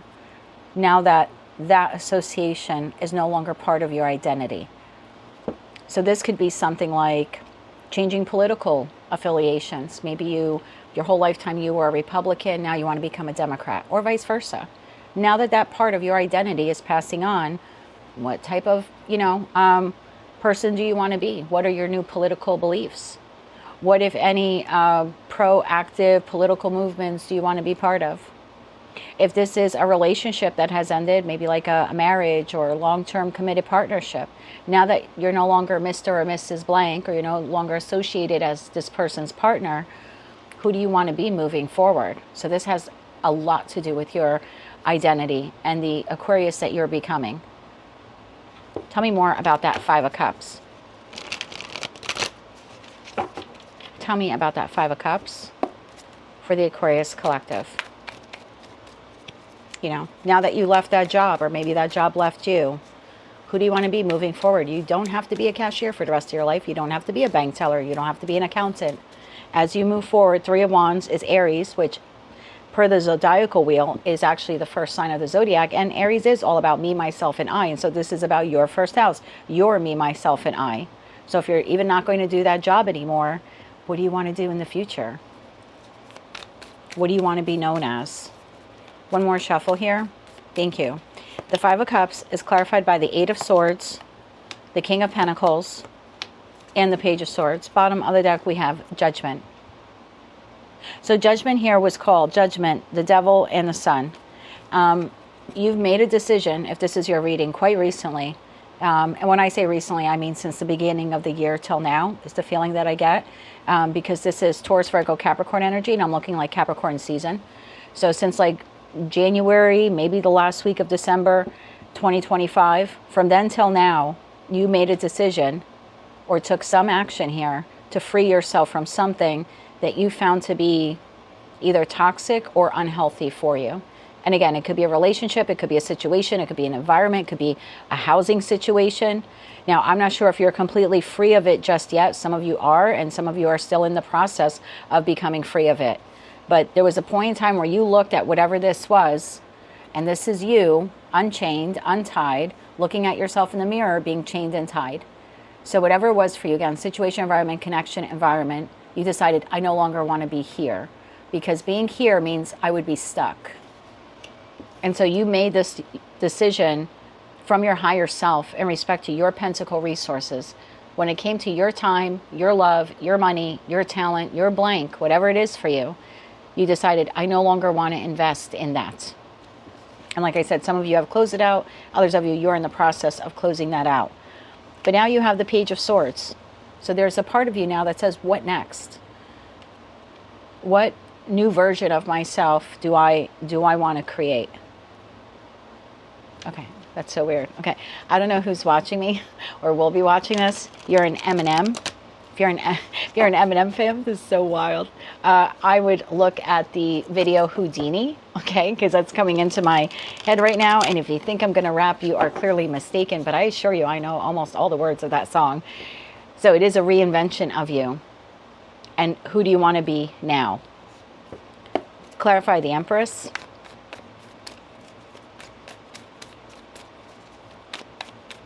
Clarify the Empress. If you see me smirking and smiling, it's because they're literally playing the song for me. One more shuffle. Thank you. The Empress is clarified by the Six of Swords. So you're moving on from a difficult time. What precedes the Six of Swords is the Five of Swords. So we have 5-5. So something radically changed. Chariot, well on your way now. Nine of Swords, bottom of the deck, Judgment, shows itself again. So I don't think that you are troubled over what has exited or what will be exiting your life.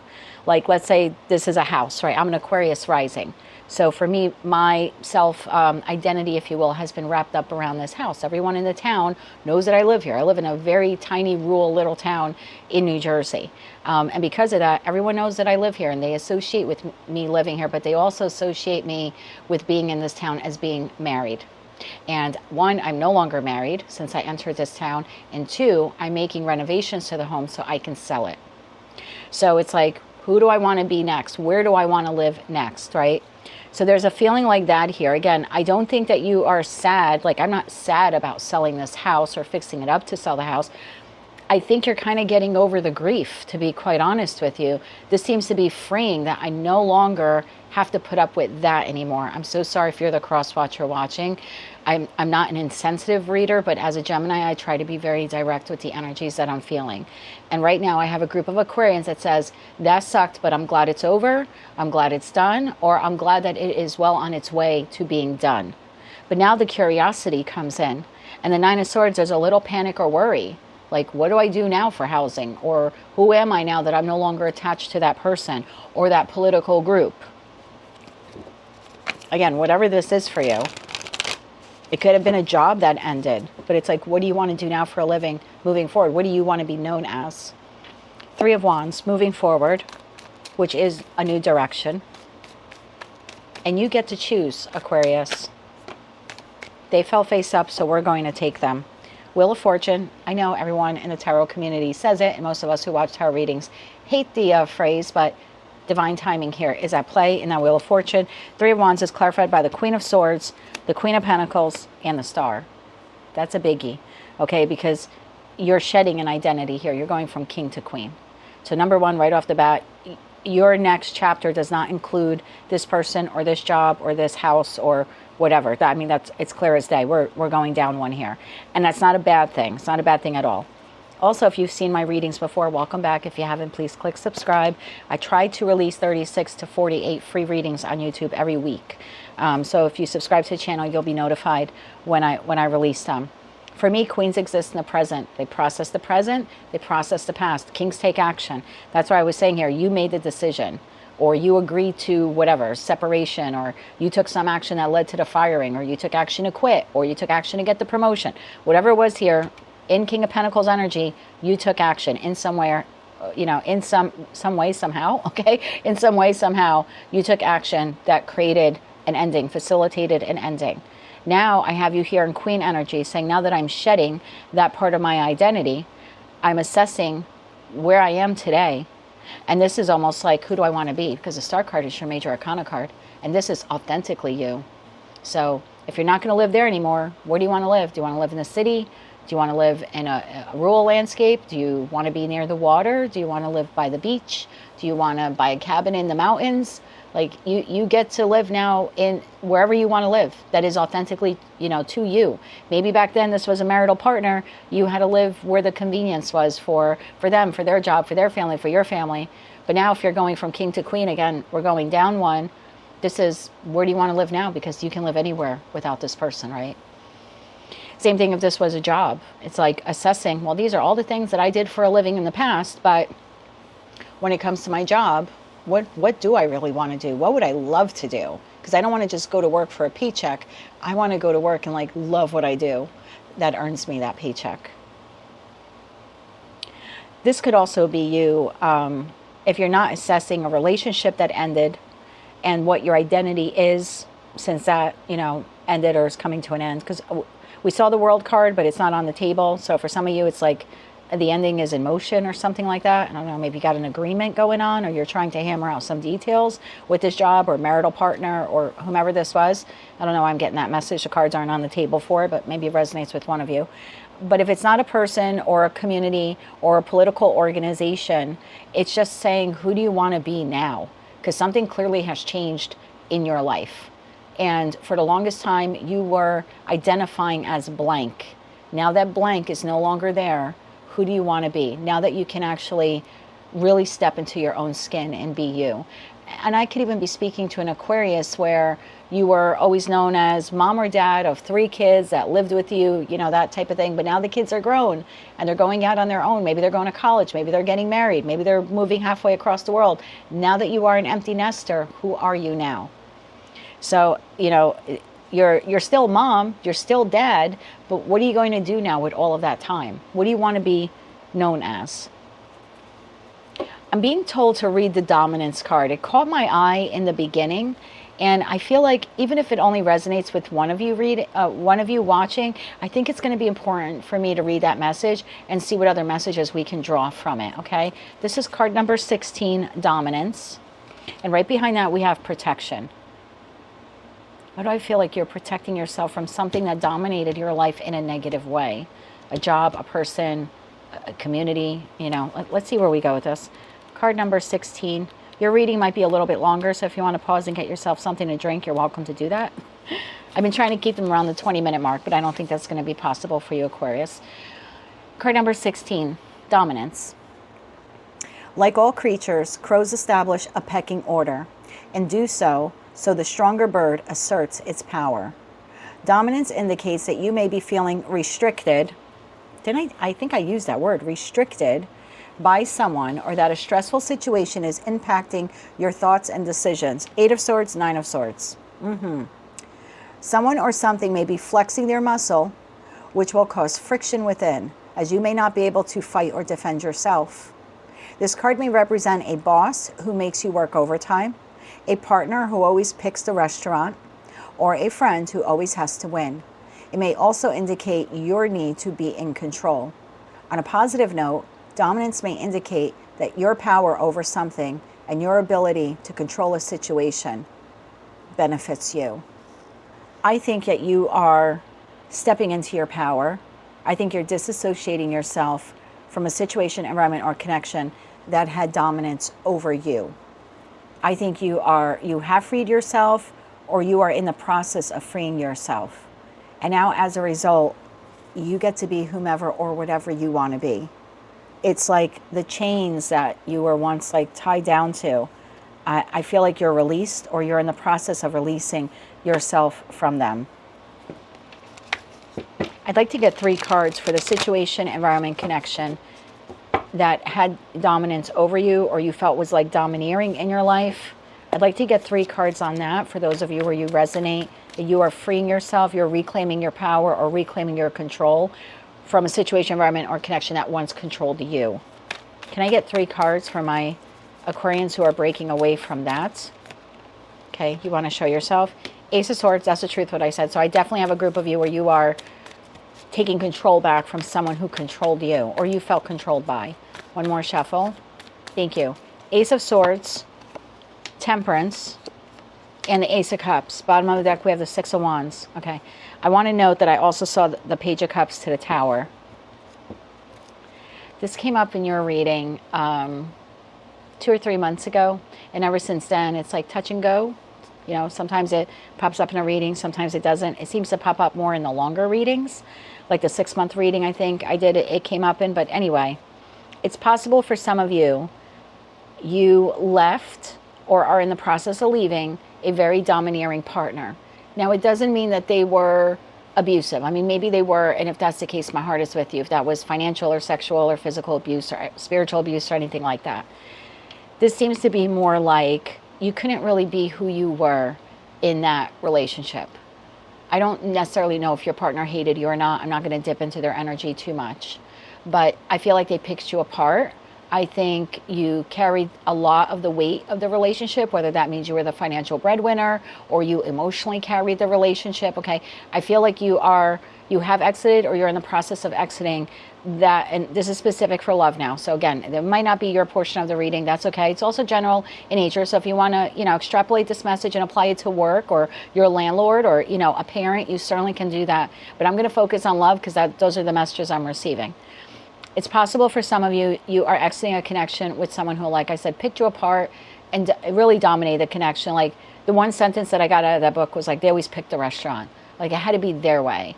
I'm getting Virgo. I don't know if this person was a Virgo. No offense to Virgos. I'm a Gemini. That's my mercurial cousin. So I get someone who's like stuck on the details and sort of picks you apart. Like maybe you were a stay-at-home mom and they worked during the day, and then they came home and maybe there were some dishes in the sink, and it's like they had to make some passive-aggressive comment or something like that you were home all day, but there are dishes in the sink. It's like they didn't take into account other things that you did. And look, it could be a boss as well. Just like picked you apart on one project, but it gave you no acknowledgement that, yeah, okay, that project is delayed, but it's because I did these 10 other fucking things. If you don't like cursing, I'm probably not your tarot reader. I should have given you that disclaimer in the beginning, because every now and then the Jersey Gemini in me just comes out, so I apologize. So I just feel like you are trading. Now, I don't know if you know who the new person is. For some of you, you do, and for others of you, you don't. If you don't know who this person is, they're entering your life between now and Sagittarius season. If you do know who this person is, this is a very refreshing energy. And I don't know if it's going to go the distance for you. It may not. But in this moment, or at least after the energy of the full moon in Aquarius, this seems to be a much fresher, lighter energy for you. Like you're exchanging a restrictive boss for one where you're more freed. You're leaving like a restricted living environment, and this one feels more free.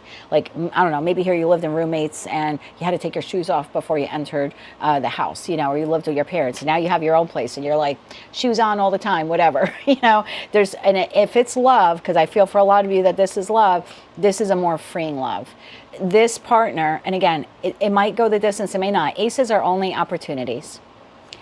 But this person does allow you to be more authentically you. You don't have to hide who you are, or your quirks, or what you have or what you don't have.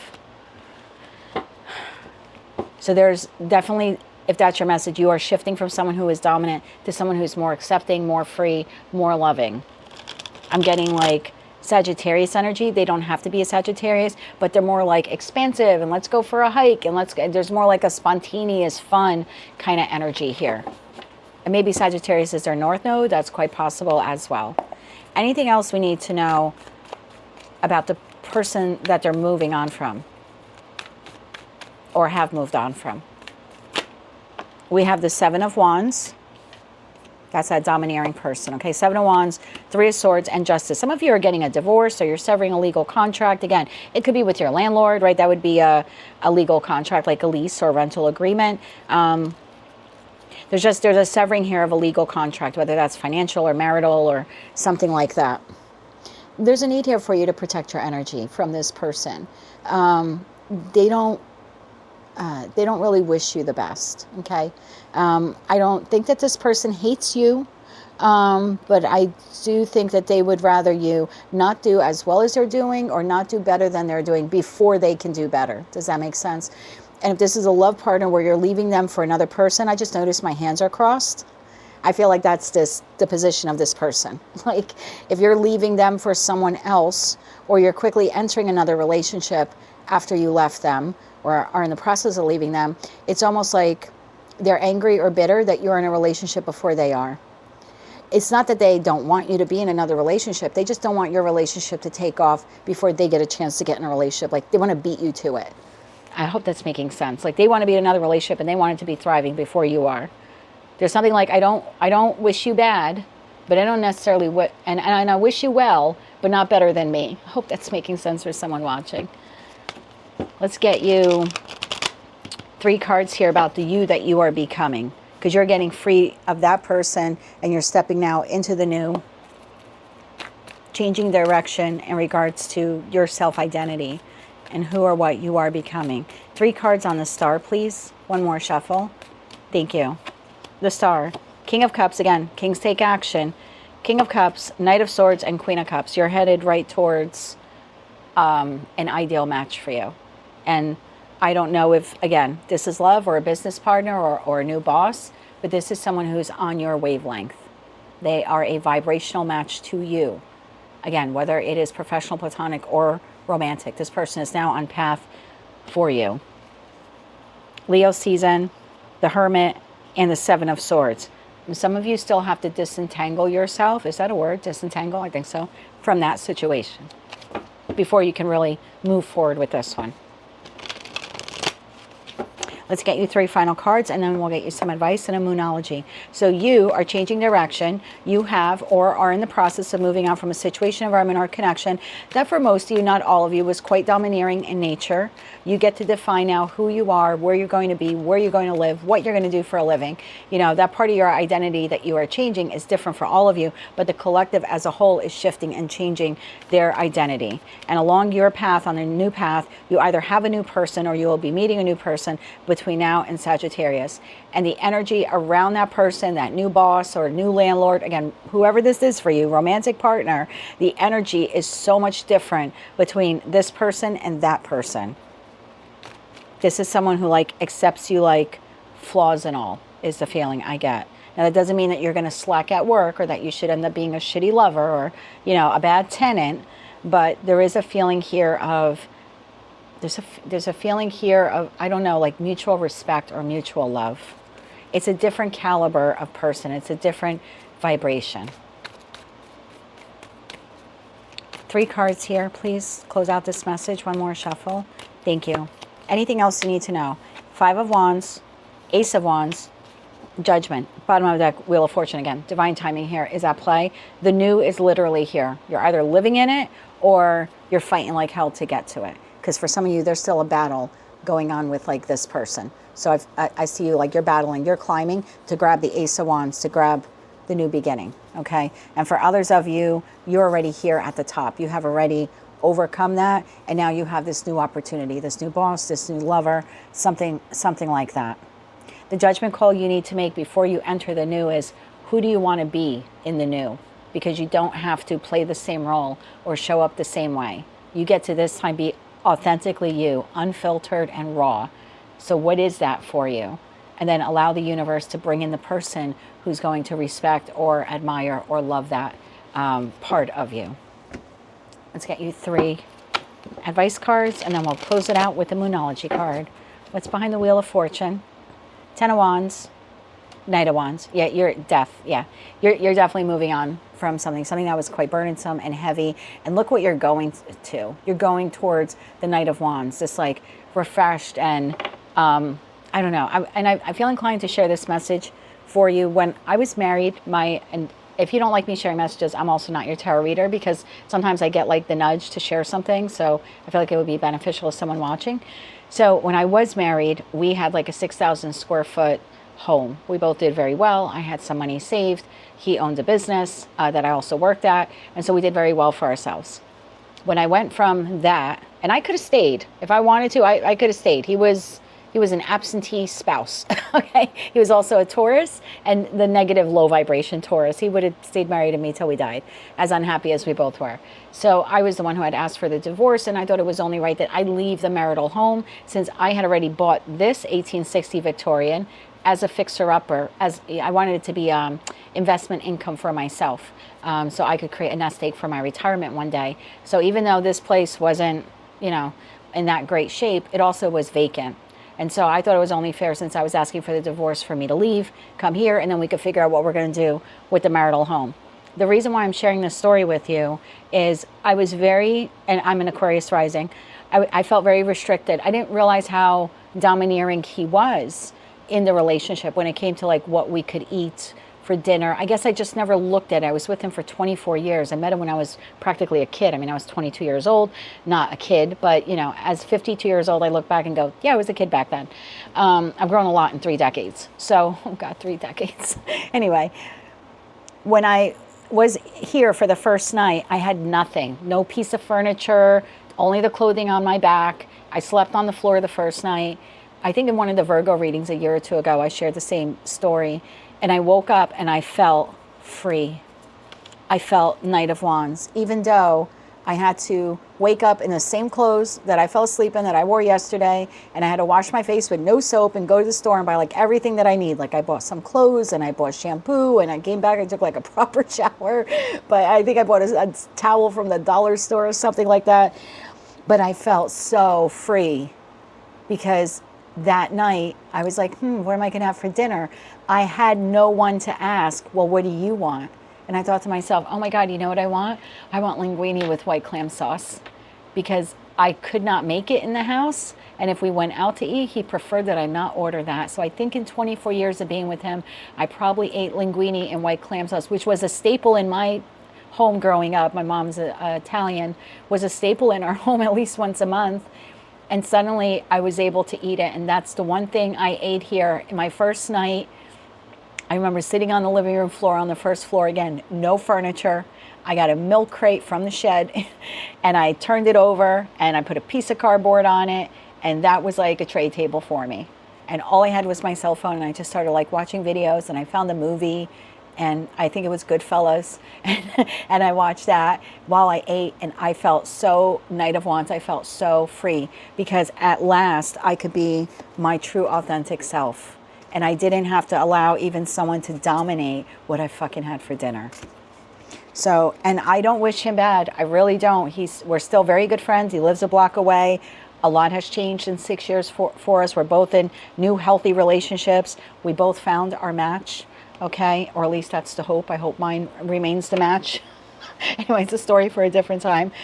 But I felt a lot freer, and that's the feeling here that I'm getting for some of you. It's just like, even if you don't have a lot in starting over, or you're starting over from scratch, when that process is done, regardless of how little or how much you have, you're going to feel very free. And when you meet the next person, if you haven't met them yet, they're going to make you feel so youthful, regardless of your age. And you're going to realize just how restricted you were in that past connection. Even if this is employment for you, the job isn't going to clock every minute that you're out to lunch. It's not a miser. This seems like a miser energy. So I think someone needed to hear that as well. Let's get you 3 cards of advice here. One more shuffle. Thank you. Your advice, 9 of Swords, which is your worry right now. Is like, what happens to me next? Knight of Wands, I told you, that is what you're going to feel like. 6 of Wands, victory. Bottom of the deck, 9 of Wands. Yeah, are you wounded from what happened in the past? Absolutely. but I wouldn't be unhappy that it has ended or is ending, because you are moving towards something that's going to give you immediate results when it comes to self-confidence, because you are finally becoming authentically you. And now you get to be passionate about whatever the F you want to be passionate about. There's also a feeling here of maybe needing to negotiate. For those of you where this is a legal issue, you might need to negotiate with this person. It's important for you to not allow pride or ego to intervene or intercept the negotiation process. You might have to lose a little to completely sever the tie. Maybe they owe you 4 weeks severance, you only get 3. Don't bother fighting it. You're going to make more money where you end up. Maybe this is the spouse where you have to concede something, like I did. Like at the end of the marriage when I walked away, nothing. And it's just because I wanted it done and over with so fast. And it took 3 years, not so fast, but I got to a point where I was like, I just want freedom. You want to keep the furniture? Keep the furniture. I already bought new furniture. You want to keep the dishes? Whatever. I'm not fighting over a fork, you know? So I was just like, keep it all. So if you walk into my house today, 6 years later, everything in the house is new. For good or for bad, whether it's high quality or low quality stuff, it's what in the moment I was able to afford when I needed that item. And at least I can say it's fresh and it's new. It's Knight of Wands. It's me. It represents me. The color palette of my house is so bright and airy, with the yellows and the oranges and the blue hues. And it's got such a boho style. And our home was so very restrictive and dark and very traditional, because that's what he liked. And so I always conceded that. So here I got to decorate my space how I wanted to decorate it. So even if you're going from like one housing situation to another, you might be looking around and being in a new apartment, but it's you. You get to paint that wall whatever fucking color you want, as long as you don't piss off your landlord and you remember to paint it white before you leave. That you don't have to ask anyone, you know, do you get a queen size bed or a king size bed or a twin? You don't have to ask anyone, do we get an ottoman or a coffee table? You get whatever you want. If you want to use a milk crate, guess what? You get to use that fucking too. So if you have to concede some stuff to this person, it's going to be worth it, because in the end, you end up with more. And there's something freeing about being able to start from scratch and have this new chapter of your life be whatever you want it to be. And within that life, you get to become who you have always been, but had to hide or had to conceal, because you were dealing with an energy that was quite dominant or domineering over you. That is what I have for you, Aquarius. We are going to close it out now with the Moonology card. This is going to be worth it in the end. 9 of Wands. Queen of Pentacles, remember, you're like downgrading, but not downgrading, because 7 of Cups. Options, choices. Again, you get to paint your life now however you want to paint it. 9 of Cups. And now you can truly, truly be happy, because you put aside, or you fought through, that 5 of Wands, that argumentative, domineering person. 10 of Swords, they're done, and you get to move on from them. 8 of Wands here. It's a great reading. So right now, in the lull, in the in-between, as you're straddling worlds or rebuilding your life or waiting for the ending, decide, who do you want to be next? Because this time around, no one's going to tell you. No one has any say but you. One more shuffle here. Thank you. Be bold and make the first move. Cardinal Moon. Be bold and be who you want to be.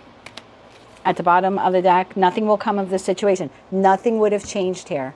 Have no regrets. Nothing would have come from this situation. So now as you move forward, you get to be whatever and whomever you want it to be. Make sure it's authentically you. That is what I have for you, Aquarius. Quite the powerful message there for you, but I expected no less, as this is a full moon in your sign, and you're having quite the impact on the other 11 zodiac signs. But for you, it's a new direction. Make it a good one. That's what I have for you, my friend. If you like that message, it resonates with you, you want to claim all or part of it, please be sure to click like, share, comment, and subscribe. Hype the video on your mobile device if you're able to do that. And don't forget to check out your other placements. Until I read for you again, I'm wishing you light, love, and peace. Hello, Pisces, Sun, Moon, Rising, as well as Venus placements. I hope you're well. Thank you so much for being here. I'm Jen with Timeline Tarot, and this is your full moon in Aquarius message. It is a general collective reading, so as the messages come through today, take what fits, leave what doesn't, because if it's not your message, it simply means it is meant for someone else to hear. And please check your other placements, Sun, Moon, Rising, as well as Venus. And if you're not sure what those placements are, in the description box is a link where you can obtain your free birth chart. So before we actually get into the cards, I have your chart up here, Pisces. This particular lunation will be retreating ever so quietly in your 12th house. So you're going to feel a lot of things or start remembering things and kind of wonder, like, where's that coming from? This is because this is like tapping into your subconscious. It's going to highlight secrets and maybe some endings that you didn't fully close up. It's a deeply spiritual time, and it's a very profound time for you, particularly for those of you where you maybe thought you had closure on a particular issue that occurred in your past, but you really didn't. There was still something lingering there in your subconscious. So this is sort of like when you have a computer running, maybe you're playing a game, maybe you're on YouTube, but in the background there are other programs running. So as you've been going through your life, there are programs still running, if you will, in that subconscious of these things that occurred in the past. And this is a time for you where you will begin to release those secrets, release those endings, and kind of give yourself the closure that maybe you didn't receive or you thought you received, but you actually, you needed a little bit more. So you're being asked at this time to release any self-sabotaging behaviors as well, any hidden anxieties that you have, and things that you have been like sweeping under the rug or kind of burying your head in the sand. It's a time for you to retreat, rest, let it go, so you can begin anew. So let's get into tarot now. We're going to use the Urban Crow Oracle deck to get like a baseline message here, and then we'll dip into tarot to expand upon that message. So for Pisces, Sun, Moon, Rising, as well as Venus placements, tell me more about their full moon in Aquarius message, and what does this mean for their 12th house of the subconscious, secrets, and endings for the Piscean collective. One more shuffle here. Thank you. We have Resistance, card number 40. And at the bottom of the deck, we have Illusion, card number 24. Okay.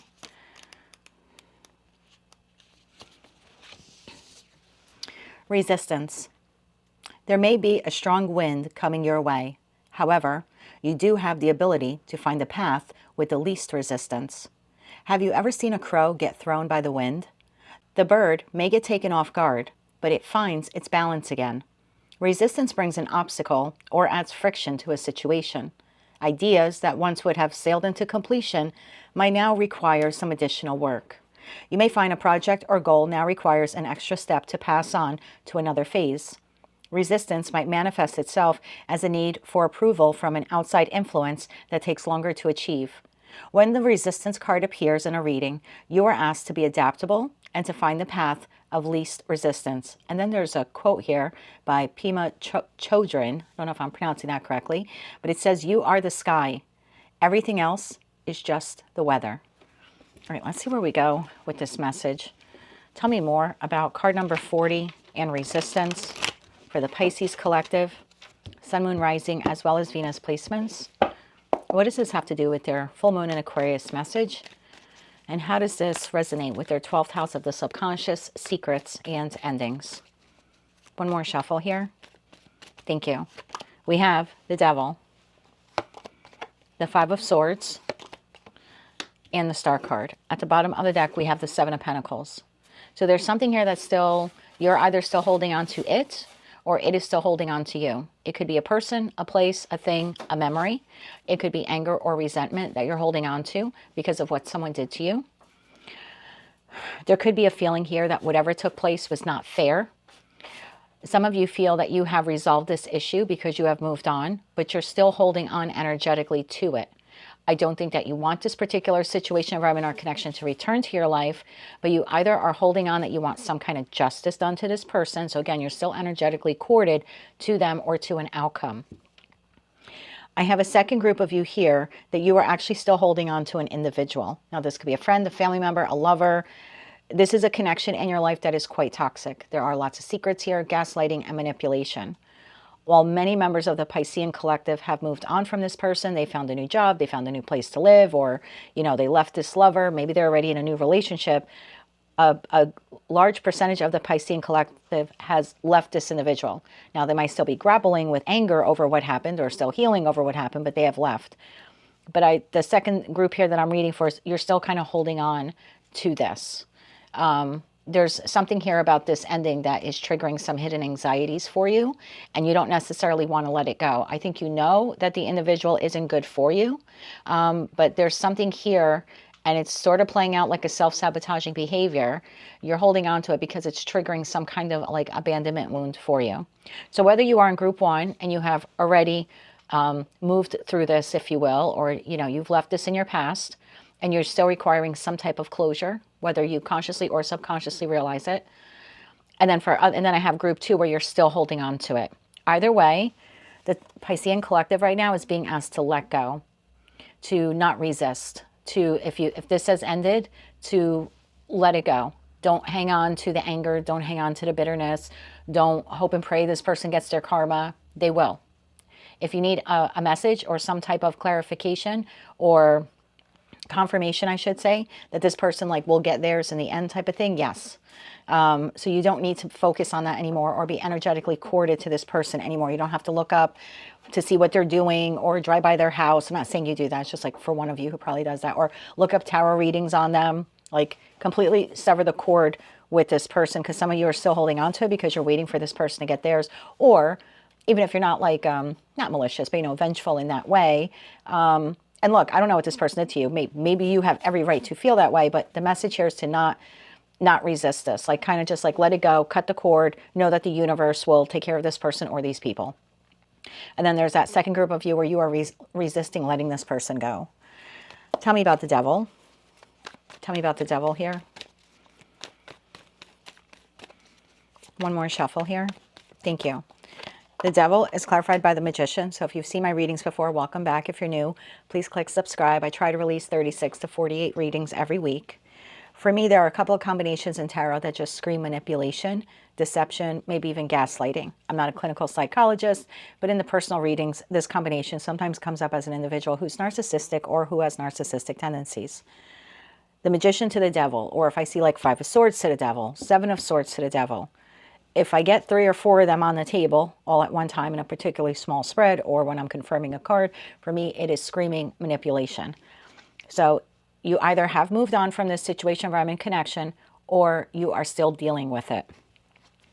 The magician, the Page of Pentacles, and the King of Swords. Bottom of the deck, the Emperor. This is a very domineering figure. They don't have to be masculine. It could be a feminine, okay? This is an individual who comes off at times like they're playful, or they're inquisitive, or they're learning, or they're immature. So there are behaviors that they have that you sometimes will stick your head in the sand over and be like, oh, roll your eyes. That's just how they are. They don't know any better. But the fact is they do know better. That facade that they put on, that they're childlike or they're innocent, or I didn't know, I'm so sorry, I'll do better. It's an act. Because underneath in their energy, they know exactly what they're doing to manipulate you. So like I said, some of you, you've moved on from this person. Could have been a terrible boss. It could have been a verbally abusive parent. I mean, if it was physical, my heart is with you, of course. But there was a level of abuse here. And like I said, some of you have moved on from this person, whether it was a boss, friend, family member, lover, could have been a spouse for some of you with the Emperor card here. Emperor to the Strength card to 9 of Wands. This person really used their force with you, okay? Some of you have moved on from this person.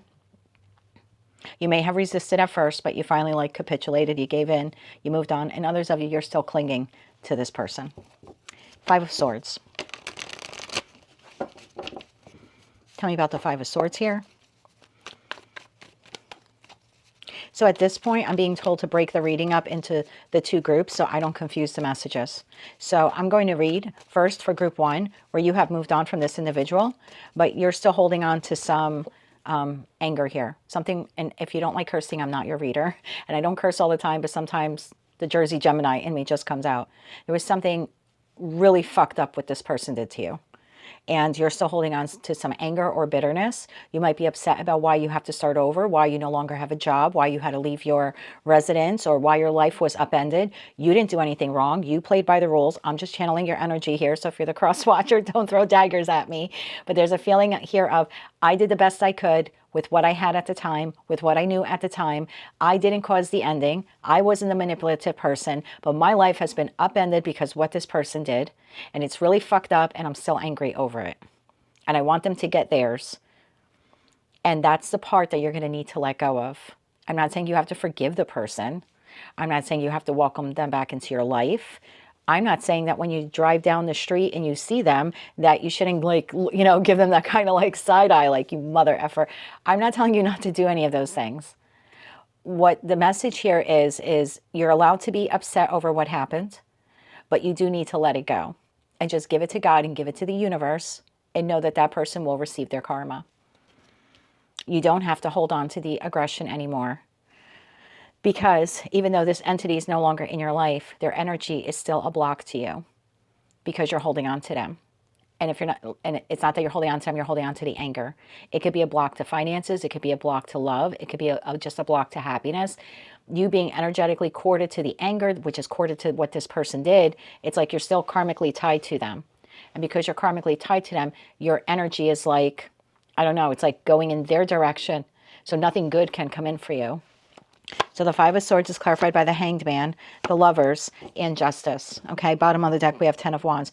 You don't have to carry the anger anymore. Just know that the universe has decided that it will take this matter into its own hands. And maybe the justice that this person receives won't be exactly what they did to you. And if you hear about it at some point in the future, you may be like, that's nothing compared to what they did to me. It may not be anything compared to what they did to you, but it will affect them the same way that they affected you.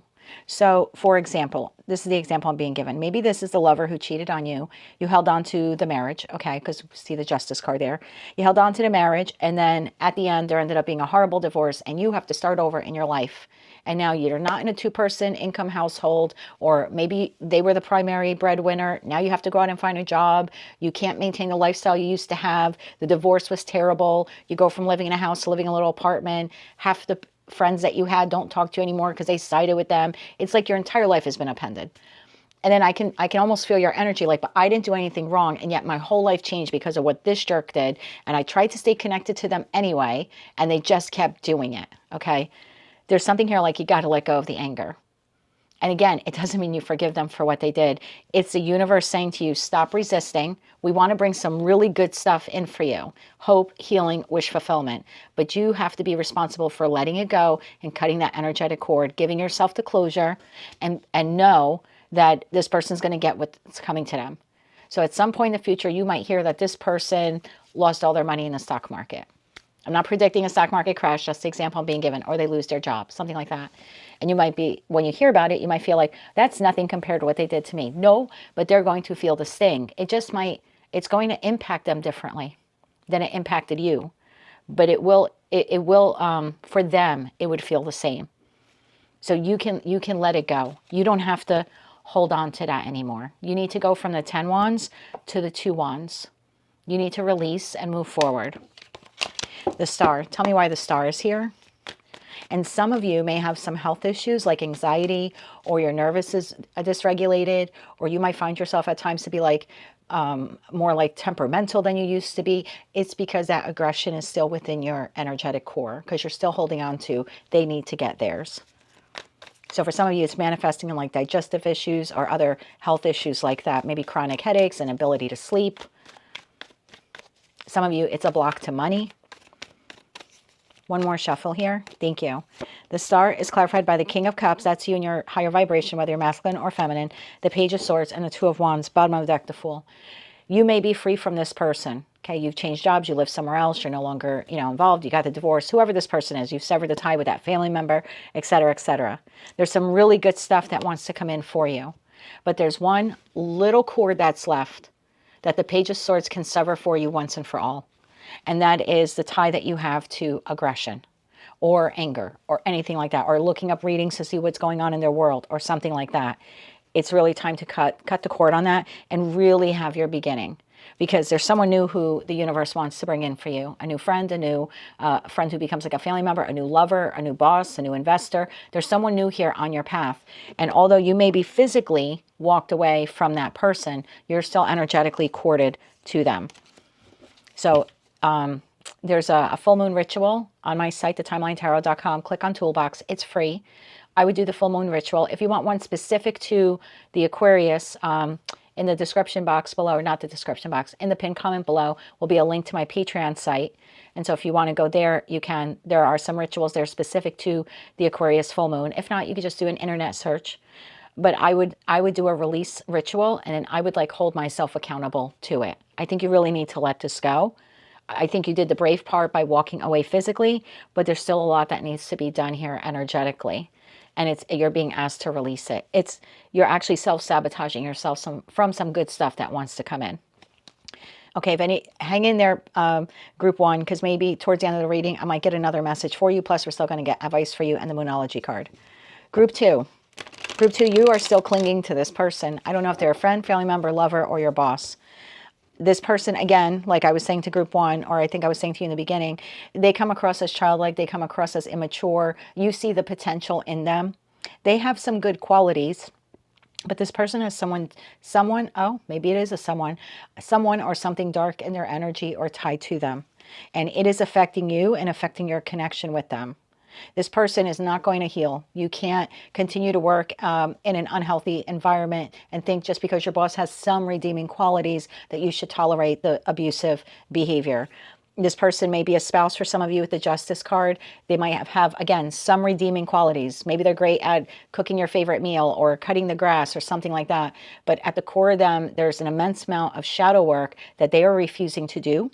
And it is negatively impacting how they treat you. For some of you, this person has stepped out on you multiple times. You are aware, but you ignore it. You bury your head in the sand.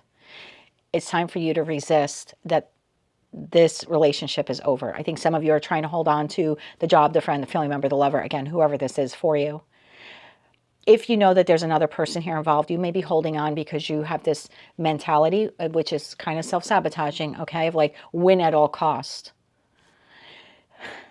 There's a need here for you to stop resisting and to let it go. You have this illusion that this person can be better, and they're not capable of being better. You have someone new here on your path as well, but they can't come in until this person is let go.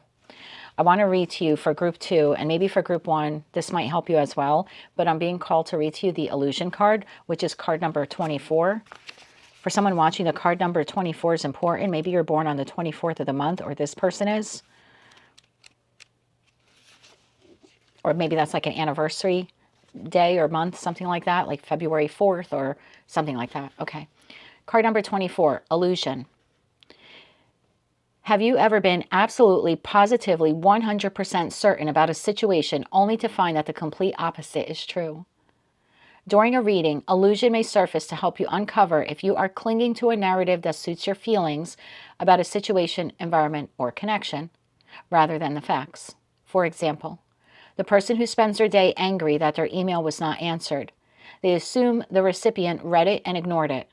All that energy is being used being upset and angry, when it could have been avoided if they just realized that they themselves forgot to hit send.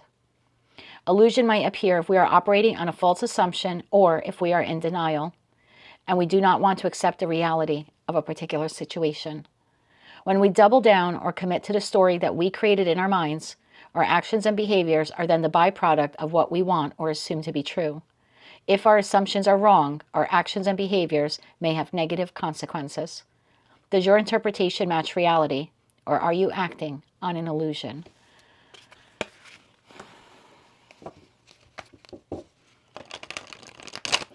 I want to pull 3 cards for those of you where you are still connected to this person.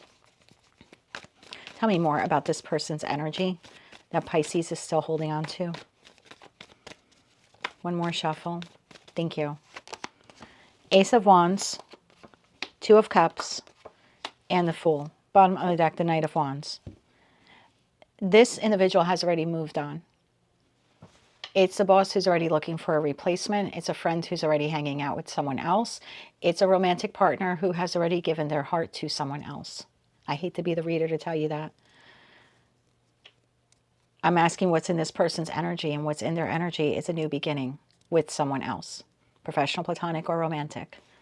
That's what makes this toxic. They're still holding on to you while inquiring or advertising, like if it's a job, or entertaining a replacement for you.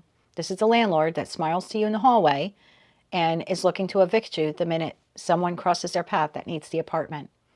It's an untrustworthy individual. And like I said, they have actively moved on with someone else, or they're actively looking to replace you with someone else. Five of Swords. You're not going to win this person or win them over or take them away from someone else who might be in their life. I have no Pisces in my chart, neither does my person. I'm not involved in anything like that, so please don't come at me in the comments. I'm just giving you the messages I'm receiving. You're not going to win because you're not meant to win. Your victory comes from walking away and moving towards a connection that is healthier for you, better balanced, will treat you fairly, and will respect you like the wonderful person that you are. This person isn't capable of doing that. If they were capable of doing that, they would have done it already. Tell me more about the next step here for Pisces who are still holding on. One more shuffle. Thank you. The Three of Cups, the Three of Pentacles, and the King of Wands. Bottom of deck, the Hermit. You need to do some soul searching. There's interference here in this connection. We got 333 now. There's definitely interference, and you need to be honest with yourself about this.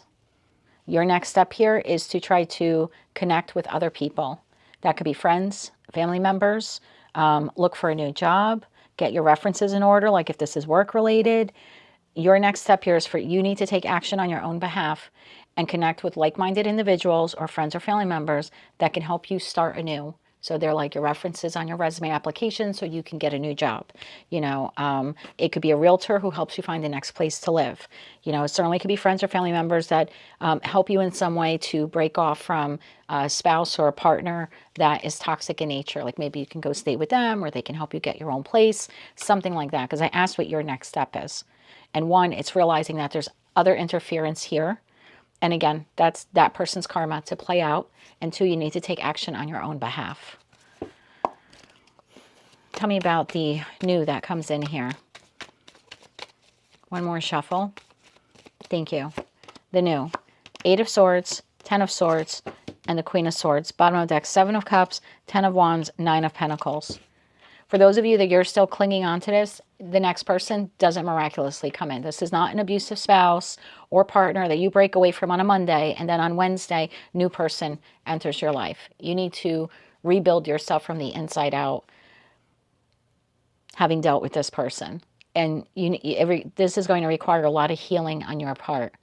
But you need to, or you should be letting go of this person in the energy of the full moon in Aquarius on July 29th, or begin to make plans either on your own or with other people in that energy of the full moon of in Aquarius on July 29th, and start to make plans to break away from this person. So you're either doing it in that energy, or you're connecting with others to help you create a plan to move on from this. But the new does not immediately come in. If you are actively looking for a job, if you can continue tolerating this boss or supervisor, you do have a new job coming in like 10 weeks. But you need to vet this job properly and not just go from the frying pan into the fire. You're really going to have to vet the next job if this is career related. If you're looking for love and you're still in this, the new is not going to immediately come in. And if it does, it's going to end just as quickly, because you still have not healed the wound and you still have not resolved the anger that you have for what this person did. So if you're in that group too, you're a little behind than the Pisces who actually broke away, and now they're just sort of doing some cleanup, if you will, in aisle 2. You're a little behind them. So you may watch some Pisces readings in the future where they're getting the new person or new opportunity or new offer. I don't think those readings are really going to resonate for you all that much, to be quite honest, because you're a little delayed on the timeline. So in that respect, when the Pisces readings stop resonating with you, then you may want to, if you're like a Pisces sun, you may want to start watching your rising or watching your, your moon or something like that. So I would look for another placement, because you're quite behind on the Piscean collective because you're still clinging to this. But there's definitely hope for you. And you can certainly, like I said, make plans to move on from this person or actually disengage from them. Back to group 1. Can I get 3 cards for group 1? Because group 1, you've done the hard part. You have physically removed yourself by force or by choice. But you're, like I said, holding on to the anger or the bitterness. One more shuffle. Thank you. Group 1, 9 of Wands. You're still wounded from what this person did. 9 of Cups and the 8 of Pentacles. Bottom of deck, 5 of Pentacles. I would totally, and I know it's easier said than done, but I would really abandon any of those feelings, and I would stop looking up readings on this person or whatever you're doing that's still keeping you cords them, even thinking about them. if you have items of theirs that like they gave you, or you still have their items in your house, if you feel inclined to get rid of them, that would be your subconscious or your intuition telling you it's time to get rid of those items. They may also be keeping you energetically corded to this person as well. But as you begin to heal that wound and energetically sever that cord, you have some really great stuff. You actually have genuine happiness wants to come in for you. Ace of Swords, that's the truth here. So let me get you some, I'm going to get 3 cards of advice now for group 1 and group 2.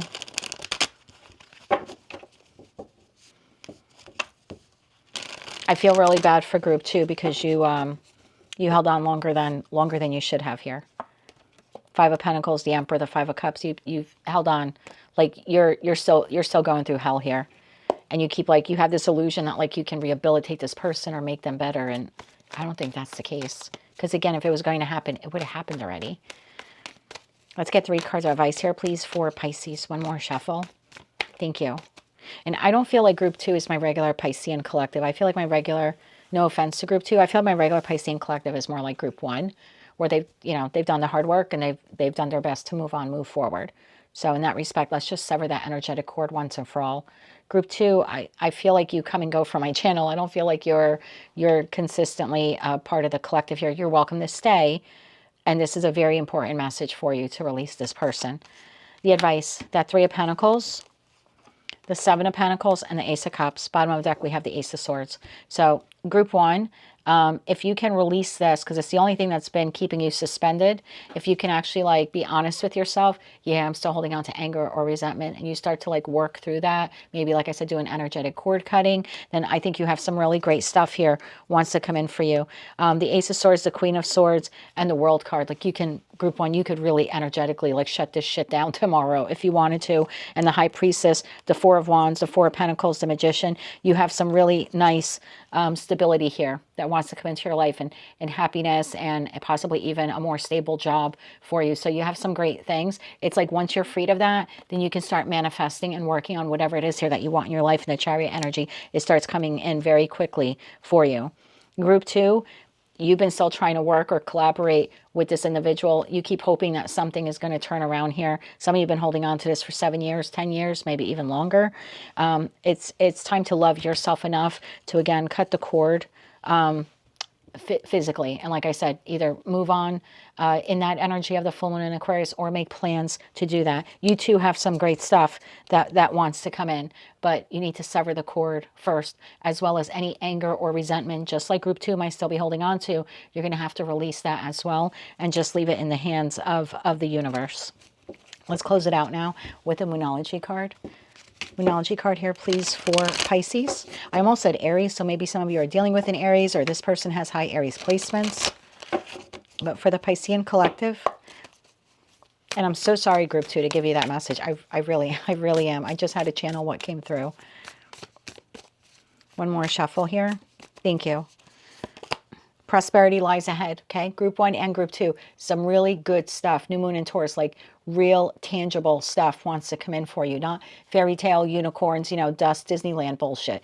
This is like real good stuff, but both groups, you need to like sever the cord here. Bottom of the deck, bring love into this situation. New moon in Aquarius. I think you need to love yourself enough, both groups there, to finally do it once and for all.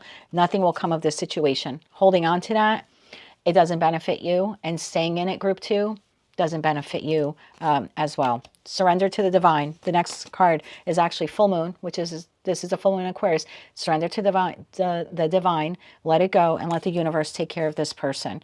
If you can heal and move past this, you have some really, really great things that want to come in for you. So let's do that. That's what I have for you, Pisces. That is your full moon in Aquarius message. If you like that message, resonates with you, you want to claim all or part of it, please be sure to click like, share, comment, and subscribe. Hype the video on your mobile device if you're able to do that. And until I read for you again, please be gentle with yourself. And as always, I'm wishing you light, love, and peace.